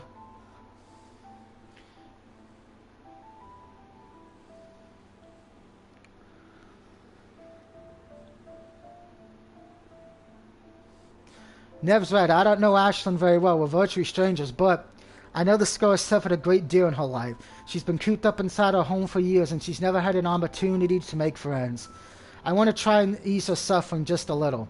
I know that doesn't sound like something the so-called Dark Witch would say, but to Ashlyn, I'm not the Dark Witch, Viola. I'm the adventurer Violet.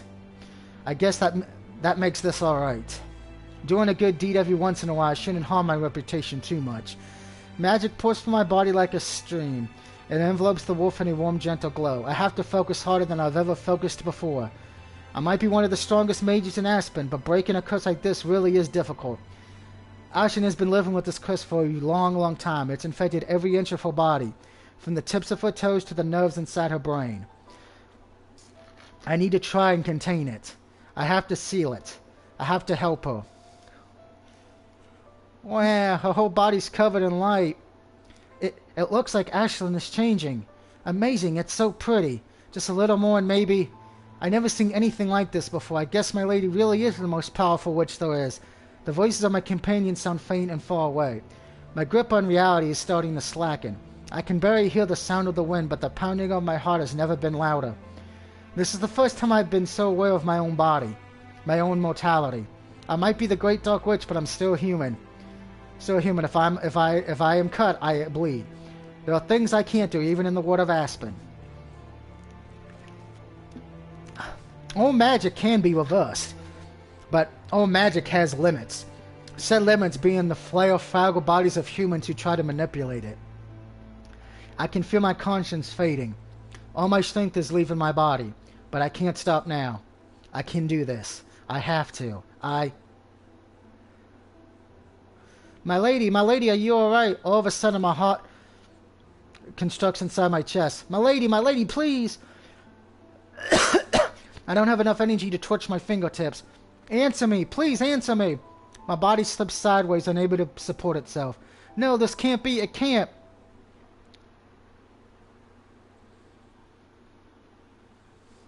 The last thing I think before darkness claims my conscience is, maybe I ever did it after all.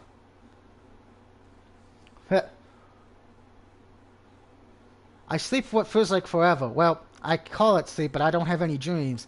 I can't hear any sounds, nor smell any smells. My body's completely oblivious to the outside world. My mind drifts in a sea of darkness. Feels like I've fallen into the murky depths of a deep, dark pit and I can't claw my way out. Time passes, though I cannot sense it.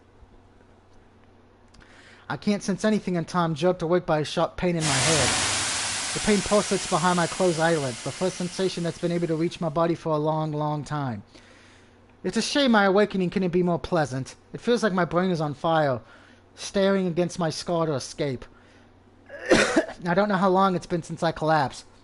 I don't know where I am or even who I am. What's going on? What? I cut one eyelid open slowly and then another. Everything looks so blurry.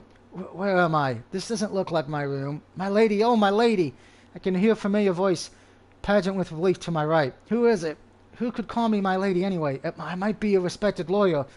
But that's taking things a bit too far. I try to tilt my head, but it hurts too much. I feel like I'm going to be sick. Oh my lady, thank goodness, I was so worried. Fingers intertwined with mine, squeezing tightly. Whoever the worried party is by my bedside. They must care about me a lot. Could it be my mother or my father? But no, they would never call me my lady. Why would they?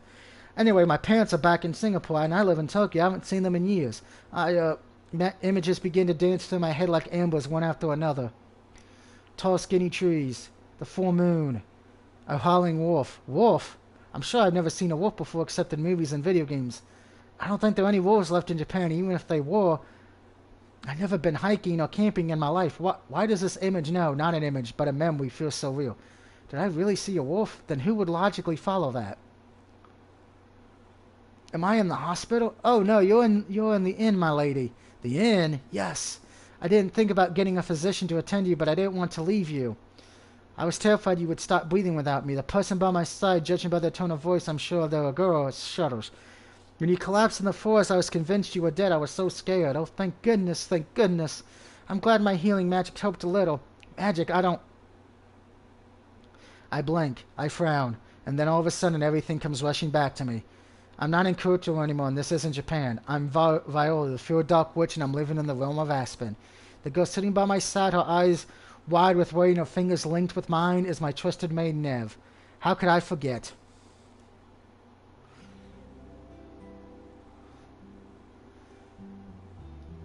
More shots there for you want to... Nev. I grip my maid's fingers with newfound strength while my memory slowly begins to fade. Is that because of Nev's healing magic? If sure, I should thank her later. The pounding in my head is incredibly painful, but I'm sure it would be 3 times worse without Nev. What happened in the forest? Did I really pass out? Yes, my lady, you just flopped over like a ragdoll, and then... I've never been more afraid before in my life. Not even when you met that werewolf. That was nothing compared to the fear that I felt back then. If you had died, my lady, Nev snuffles, her eyes begin to bleed with tears. She is crying for me? I hope not. I don't want to hurt her, not like this. I don't know what I'd do with myself. I don't think I'd want to live in a world without you. Oh, Nev, you silly girl. I lift one arm, wipe the tears from her eyes. My muscles still feel a bit sore, but at least I'm able to move without feeling sick. I wouldn't die, not like that. I'm the great Dark Witch Viola, remember?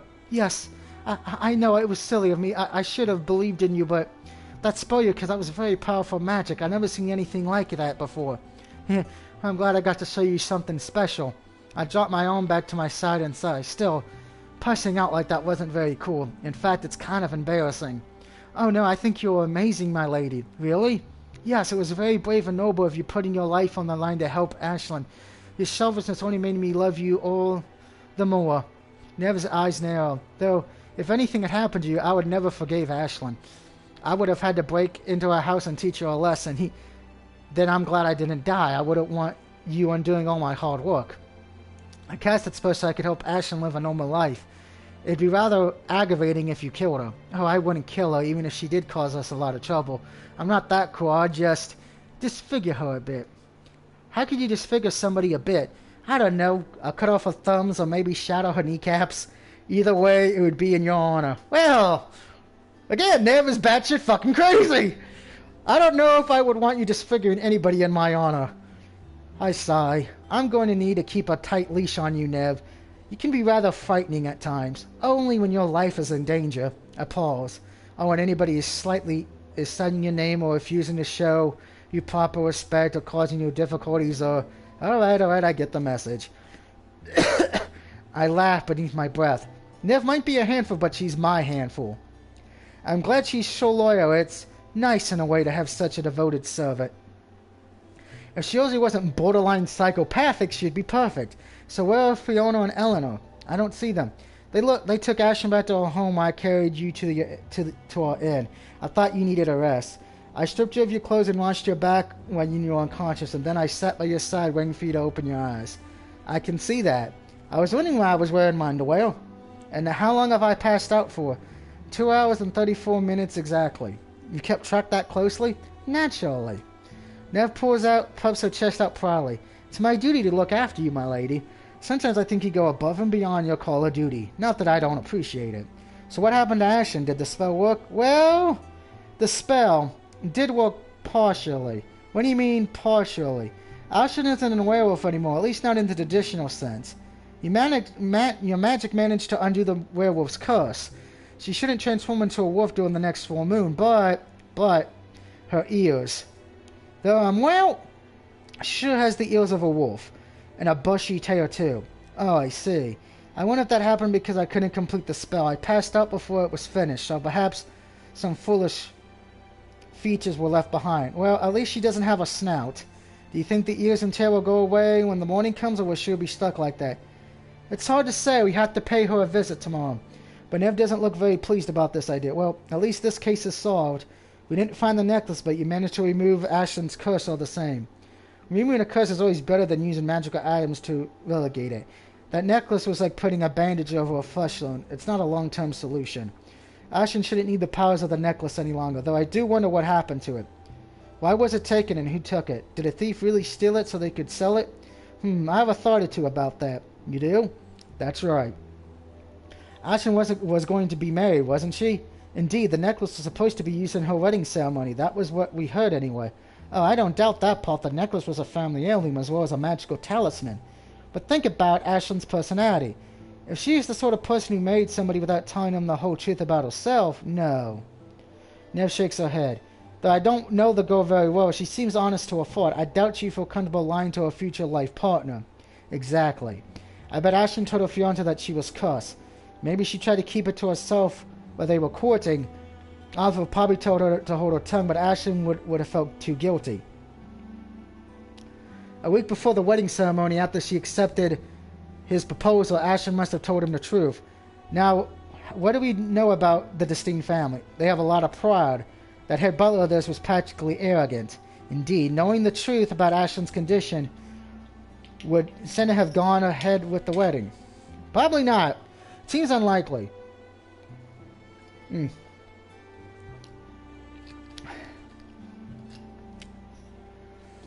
seems unlikely. Then that's probably what happened. Senna no longer wanted to marry Ashland, but he didn't want to break off their engagement a week before the wedding. Spawning Ashland would have harmed his reputation. Instead, he conducted a plan so he wouldn't have to marry her. He had somebody to steal the necklace, or else he took it himself. Shane was Ashley's fiancé after all. He wouldn't need an excuse to go to her home. It'd be easy for him to steal it than any thief. Of course, it all makes sense. If it was revealed to the public that Ashton was a werewolf, nobody would have made Sin go through with the marriage. He would have been free and his reputation would be intact. That's right, he's the mastermind behind all of this. And I'm willing to bet that's why his butler wouldn't let us into the estate home.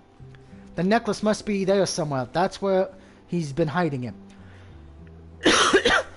That's what I think, at least. I can't be completely sure, but I think it would rather be interesting if the four of us went to search his home tomorrow.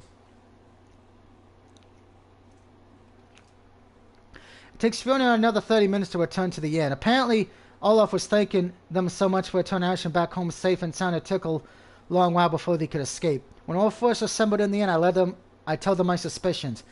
Together we decided that come the following morning we will go to the estate home and find that necklace no matter what it takes. The night passes and I fall asleep quickly. My body is still drained from using such a powerful spell, and I need all the rest I can get. Come the morning, the four of us get ready to conduct the final stage of our investigation. Our clothes are a little torn and muddy from our grueling fight with the werewolf, but Nev fixes them with some simple magic. Thoroughly prepared, we make our way once more to the gates of the estate home. There we run into the estate family butler, just as I expected. Let me in, Marion. I am Lady Ashlyn Christine, and I have a right to see my future fiancé, don't I? But there's somebody else by the gates I thought for sure would still be in bed recovering from the events of last night. Evidently, I misjudged her. She's stronger than she looks. Ashlyn stands looking both taller and prouder than I've seen her before. She's still fairly short, but the fluffy canine ears sprouting from her head give her a bit more height, especially when they're pointed up like that. The fluffy tail protruding from the bottom of her gown bristles. I guess my spell didn't work properly after all. Ashlyn can no longer turn into a werewolf come the full moon, but now she's forever stuck with wolf furs and a wolf's tail. I think her nails look a bit longer, too, and so do her teeth. Well, Ashlyn's still cute. I hope she wasn't too attached to her pink, fleshy human ears, though. Lady Ashlyn. I think Ashlyn called the butler Marion, so he does have a name after all. I understand that you want to see Lord D'Estate, but you're making quite a fuss. Why shouldn't I make a fuss? I want to see Sir, and I want to see him now. Particularly, please, it's early in the morning and my master's still in bed. Then go in there and wake him up. This is important. My lady, please, I know you're accustomed to getting your own way, but I'm not your servant. I serve Lord D'Estate, and as you're not yet his wife... Marion looks Ashlyn up and down, and his lips go, well, given how you look, I doubt you ever will be his wife. What? You mean Sir would break off the engagement because of some ears and a tail? You have to admit, it isn't exactly ladylike. Why, you're almost like a beast, and the way you're carrying on, too, you're not acting like the Lady Ashlyn I knew, but like a wounded animal. What self-respecting gentleman would marry somebody like you? Hey, what a jerk! Fiona, unable to keep silent any longer, strides forward. How dare you talk to Ashlyn like that? She's a good girl, and she hasn't done anything wrong. You're the one acting like a jerk, not letting her see you own a fiancé. Fiona. Ashlyn blinks in confusion. I guess she's so engaged in her argument with Marion she didn't see us. And the rest of you, too. You're here as well? Oh, my. Marion signs and closes his eyes. You four again. Yeah, it's us. Did you miss us? I bet you're crying into your pillow every night wishing we keep you company, you old fart. Goodness, what a shocking language, and from a young girl no less. It's really too much. Hey, I ain't a young girl. I might be small, but I'm still a woman. Woman or not, you're all peasants to me, and the Darkling's even worse. He's just as prejudiced as ever, I see. It's fine, I'm used to it. But that ain't right. You didn't do anything wrong, Nev. I know. But it's the way of the world. People don't like Darklings. It's always been like this. It doesn't matter how well-mannered I am or how polite. People will judge and dislike me all the same. I've come to terms with that already. I know has nothing to do with me, but Nev tries to sound calm, but I can tell it isn't right. All right. As a Darkling, people often give Nev a wild berth, riding her boasts of Sabacorn and fear. She might be used to it, but that doesn't mean it should be accepted. I never experienced discrimination like that before, but it must be painful. Now, would you kindly step aside? I'm tired of your antics, and that includes you, Lady Ashlyn. You mean you won't let me in? I'm afraid I can't. Not after you have behaved in such a shameful manner. My lord would not like to see it, and neither do I. Well, I suppose it was regrettable, really. The old saying does state that if you lie down with dogs, you get fleas. Your manners have degraded terribly since you started going around with this band of so-called adventurers. Hey, I ain't a dog and I don't have fleas. No, I suppose you're not the real dog. The real dog would be Lady Ashlyn. Ashlyn's face turns with she grits her teeth together. Why, you? How dare you say that to me? I can say whatever I wish to you as a butler. It's my duty to uphold the dignity of the estate family, and allowing a beast like you into my lord's home would only sully it. You would call me a beast. You call me a beast, although I was to be married to your master. It is the past tense, I assure you. I would tell my lord about this, and I doubt he will reconsider your marriage. Well, good. All of a sudden, Ashlyn stomps her foot against the ground. I don't want to marry, sir. I never wanted to marry him. I only agreed to his proposal because he said he would use his wealth to save my home and provide for my servants. I always thought he was an arrogant, aloof man, but I thought he could be kind, too. I thought within time he may even grow to love me. But I was wrong. When I told him what I really was, he suddenly started acting so cruel. He said such careless, terrible things, and now I have a reason to believe he's a thief, too. So it seems Ashlyn came to the same conclusion I did. She's sharper than she looks. He stole my necklace because he knew it allowed me to keep a human form during the full moon. He took it because he wanted to expose my secret to the world and turn me into a laughingstock. You say he doesn't want to marry me now? He never did to begin with. He just wanted my title and my prestige. When he learned the truth, he tried to humiliate me. I would never, never marry a man like that. The feeling is quite mutual, I assure you. Now leave at once before I escort to force. Oh no, I'm not going to let you scare me away. My necklace is inside that house. I'm going to get it back using whatever means necessary, and then I'm going to slap Zin's mug's stupid face. You would threaten my master with violence? Then you leave me no choice. I have to unleash my secret technique. It's one of the deadliest spells known to mankind. Man raises his right hand very slowly. Dark flames begin to gather in his palm. This may hurt a little, Ashen, but it's for your own good. Vicious animals have to be put down. More tedious gather. The flames in his hand go higher and higher like a proof. Any second now he's going to release the full brunt of the attack upon Ashland. At least that's his plan, but... My lady, this man is, as Fiona might say, pissing me off. Do I have permission to attack him? Permission granted. Thank you, my lady. I won't waste this opportunity. Never takes hold of her skirt in both hands and drops a neat curtsy. Then she turns back to me. She holds out her right palm, her fingers extended, and simply says, burn. Good, the butler fucking deserved it, the bitch. Ashland. Though the butler man claimed his master was still in bed, we soon discover that isn't true. Sans effect sitting at the desk in the center of his drawing room. Or at least he was. He soon jumps to his feet when my party of five, spearheaded by Ashland, enters the room. It's the first time I see it, and I examine him curiously, my eyes narrowed. I suppose he's quite good looking as far as men go. Not that I'm attracted to men. Despite his good looks, however, his sharp features and narrowed eyes make him look disagreeable. I don't think I like this man, even if he hadn't caused Ashton so much pain. Ashton, what are you doing here? This is the most improper, and... He looks at Nev, Fiona, Eva, and me. His brow furies even more deeply, practically when his eyes pass over Nev's horns and Fiona's outfit, a lack of. Who in the world are these people? It's a pleasure to meet you, my good, so I am Vi, and I lead this group of adventurers. Ah, yes, you must be the girls who were tasked with the recovering of Ashton's necklace. Though I can't imagine why she acts the likes of you. Who would ever trust a darkling? Everybody knows how crafty they are. And as far as for this girl, he looks at Fiona. I've never seen anybody wear clothes like that, if they can even be called that. Ain't you ashamed to be parted with so much of your body out in public like that? I ain't ashamed. I don't even give a damn what you think about me, even if you are the son of a rich family and all. I know I'm worth 10 of you. A bold claim to make. Man told me you girls bothered him yesterday. With all due respect, we were just trying to help Lady Ashton find her necklace. We were only doing our duty. Yes, well, you've done far more than enough helping already. How did you even get in? I gave Mary strict orders to keep any intruders out. We're smarter than we look. That old man was no match for us, though he was foolish enough to believe he could fight us. Fight? Sin looks at his scornful.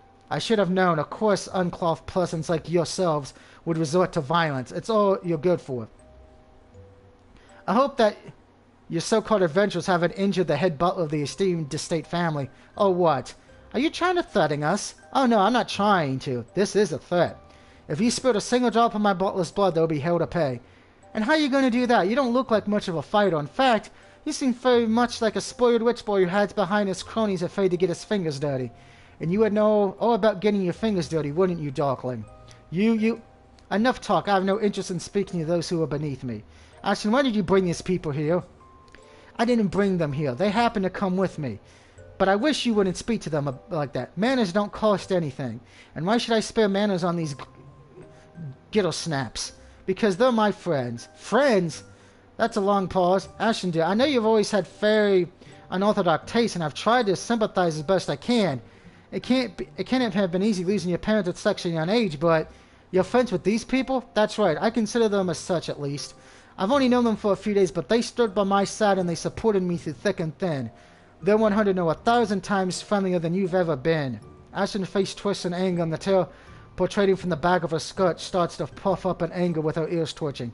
For the first time during their conversation, Sam looks at Ashton rather than through her. His eyes sag on her animalistic ears and tail. His frown goes deeper still. Ashton, is that some kind of costume, or it couldn't be? But it is. These ears are real, and it's part of who I am. I told you before, son, when I was little doing that awful incident in the forest with my parents, I was bitten by a werewolf. Ashland. Saints slams his palms against his desk. The door sounds ringing through the drawing room like some sort of warning.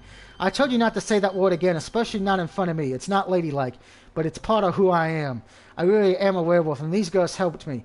They cast a spell on me to remove the worst of the curse, but as you can see, it had a few side effects. Evidently, I can't believe I didn't notice it sooner. Siren sighs, and to think I was going to marry you. I thought you seemed like a nice enough girl if a bit timid, but I prefer my women like that. The fairer sex are far more attractive when they're keeping their mouths shut. I was prepared to marry you, Ashton, for your own sake. I wanted to save you from the poverty your parents left behind. I was doing it because I cared about you, and then you tell me a week before the wedding that you're really a werewolf? What a way to repay my kindness. You weren't being kind, you just wanted to extract your power over me. The last surviving member of a family you hated. You wanted to take my house and my possessions all for yourself.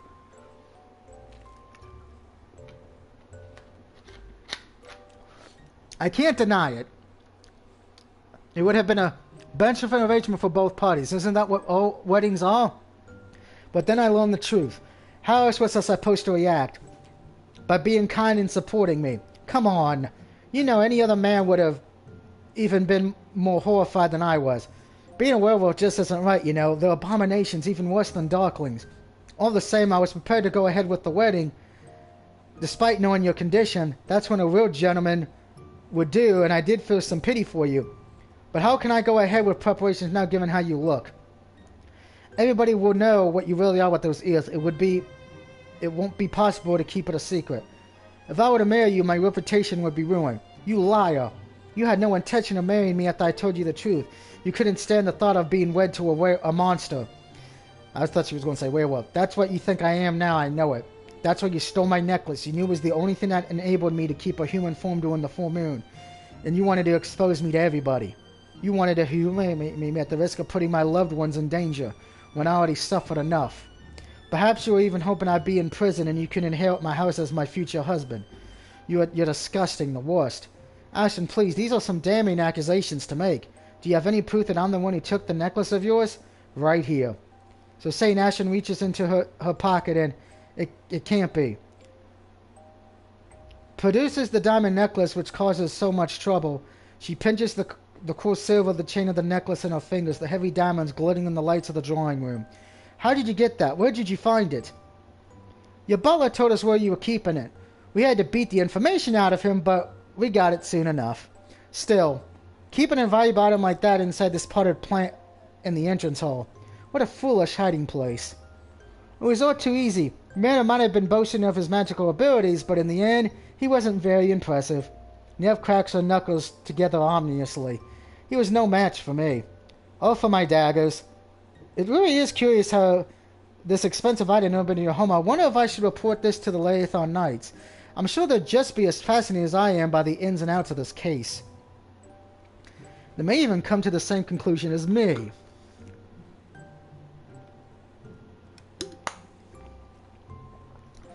That you are a thief, and despite being a nobleman, you should be thrown in prison just like anybody else who breaks the law. No, I have nothing to do with this. I didn't steal the necklace from Lady Ashton when I paid her a visit last week, I swear. That's suspiciously specific. No, I mean, you can't tell anybody else. I can't go to prison. I'm a member of the D estate family. Looks like this guy lost his cool. Hearing him beg is rather pleasant. I don't often enjoy the suffering of others, but I believe this man is getting his just desserts. This is what happens when you look down on my lady. No, this has nothing to do with Violet. Everything's related to Violet. We wouldn't have uncovered the truth if it wasn't for her. Now, Ashlyn. Pills the truth together on her own, too. That's right, the truth. Ashlyn gripped the necklace tightness. I finally know the truth. You're a criminal, see? You're a liar and a thief and the worst kind of person, and I'm glad you stole my necklace, because now I have no reason to marry you. After all, what self-respecting lady would wed a convicted criminal? But Ashlyn, you can't do this. Don't tell anybody. Think of my reputation. You didn't think about mine. That's different. Your family has already lost its authority, but mine is still important. The estates are the ones who run this city. If you help me as a criminal, you'll dispute life and look for everyone. You can't really be that selfish. How funny. You have the gall to accuse me of selfishness. You really are despicable. I'd love to see you get the punishment you deserve, but if you're that afraid of facing the consequences of your action, I'll make you a deal. Yes, a deal. I'll accept any terms. Then how about this? Give me half of your money. What? But I... Say it's an apology for calling off the wedding so suddenly. I don't care what excuse you make, just make it believable. I know you're an accomplished liar. Give me enough money so I can pay off my ancestors' debts, and then I'll call it even. You won't even have to go to prison, and your fragment disgrain for the law will be kept quiet. Does that sound fair? It most certainly isn't fair, but you're not really in a position to bargain with me right now. I have the upper hand. Yes, I... Shane looks at the diamond necklace and grins his teeth together. I've never seen a person look so utterly defeated before in my life. I understand. I agree to your terms, Ashlyn. Good, I thought you would. And sir, there's one last thing I wanted to tell you. What? You really are a horrible person. A loud ringing sound cuts through the drawing room. It takes a few minutes to figure out what just happened. Did she really? I think she might have done. Ashlyn slapped him. Oof. Suddenly the cord striking from the force of Ashlyn's slap. Her untidying the whole right side of his face is burning bright red. This isn't enough for Ashlyn now. One single slap won't make up for all the pain and suffering he's caused her. She stares down on her former fiancé, her eyes devoid of mercy, as she says, I hate you from the very bottom of my heart and I never want to see you again. Well, he deserves it. He's an asshole. Ah, that felt so good. I wanted to slap that pompous, self-righteous man across the face for so long. Whew. Ashlyn laughs and does a small twirl with her long skirt flailing around her legs. The sky above the city of Lum has never looked bluer, and the warm summer sunshine has never been warmer. I don't think I've seen Ashlyn look this openly happy before. Getting her true feelings off her chest must have been a relief. A few people passing by give a curse. They start whispering to one another, their voices low, but not quite low enough that we can't hear them. Who is that? It couldn't be. Lady Ashlyn? That's impossible. Lady Ashlyn never leaves her home. I thought she's a serious, solemn kind of girl. You expect it, wouldn't you, after her parents died so horribly? No. That is Lady Ashlyn, I'm sure of it. It looks just like her. Then why is she making such a commotion in the street like a commoner? Has she lost her mind, and why is she wearing those ears? But Ashlyn, if she hears those mocking, doesn't seem to care. She pauses in her spinning, her face flushed, and sinks away. I reach towards to catch her. Would she stumble over her own feet and fall? But my concerns prove to be unnecessary. Though she isn't exactly steady on her feet, she's more capable of supporting herself.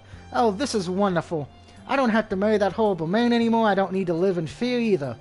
I won't have to leave my house. I can keep all my possessions, and I don't care who learns the truth about me either. I kept this secret for far too long. It was oppressive. I feel like I could have never been honest with anybody. Nobody would accept me. But I know that isn't true now. Ashlyn reaches forth and shakes my hands and hers, and a smile on her face. I met you, Violet, and Never, and Ellen, and Fiona, and you know who I really am, but you haven't turned against me.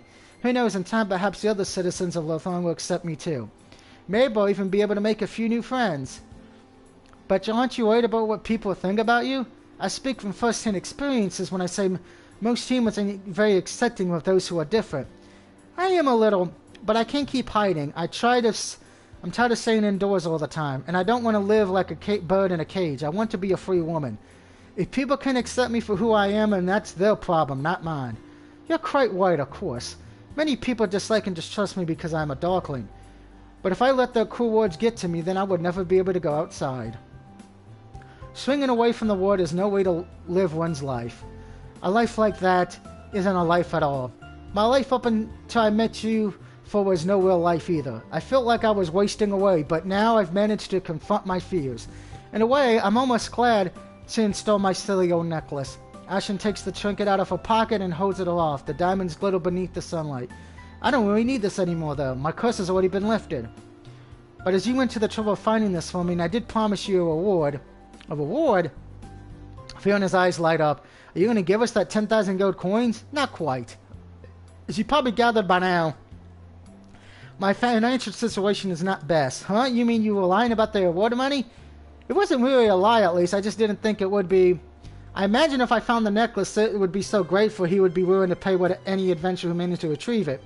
I see now that this was foolish of me. You placed rather too much faith in him. I just don't like seeing the bad in people. I thought when he proposed to me that he loved me, at least that he would grow to love me. Ashlyn sinks her head. In any event, I don't have 10,000 gold coins I can give you. I don't have that kind of money.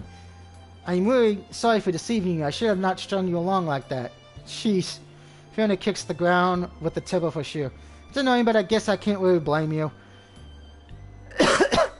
It would be rather hypocritical if you of all people flaunted Lady Ashton for a trickery. That's right, don't you remember what you did with my ruby necklace? Hey, that ain't fair. You know I'm reformed now. I'm doing my best to keep on the straight and narrow. You better or you'll be sorry. Ahem. Ashton clears her throat directly. As I was saying, I can't repay you with money, but there is something I can offer you for all your hard work.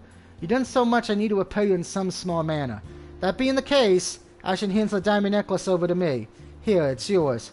I turn the necklace over in my hands. It's made of not one diamond, but many small ones which are attached to a gold chain. The necklace feels cool to the touch, and it's rather heavy. I wonder how old this trinket necklace is. Are you sure this is alright? The necklace is probably worth more than 10,000 gold coins you originally promised us. It's fine, like I said, I don't need it. But isn't this a family heirloom? It must have been in the Christine family for generations. It has, but after I was bitten by a werewolf, Elif had a powerful mage put an enchantment on it that would keep my curse under control. Ever since that day, this necklace has been nothing but a fancy shackle. I no longer want to keep it any part of my old self. That's why I'm giving this to you. You worked so hard to find it, after all. You deserve it much more than I do. Well, if you're sure, I wouldn't mind keeping it safe. Thank you very much. It's no problem. I'm the one who should be thanking you. I never forgot. I'll never forget you, Violet, and I'll always be grateful for your help. You've done more for me than words can ever express. Kind of looks cute with those wolf ears. After retrieving Ashleen's diamond necklace, me and my humble band of adventurers start to retrieve a bit of attention across Aspen. My lady, the Admiral Gods, must have told everyone who asked, and even those who didn't, about our triumph. Malin doesn't know the full details about the case of the missing necklace. Of course, few people do, save for of us directly involved.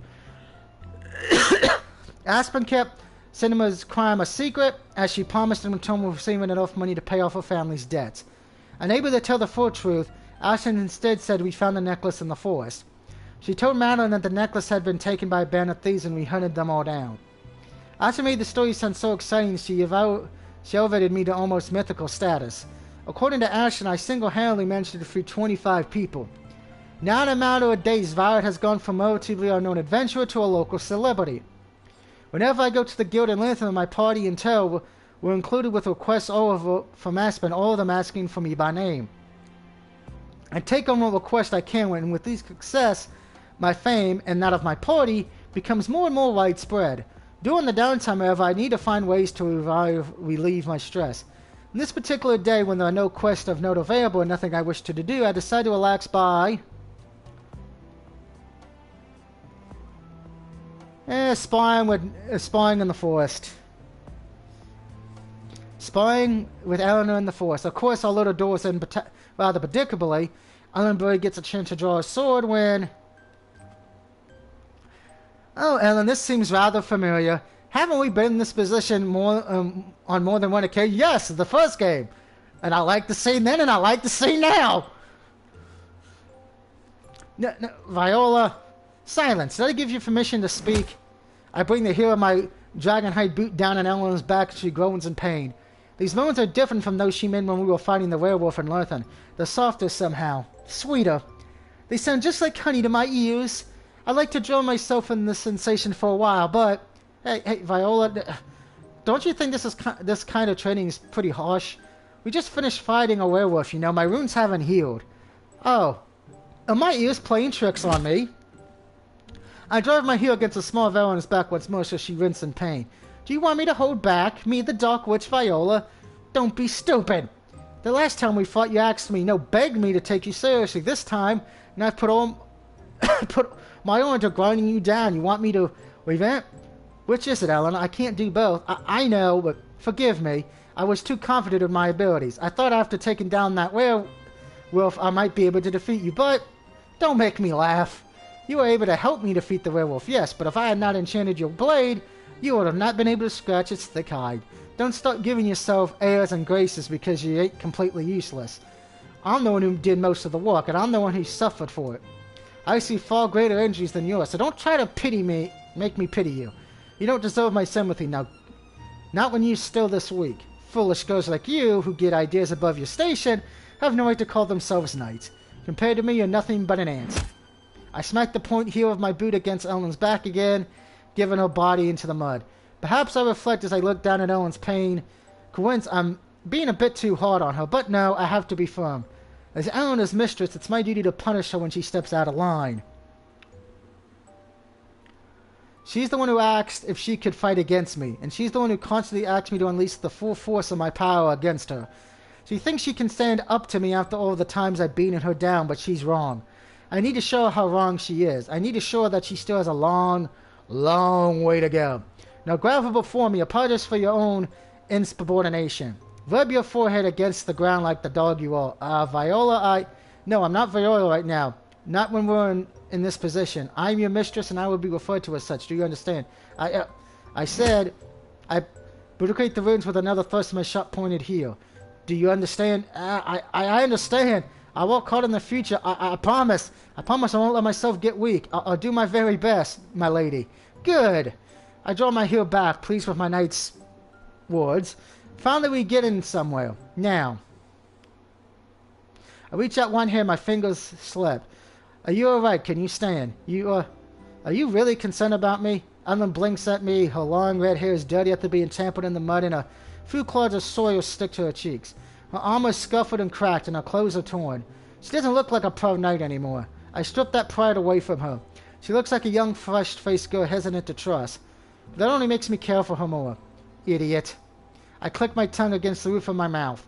Of course I care about you. If I didn't, I wouldn't subject you to training like this. If this is training, I don't think she likes it. I help Fiona up. Her body's unstable after receiving such a brutal beating, and she's always on her feet. I catch her before she falls, pressing her muddy body against my chest. Her body that I injured. I call Ellen, but I'm the real fool. Ain't I supposed to look after my servants? Here, this should heal most of the damage. I link my fingers on Eleanor's and close my eyes. Magic begins to animate from the palm of my hands. This magic wraps around Eleanor like a shroud, stilling the cuts that run across her bare skin, and erases the aches and pains in her joints. Then I use my magic to mend her clothes. Anna looks at me a little shyly, still leaning against me for support. I don't understand. You were being cool a few minutes ago, but now you're fussing over me like a mother hen. If you're really worried about my safety, why did you strike me with so much force today? Did I do something to annoy you? That isn't it. It was just concern. About what? About you, of course. I'm worried our victory against the river has gone to your head. I must admit, fighting a powerful foe like that and surviving was quite exhilarating. I thought after that bout I might be able to get the upper hand against you after all. I guess I was wrong. You were completely wrong, but don't worry. As your mistress, it's my job to set you straight. I'm trying to temper my power when we fight. I don't want to harm you, and I don't want to humiliate you. No matter what I do or say, you're a valued member of my party, and I care for you, but that's precisely why I have to be hard on you, especially now. We're starting to make a name for ourselves in Aspen. People are going to ask us to do far more complicated, difficult quests than the ones we've been doing already.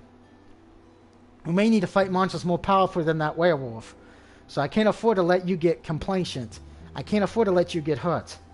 If you get injured in a real battle, it may be my fault for not training you properly. That's why I had to be harsh. It's the only way you'll learn. I guess you could call it a trial by fire then.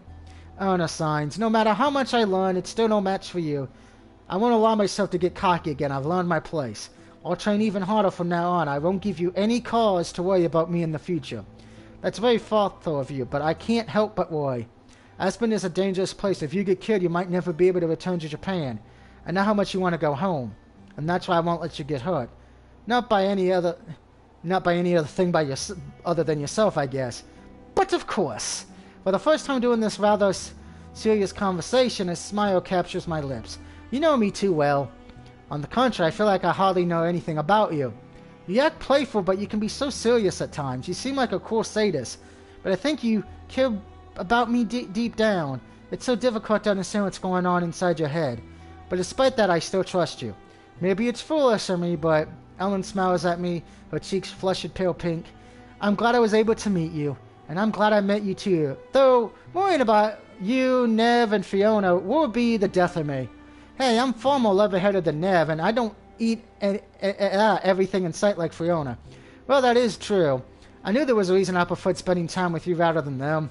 You're far less likely to give me a headache. Is that a compliment? I like to think so now. I look Ellen up and down. Though I fixed her clothes, there are still a few smuts of dirt on her skin. After all that exercise, I've worked up quite a sweat. Why don't we clean ourselves off in the bath? The bath? Ellen's face heats up, no doubt thanks to the steamy memories we made the last time we took a dip together. Do you really want to bathe with me again? I wouldn't have it any other way. I was pretty rough with you today, so now I'll do my best to be gentle. I'll clean every inch of your body carefully. Do you like the sound of that?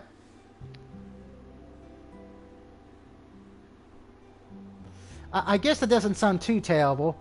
Foo foo foo foo foo. I giggle softly under my breath. Oh, my cute Nat is so transparent. She's adorable, and that's why I want to keep her safe. I'm not going to let anybody or anything hurt her. Not while I'm around. A few days later, the four of us go into the Adventures Guild in Lithium to see if any new quests have been posted. When Madeline sees us, she smiles brightly and gives us a wave.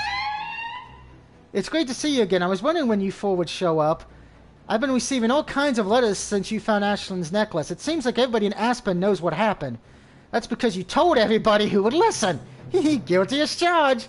How could I help myself, though, when your story was so incredible? I wish I'd been there to watch you take down the Den of Thieves. It must have been so thrilling.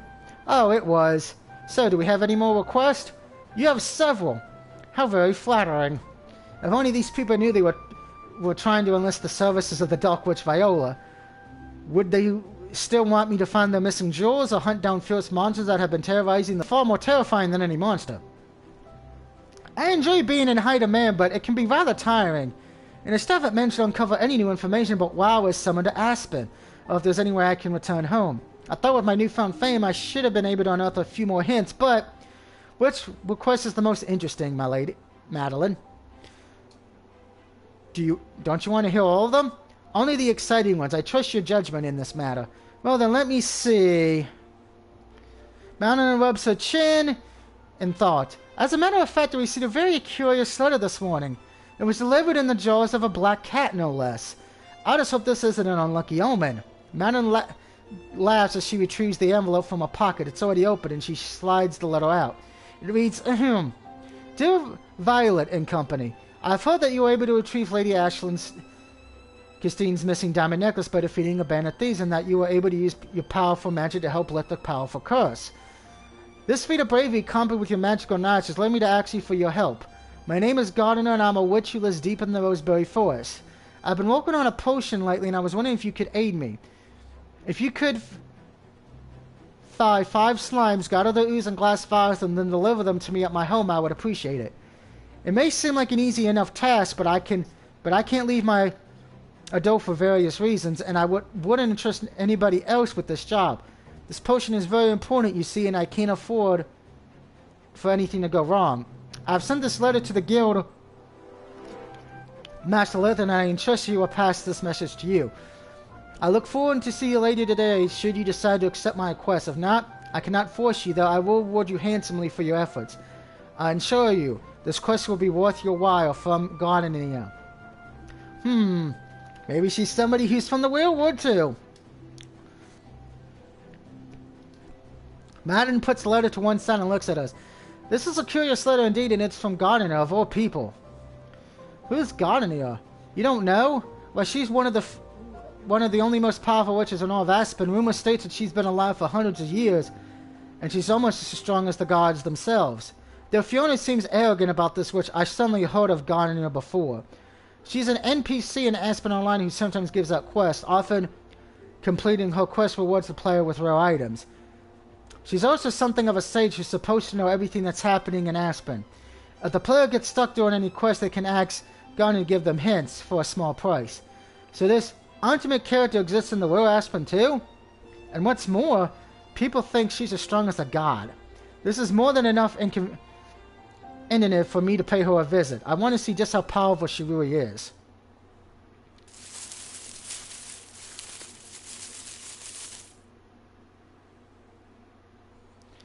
And so, the four of us end up in the Roseberry Forest hunting for slimes. Slimes are notorious weak enemies, and this should be an easy task without any complications, but... Ah ha ha ha ha! Yep, I had a feeling it would be her! Because she always ends up getting the mud of the slime picture. Hey, what gives? How'd this happen? Of course, Fiona had to get herself in a scrape.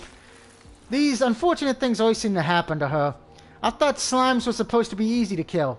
They are easy to defeat. If you don't go charging into a fight like a fool. I ain't a fool. And yet, despite your protest, you're the one who ended up on the ground covered in ooze. It's funny how that works out. Hey, Nev, that's mean. The truth... the truth hurts. Why you? When I get out of here, I'm going to make you pay for that, Nev. I'd like to see you try. Girl. Fiona squirms a little bit, but it doesn't really make a difference. If anything, the slime that fed her seems to stick even more tightly to her skin. Though the slime has managed to get the better of Fiona, I don't think it's particularly strong. I'm sure I could defeat this monster with a simple spell. Should I help Fiona before things are turning for worse? Let's tease her. I could kill the slime, I suppose, but where's the fun in that? Things are only starting to get good. My, you look rather indecent right now, little puppy. Hey, I'm not a puppy, but you're rolling around in the dirt just like one. I can't help it, I ain't doing it on purpose. The stupid slime just got me when my back was turned. Then perhaps you shouldn't turn away from your enemies in the future. That only gives you the more chances to strike. I know that, I just didn't know it was there. This slime's a crafty one, alright. Fiona tries to break free, but to no avail. The slime seems to have taken a real shine to her, and it clings harder than ever to a series of wet, sucking noises. Ew, gross. Fiona winches. This doesn't feel good. I don't feel good at all. You might not be feeling good, but I'm rather enjoying myself. Oh, shut up! How dare you tell my lady to shut up? Magic Gunny begins to crackle around Neville's body. I know you're one of my team members, but I can't forgive you for your rudeness. If you keep talking in such a manner, I will have to punish you. Hey, don't punish me. Get this slime off me first. I assure you, one blast with my magical energy will vaporize that pesky slime. But it might melt the skin from your bones, too. That's alright, isn't it? Of course it ain't alright. That's crazy. Nev, can you stop threatening Fiona, please? She's suffering enough as it is. That's right. I'm suffering enough already. Ugh. The more Fiona struggles, the more the slime wraps around her body. A muffled little gasp comes from Fiona's lips. If only I had my dagger or something that cut you to pieces. Girl! Fiona's cheeks are starting to turn pink, and I can see beads of sweat forming on her forehead. This sensation, it feels weird. Hey, Viola, you ain't gonna leave me here like this, are you? You would defeat this slime in a second if you could use some of your magic. Please, help a girl out. Girl? I raise an eyebrow. I don't see any guy, I just see a cute little puppy rolling in the dirt, playing with a new friend. Viola, please, I can't escape from this slime on my own. Please hurry before it's already invading my personal space. And any more than this, and... Okay! Viola, please, you gotta hurry. Don't tell my lady what to do. She doesn't need to take orders from a ruffian like you. But Fiona is right. Can't we do something to help her, Viola? I would cut the slime from her for myself, but I'm afraid I might help Fiona. She is squirming a lot. Don't come anywhere near me with that huge sharp blade of you. Oh! Fiona's hips raise off the ground. Come on, Viola, please. Have you taken this joke far enough? If you don't come and help me, I don't know what will happen. She's starting to sound desperate now. I know I should step in, but... we're going to keep watching. Because we're sick. I'm really curious to see what will happen next. Besides, this should serve as a good warning for my little thief girl. It will teach her not to wander off so brazenly into the forest next time. Foo, foo, foo, foo, foo. After the incident with the slime, our party continues with our quest. Time passes and we finally manage to defeat enough slimes to satisfy the criteria set by the witch's ladder. Our bounty harvest, we have to find where the witch lives. Fortunately for us, the witch enclosed a map of the forest in her letter, so we have something to help us navigate. Without this map, we'd be stumbling around in the woods, completely at a loss. I never quite realized it when playing Aspen Online because warp quizzes lessen the need to walk between locations, but the Roseberry Forest is really big. After about an hour's trek, we eventually make it to the witch's home. It's a small unassuming cottage located in a grove of trees right next to a lake. The cottage has wooden walls and a thatched roof, and all kinds of flowers grow around it, nurtured by sunshine. It's quite a scenic location, really. You know, for a witch's house, I kind of expected this place to look a little witchier. How very deceptive. Nev glances around the small clearing and inhales deeply, her eyelashes fluttering shut. And a gentle breeze stirs the uncut grass so it tremors around her ankles. The air does smell very clean here, though. It's relaxing. Yearning yawns and pressures her hand against her mouth. I know as a knight I shouldn't always be vigilant, but something about this clearing is making me feel sleepy. Must be because of all the magic contained around us. That's why the air smells so sweet and there are so many flowers. It would explain all these little fellows, too. A few birds are perched on the nearby trees chirping. They're not the ominous sort of birds you expect to concentrate around a witch's cottage, like crows or vultures, but blackbirds and bluebirds with bright eyes and yellow beaks. They are rather cute. Any witch who lives in a cute little cottage surrounded by birds can't be bad, right? Appearances can be deceiving. Let's hope she doesn't intend to cook us alive. Don't be silly, this isn't a fairy tale. She might be an all-powerful witch, but I doubt she'll be able to best me. Well, naturally, there's nobody more powerful than you, my lady. Thank you, Nev. Cheered by my maid's unfailing support, I walk to the witch's front door, rap on it with my knuckles. I wait for a few seconds, but there's no reply. What if the witch isn't home? Though she sent us that letter, she might not have expected us to accept her request. Nev taps foot patiently, her arms folded. I can't believe the nerve of some people. How dare she keeps us waiting? This isn't fair on you, my lady, especially after she had the gall to ask you to kill slimes of all things. That's right. I didn't let myself get creeped on by a slime for nothing. I might not have many manners, but even I know this is no way to treat a guest. Nev gives Fern a pointed look. Are you thinking what I'm thinking? I think I might just be thinking what you're thinking. Hey, what are you two? But Ellen doesn't get a chance to finish her sentence. Before the words are even halfway out her mouth, Fiona whips out her daggers and Nev raises her right hand.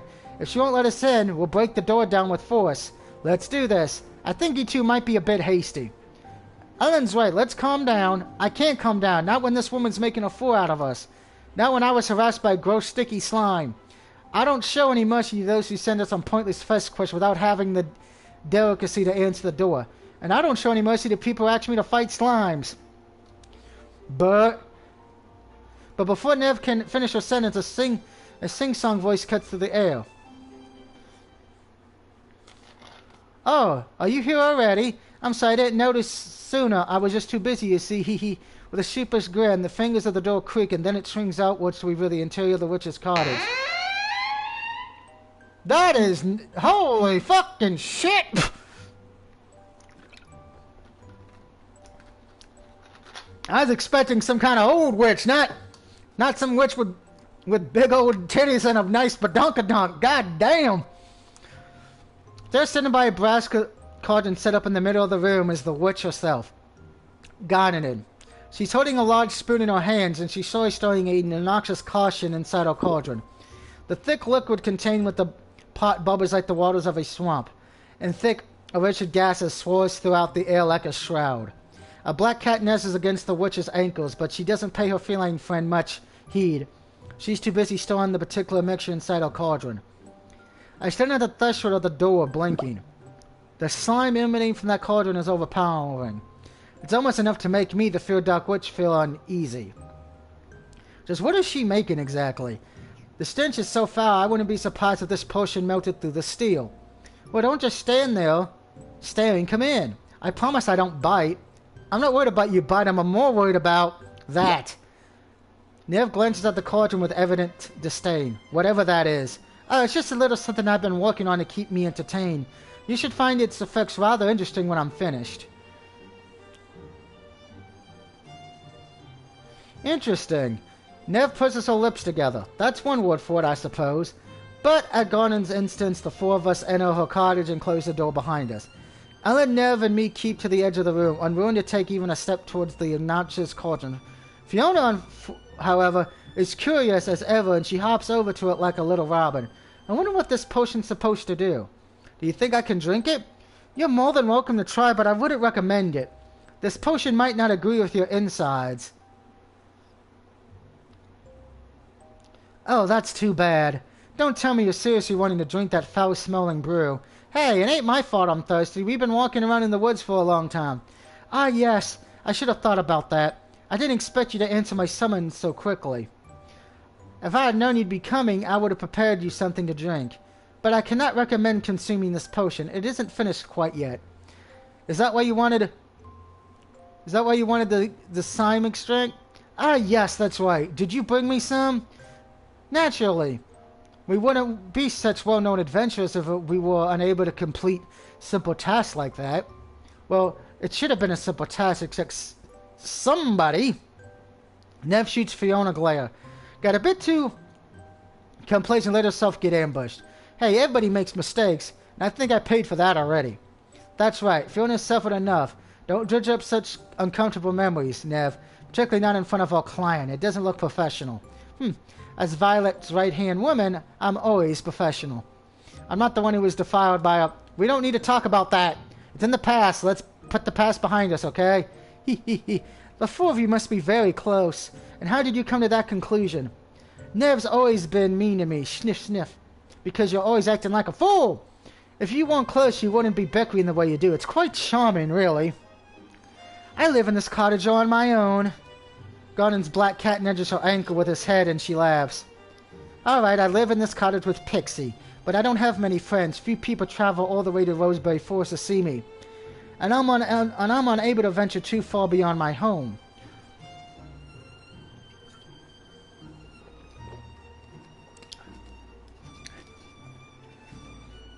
Brian, don't make me put you in timeout again. It can be quite lonely here at times. I'm glad the four of you answered my summons. It makes this creaky, miserable old cottage just a little livelier. Hee. So is that why you asked us to run such a simple errand? Were you trying to retrieve your own boredom? Not exactly, no.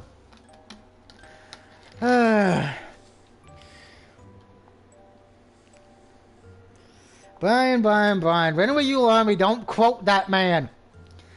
That man is Satan. I would like that time extract, though, as you went through all the trouble of collecting it. Naturally, I don't want Fiona's great sacrifice to go in waste.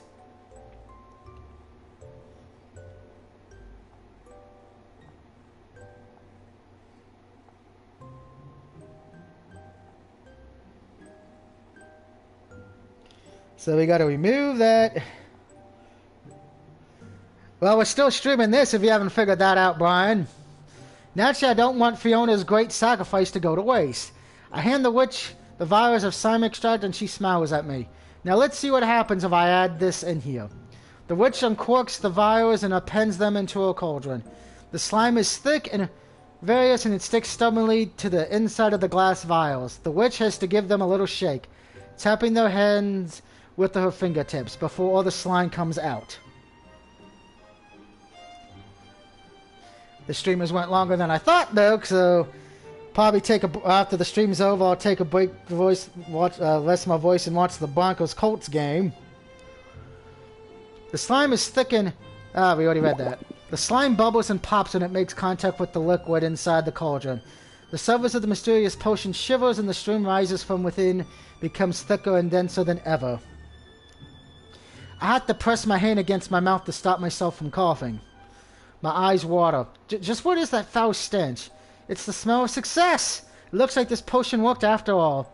You call that success? It smells like rotten eggs. That's what it's supposed to smell like. Are you sure about that? The rumors say that you're an all-powerful witch who knows all kinds of forbidden magic. Is it really true? Oh, is that what people say about me? How flattering. That makes me super happy. And you do know what would make me happy. What? If you would tell us why you summoned us here. You said you wanted us to collect slimes for your potion, but I doubt that's true. You could have defeated any number of slimes easily without breaking a sweat. Why did you really ask us to come here? Can you actually talk about something besides wrestling, Brian? Jeez. How serious? The witch steps away from a cauldron. That's how she looks from the front. She loves the stars, apparently. Pixie following her heels and smiles at me. If you must know, I do have some important information I need to share with you. Violet, is it? I believe that's what you've been calling yourself, but you can't fool me, though. You've been wearing the gab of a peasant. You're really the Dark Witch Viola, aren't you? How did you know that? I am all powerful, remember? That's what your little Darkling friend said, at least. I know almost everything about Aspen. And I know about the wards that exist beyond the boundaries of Aspen, too. Take Japan, for instance. Japan? What do you know about Japan? Just what is Japan anyway? I never heard of it before. Most people in Aspen have it. Most normal people anyway. Fortunately, nothing about me is normal. I'm completely and utterly abominable, above normal in every sense of the word, and that's why I can help you. I'm the only one in Aspen who can help you. The only one who will be willing to, anyway. However, before we get to the really serious stuff, I'd like to try out my brand new potion. And how are you going to do that? I asked for a brave volunteer, of course. Won't anybody help her go out, pretty please?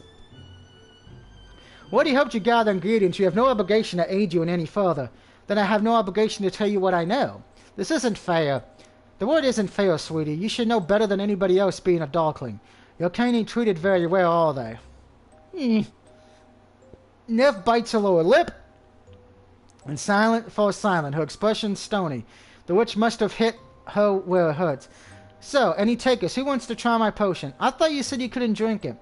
You can't. Not if you value your life, anyway. I just want to splash it on somebody's clothes. It won't hurt, I promise.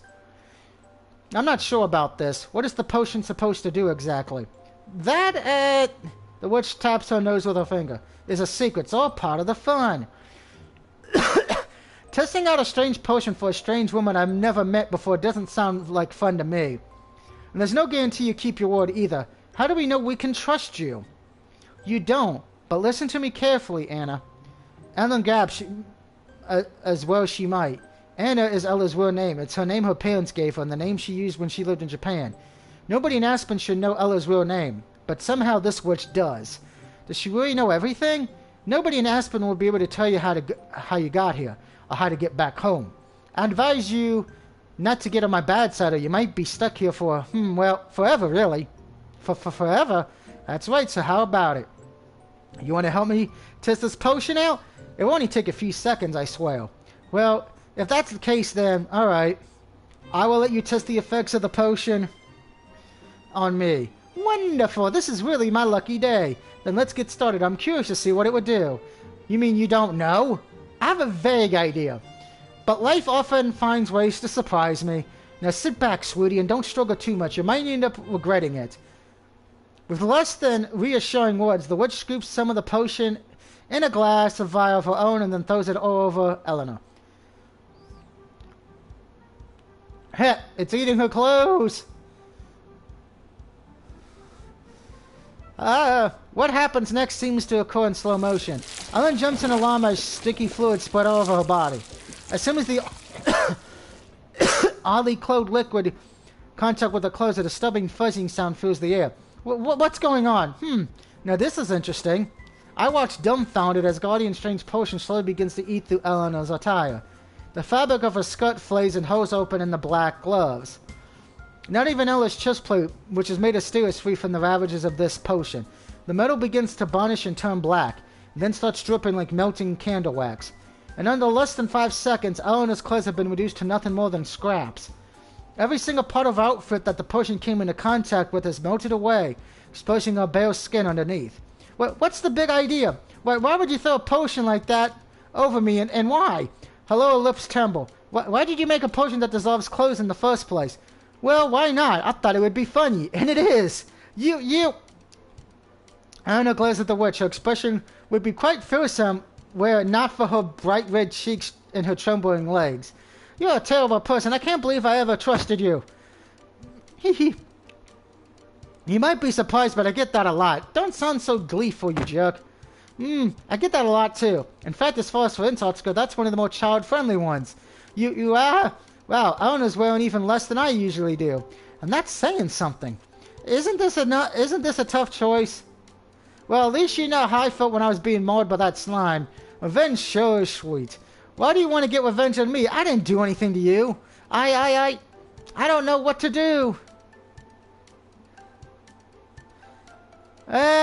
I'm going to say she looks cute. Because you're getting to see a lot of skin. Personally, I think you look rather cute. I thought my compliment might help lighten Eleanor's mood, but to my disappointment, I'm not supposed to be cute. I'm a knight. I'm a proud, brave knight. Being seen like this is such a shameful state in front of so many people. This is so embarrassing. I want to die. After the debacle with the potion, Ellen's clothes are almost completely melted. Nev tries to fix the remaining rags with her magical power, but Ellen's clothes are too damaged for magic to make any meaningful difference. In the end, Nev has to conjure up a perfect replica of Ellen's old clothes outfit out of thin air, which is more taxing than one might imagine. Ellen dresses herself, her fingers trembling, and thanks Nev silently for her help.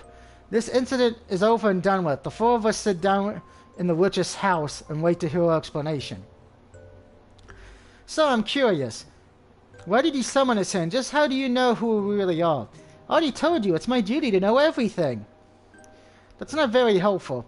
Ellen sounds calmer than she did about 5 minutes ago, but she still can't bring herself to look at the witch in the eye. I guess having her clothes melted off her body gave her quite the shock. You might know everything about Aspen, but how do you know about Japan? How do you know my real name? What's this about Japan? You said that real name before, but I never heard of it. Me either, though I beg that you will forgive my ignorance. Is Japan somewhere in Aspen? Could it perhaps be a distant land that few have traveled to? Well, distant would be the right word. Try a different plane of existence. Oh my. Though you've been living in Aspen for a month, Viola, could it be that you've yet to tell your two companions about your true identity? Have you been keeping them in the dark? What are you talking about? I know who my lady is. She's the Dark Witch Viola, and I've been happily serving her for 2 years now. That's right, she might have lied about who she was to me at the very start, but I've got no doubt she's Viola now. Only a Dark Witch would bully a cute girl like me so cruelly. My. Donnie's smile grows wider and wider. So it seems you haven't told them after all. That's no way to repay your beloved maid for her years of service, and you really should be kinder to your pets. That's right. I like how she said that's right. Fiona frowns. Right? She blinks and then, hey, I ain't Viola's sticking pet. How charming. I quite like this girl. She's very festive. The only one that makes your devotion even more despicable, Viola. I ain't being deceived as a thief. I'm the one who does the deceiving. Fiona's right. My lady may have a poor reputation in Aspen, but she's been nothing but kind and considerate towards me. I refuse to believe that she's been keeping any secrets from me. Oh, but she has, and that's the most terrible thing. And where is your proof? You're forgetting I know everything. Fetching out all these dark secrets is my job. Don't be ridiculous. My lady doesn't have any dark secrets, and even if she did, she wouldn't keep them from me. Living in this shack in the middle of the forest must be lonely. That's why you invented all these lies. You must want us to pay you some attention. Well, I shan't be fond for it. I refuse to sit here and let anybody slander my lady. Never gets to her feet, her tail twitching in irritation. Shall we go? If we hurry, we should be able to return home before nightfall. Now, I wouldn't be so hasty if I were you, Miss Maid.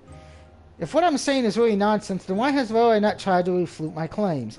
Because my lady has better things to do than rebuff the foolishness, unstained words of a charlatan like yourself. You are beneath her. Now, shall we depart? Wait, Nev. I take hold of my maid's hand, my fingers turning around her wrist, reaching in her place. Don't go just yet. My lady, you can't be taking her seriously, can you? I pause. For once, my words are stuck in my throat, and I don't know what to say. The witch is right, though I hate to admit it. I've been keeping my real identity a secret from Nev. I'm not really the great witch Viola. I'm not really from Aspen. I'm just a normal human girl. Kyoto. I didn't tell Nev about my true identity. I thought there was little point. I imagined there was no way she would find out, and anyway, being honest would only trouble her. Who wants to be told that her word as they know it is more than a game, nothing more than a game, a mere distraction in another reality? I kept it quiet, telling myself it was all for Nev's sake, but maybe I was being selfish. The witch has a point. I should have told her sooner. Nev is my most stalwart supporter, deserves to know more than anybody else. It might be difficult to tell her, but... Well, you gonna break the news to her, or should I? You don't need to trouble yourself. You caused enough damage already. I will tell her. It's my responsibility as her mistress. My lady, that witch isn't right, is she? You haven't been hiding something from me, have you? There is a long, awkward silence. My fingers still fasten around Nev's waist, gripping a little more tightly. Wrist. Perhaps part of me is afraid if I let her go, she might disappear altogether. Would Nev leave me if she knew the truth? I don't think she would, but I'm not entirely sure. She could be confused, shocked, and hurt that I didn't confide in her earlier. But if I take my time, I should be able to make her understand. Hope I can, at least. To be perfectly honest, I hardly understand the situation myself. The witch is correct. No! It's true, I wasn't born in Aspen, and neither was Eleanor. We come from a different world to you and Fiona. We were born in a country called Japan, and my real name isn't Viola. It's Kurtio. Then I launch into a long explanation. I tell Nev and Fiona all the things I kept a secret from my home days in Tokyo to my fondness for playing Aspen Online.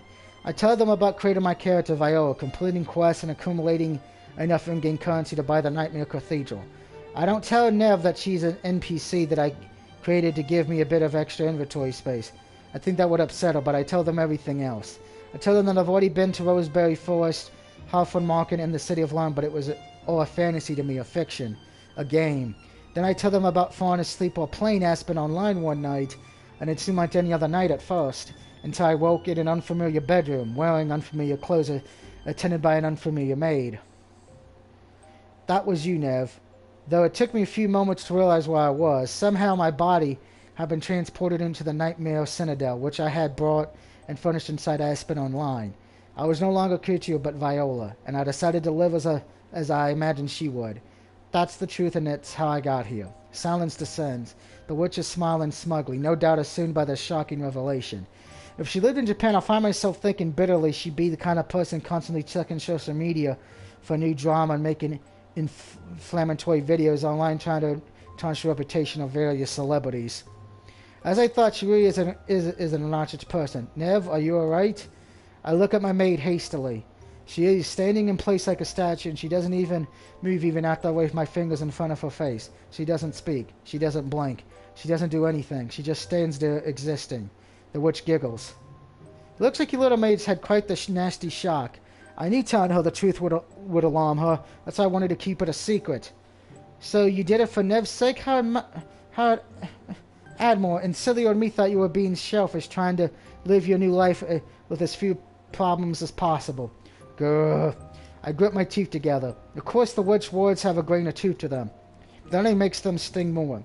While I glare directly the full force of my hatred upon this louse of a woman, Nev finally stirs. She sits back down, but she still doesn't talk. She doesn't even look at me. I think she might need a few moments to gather her thoughts. And whose fault is that exactly? The witch brushes my comment aside with a wave of one hand. Well, now we're all here, I might as well tell you how you can be summoned into the world of Aspen. Are you listening? I am listening. We have to listen. We don't have any other choice. What about you, Fiona? I don't know. This is a lot to wrap my head around. I never heard of computers before video games or Aspen Online, but from what it sounds like, you're from a different universe? Something like that, I suppose. Ugh. This is all way too confusing. I have no idea what's going on. I've never been very smart, but this would be way too much for anyone to handle. Then don't worry about it too much. Easy for you to say. Now, Viola and Ellen come to Aspen is not overly important, and neither are the finer details about their own world, which is entirely separate to Aspen. What matters is why they were born here, and this will impact every single one of you. Oh, goody, I can hardly wait. I thought you'd say that. The witch giggles. Now, this is quite a complex story. Another one? My head is still ringing from the last reveal. And that's why I'll try to make things brief. I'm sure you're already aware I'm a very powerful witch. I know almost everything that is happening in Aspen, as it is my duty. Yeah, you already said that. Can you stop boasting and get to the point? Oh my, I wasn't trying to boast. I was merely informing you that, whether you like me or not, my words are true. I have no desire to deceive or trick you. You see, around 3 months ago while I was trying to sleep, I had the most horrible dream. It was like a prophecy, really. I have them sometimes. It's a blessing, or perhaps you could call it a curse, which was bestowed upon me at birth. As you may know, I was a normal child born to 2 human parents, yet, for some bizarre reason, I have access to immense magical power most people do not. I was tutored by the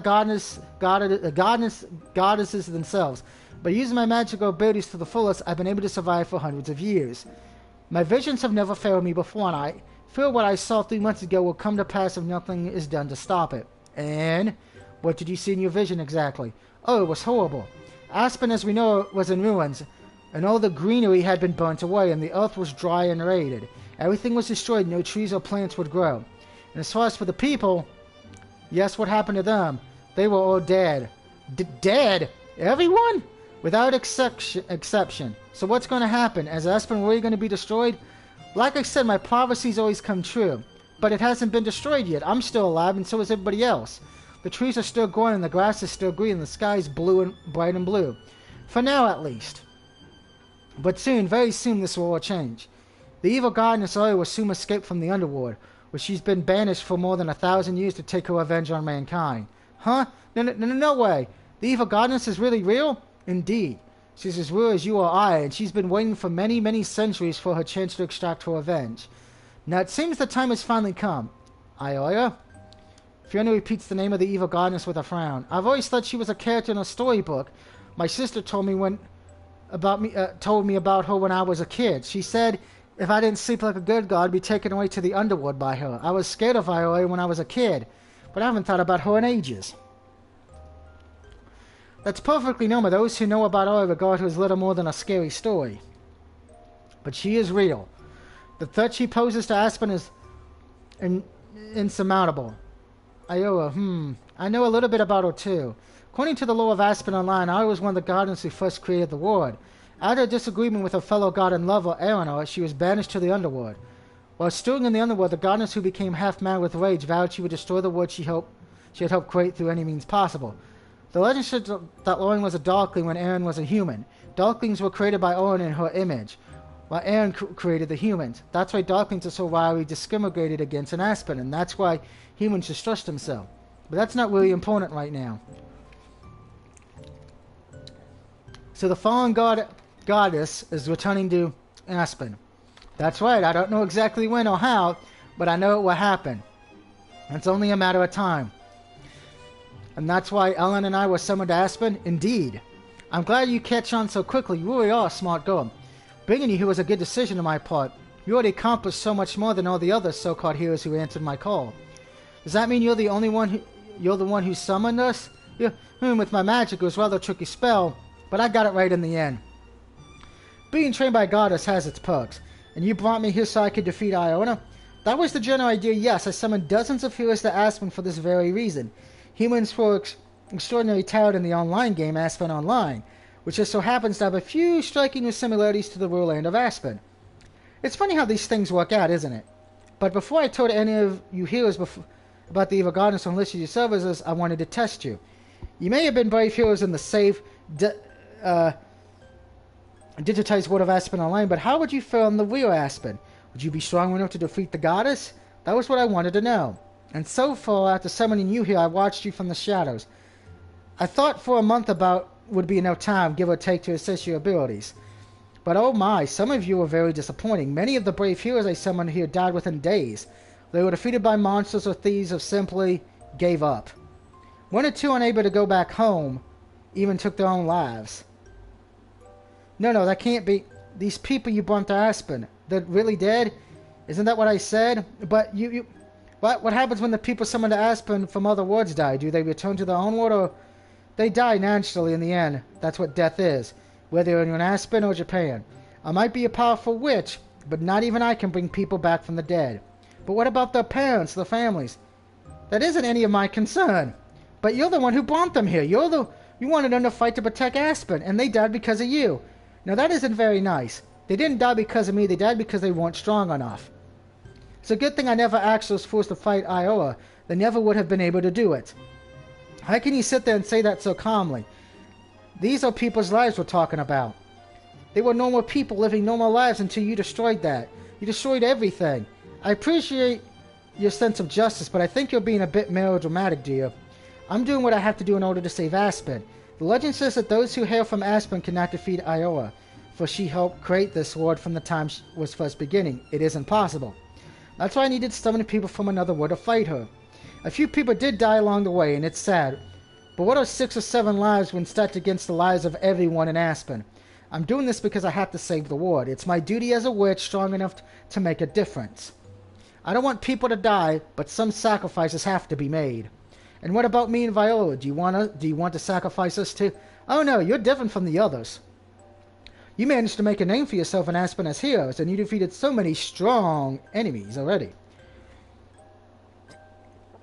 And if anybody can defeat the evil goddess and bring peace to the world, I'm sure you can. And if we can't, then you'll die like your fallen companions, and so will everybody else. And then I'll never be able to go back home. Not if the goddess defeats you, but if you can surpass the odds and defeat her, then what? I'll reverse the spell that brought you and Viola here, and I can send you back home. We can go back home. Of course, it's all within my power, but that's if and only if you defeat the evil goddess. I'm not sure how much longer you'll have, but I speculate we have at least another 2 weeks until the goddess regains her full power. Only 2, maybe even less. You might want to hurry. The fate of the world hangs in the balance. I sit there for a few minutes, stunned into silence. Finally, I know why I was born to Aspen. I know what I must do. I must defeat the evil goddess Iola.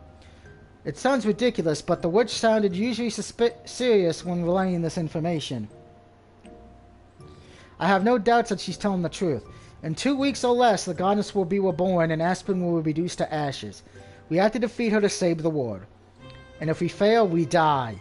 Everyone will die. It's a tall order, but, well, I've never been one to back down from a challenge, and I've cleared every single quest in Aspen Online dozens of times, and I've never had any problems. I was hoping an interesting challenge would come along, and this sounds just difficult enough to keep me entertained. Yes, I like that defiant attitude. I know you could do it. You really are the best hero for the job, but I do have one question. I have many questions, actually, but this is the one most pressing. How will I be able to find the goddess? Oh, that is rather complex. The goddess has been sealed away in the underworld, and not even I know how to get there. I thought you were meant to know everything. I know most things, but the entrance to the underworld is a well-kept secret, known only to a chosen few. If you want to find the goddess, you need to make a voyage. A voyage? A journey by boat to the distant Crescent Island. There you should find the Forbidden Library, whose books contain all the knowledge in the world. If you go there, you will be able to learn where the entrance to the underworld is, and how to defeat Iola. It will not be an easy journey, for Crescent Island is guarded by gods, but you can't let them fight in you. You must go there as soon as possible and without delay. It's the only way you'll be able to win, and the only way you'll be able to save Aspen from its doomed fate. Well, shit! After our meeting with the mysterious witch, our party returns to the Nightmare Citadel. It takes a long time for us to rewind from our forest on foot, and it's pitch black when we finally return. The moon is hanging in the sky, a round chested orb, and the stars are twinkling. They walk back through the woods was not unpleasant exactly, but it was rather awkward. None of us said very much. Anna was lost in her own thoughts, probably about Japan. Nev kept glancing at me as though she had something to say, but she never came out and said it. She closed her mouth with a defiant sigh. She probably feels upset, and I can't say I blame her. Nev has been nothing but loyal and devoted to me this whole time, and I repaid her by lying to her. That must sting. Fiona tried to cheer us up by telling silly jokes, but Ellen and Ev ignored her. After being robust so many times, Fiona stopped clowning around, and silence overtook us. It was a slow, quiet, dreary sort of march. Upon returning home, Nev retreats to her bedroom with a muted goodnight. She's far quieter than usual, and I think she wants to spend some time alone. Fiona too scurries away into the kitchen, searching for a midnight snack perhaps. Maybe eating is her way of dealing with stress. And as far as for Eleanor, why did you follow me out here? Naturally, she goes into the dark, thick forest that lines the Citadel with her sword clutched tightly in her hand. I think she means to do some training. When isn't she training? But she pauses when she hears my footsteps. Eleanor shrieks her sword, its silver point glimmering into the moonlight, and glares at me. Is there something you want? Nothing in particular. I was just wondering why you enjoy spending time in the forest so much. It's so dark and depressing in here, particularly during the night. Aren't you worried you trip and fall over a tree root? I'm not that clumsy, only when you're spying against me. That isn't my fault. Ellen glances away, her cheeks tangled pink. You don't play fair. Oh, on the contrary, I think you're far too fair for your own good. I can't help it, just how I am. I don't believe in telling lies or deceiving others. It doesn't seem right. A victory shouldn't count unless it was won properly. That's very noble indeed, but you know the real world doesn't work like that. Honor and justice are virtues that are rarely rewarded. Ain't that the truth? Yes, I know that. Ellen sighs softly, her head hanging. A gently breeze runs through the trees. It makes the branches shiver as through sighting, and careless Ellis's red hair so it flutters. I frown. Aren't you going to train then? I was, but all of a sudden I don't feel up to it. That's unusual for you. You always follow your routine no matter what's happening, like clockwork. I was like that when I lived in Japan too. I never devoted from my schedule, just like a machine. Ellen sighed again. The sound is very soft and hardly audible. So much has happened today, and it's hard to process it. If that witch said is true, then all we need to do is defeat this evil goddess, and then we can return home. You say all we need to do, but I've never fought a god before. It might be tricky even for me. You might have a point. Still, when I first arrived in Aspen, I had no idea how I'd get back home. I had no idea at all. I felt so lost. Now, however, since I met you and Marcia, I've had some kind of goal, a path, a plan. It feels like I'm working towards something, even if I don't quite know what that something is. You've given me hope. Finally, after all this time, our hard work is starting to bear fruit. We have a chance to return home at long last, and yet... Eleanor's voice trails off. Now I don't know how to feel. Are you having second thoughts? I don't know. I liked playing Aspen Online when it was just a game, separate from my real life. It was a nice way to relax and pass the time. Now it's far too real. Aspen is much, much more dangerous than Japan. There are monsters here and werewolves, and there's a chance I might really get killed. Just like the other people who are summoned here. The people I've never met. I suppose I should have known that Gilbert's marble words would upset Eleanor. Truth be told, the thought that others who were summoned to Aspen really did die upsets me too. Makes me realize just how lucky I've been. If I didn't have Neville, my castle, and my magical artifacts, I might have been in real danger. I've been treating my life in Aspen thus far nothing more than a romp, but it's more serious than I ever imagined. I could have died. Ellen, who was ambushed by thieves during her first night here, came far close to death than I did. That's probably why she wants to return home so fiercely. She knows that it isn't safe here. She doesn't want to die in a strange fantasy world separate from her friends and her family. That kind of ending would be far too sad. I want to go home, I do, but it feels so sudden. Elma smiles awkwardly, self-affecting smile that doesn't reach her eyes, and shakes her head. Listen to me, I sound so foolish. I wanted to leave Aspen the moment I got here, but now the opportunity has finally arisen. I almost feel afraid. You're afraid to go back? Japan may not be full of monsters, but I didn't have much fun when I lived there. I had to work hard every single day, and I lived all alone. And I was always in a hurry. It felt like I could never rest. I was only able to relax when I was lost in the world of Aspen Online. It was the only time I was happy. Sometimes I used to think it might have been a better life if I could live in Aspen and truly be Ellen. Wow, we've been streaming this game for 4 hours, Jesus Christ. But when my wish was granted, I was terrified. The unknown was always scared me. That's why I was always stick to routines. I wanted to go back home desperately. I was like a lost little girl. I thought I would never get to Aspen, but I've been here for over a month now, and it's almost begun to feel like a home to me. It was scary being on my own, but then I met you, Nev, and Fiona, and we don't always get along, but I appreciate of your company, and it's not too presumptuous of me. I would like to call you my friends. You're dear to me, just as Aspen has become dear to me, and now I'm starting to think maybe I don't want to go home after all. My home should be where the people who care for me, who accept me, and who make me happy. Ellen laughs awkwardly and runs a hand through her hair. That probably sounds a little corny. I think it sounds a lot corny, actually. I knew you'd make fun of me. It's what I do best. Here I am, opening my heart to you, telling you all these things I've never told anybody else, and you're laughing at me. You really are cruel. But you still think of me as a friend. Yes, well, I'm not sure how that happened. It just happened. Could it be because my unfailing charm and charisma? You wish. But even if you annoy me, you make me mad, I still like you. I don't know why. Maybe it's because I had so few friends in my real life, I've grown desperate. She shakes her head. Well, whatever it is, I know that I don't want to leave you. You don't? No. This will probably sound presumptuous of me or foolish. You might even laugh, but no matter what happens... Emma bites her lower lip. This foolish, hard-headed knight isn't really good at expressing her feelings, but at least she's trying. She's doing her best. Say whatever you want about Ellen, but she always does her best. I don't want you to leave me. Say that you won't, please. Say that you will continue to be my friend no matter what. Ellen, my eyes soften. It takes a step towards the knight and then another. The heels of my boots crunch the twigs and leaves underfoot, but I pay it little heed. I rest my fingers against her shoulder, revealing the warmth of her body. Ellen is about the same height as me. She might be an inch or two taller, in fact, but she never seemed more delicate. She landed her true emotions bare to me at last. She finally being honest, not only with herself, but with me. That deserves some credit, at least. I don't know what will happen in the future, but even if we do go back to Japan, I can never forget about you. It is impossible. Do you mean that? That's right. I want to stay with you too. You're far too much fun to tease. I don't want to let you go. Geez, try and be a little serious, why don't you? But I am being serious. Your pouting face always makes me happy, and that's why I want us to stay together. We can be friends, or even something more. But no matter what happens, I'm not going to let you go. Didn't you know? I'm rather possessive of my toys. Ah, and there's the kiss. We kissed. That's the one we wanted to hook up with anyway. With that light teasing statement, I pressed my lips against Ellen's and a warm, soft kiss. I don't know what the future holds, and like the witch Guardian, I'm not a god and all-knowing. I can't say for certain if my party will be able to find this evil god, or if we'll be able to defeat her. I don't know if Ellen and I will return to Japan, or if I really want to.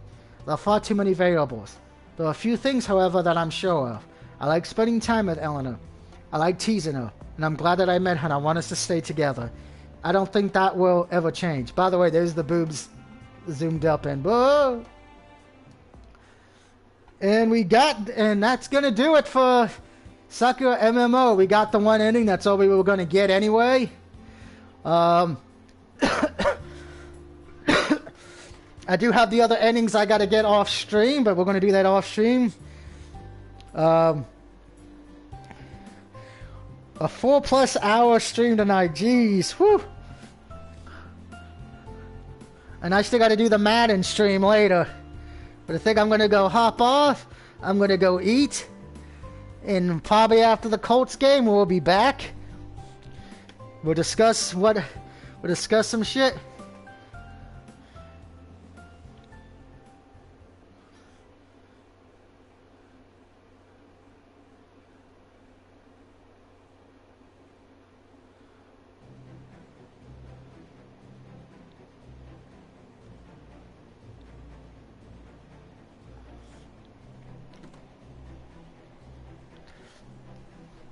Until later, guys. Catch you next time.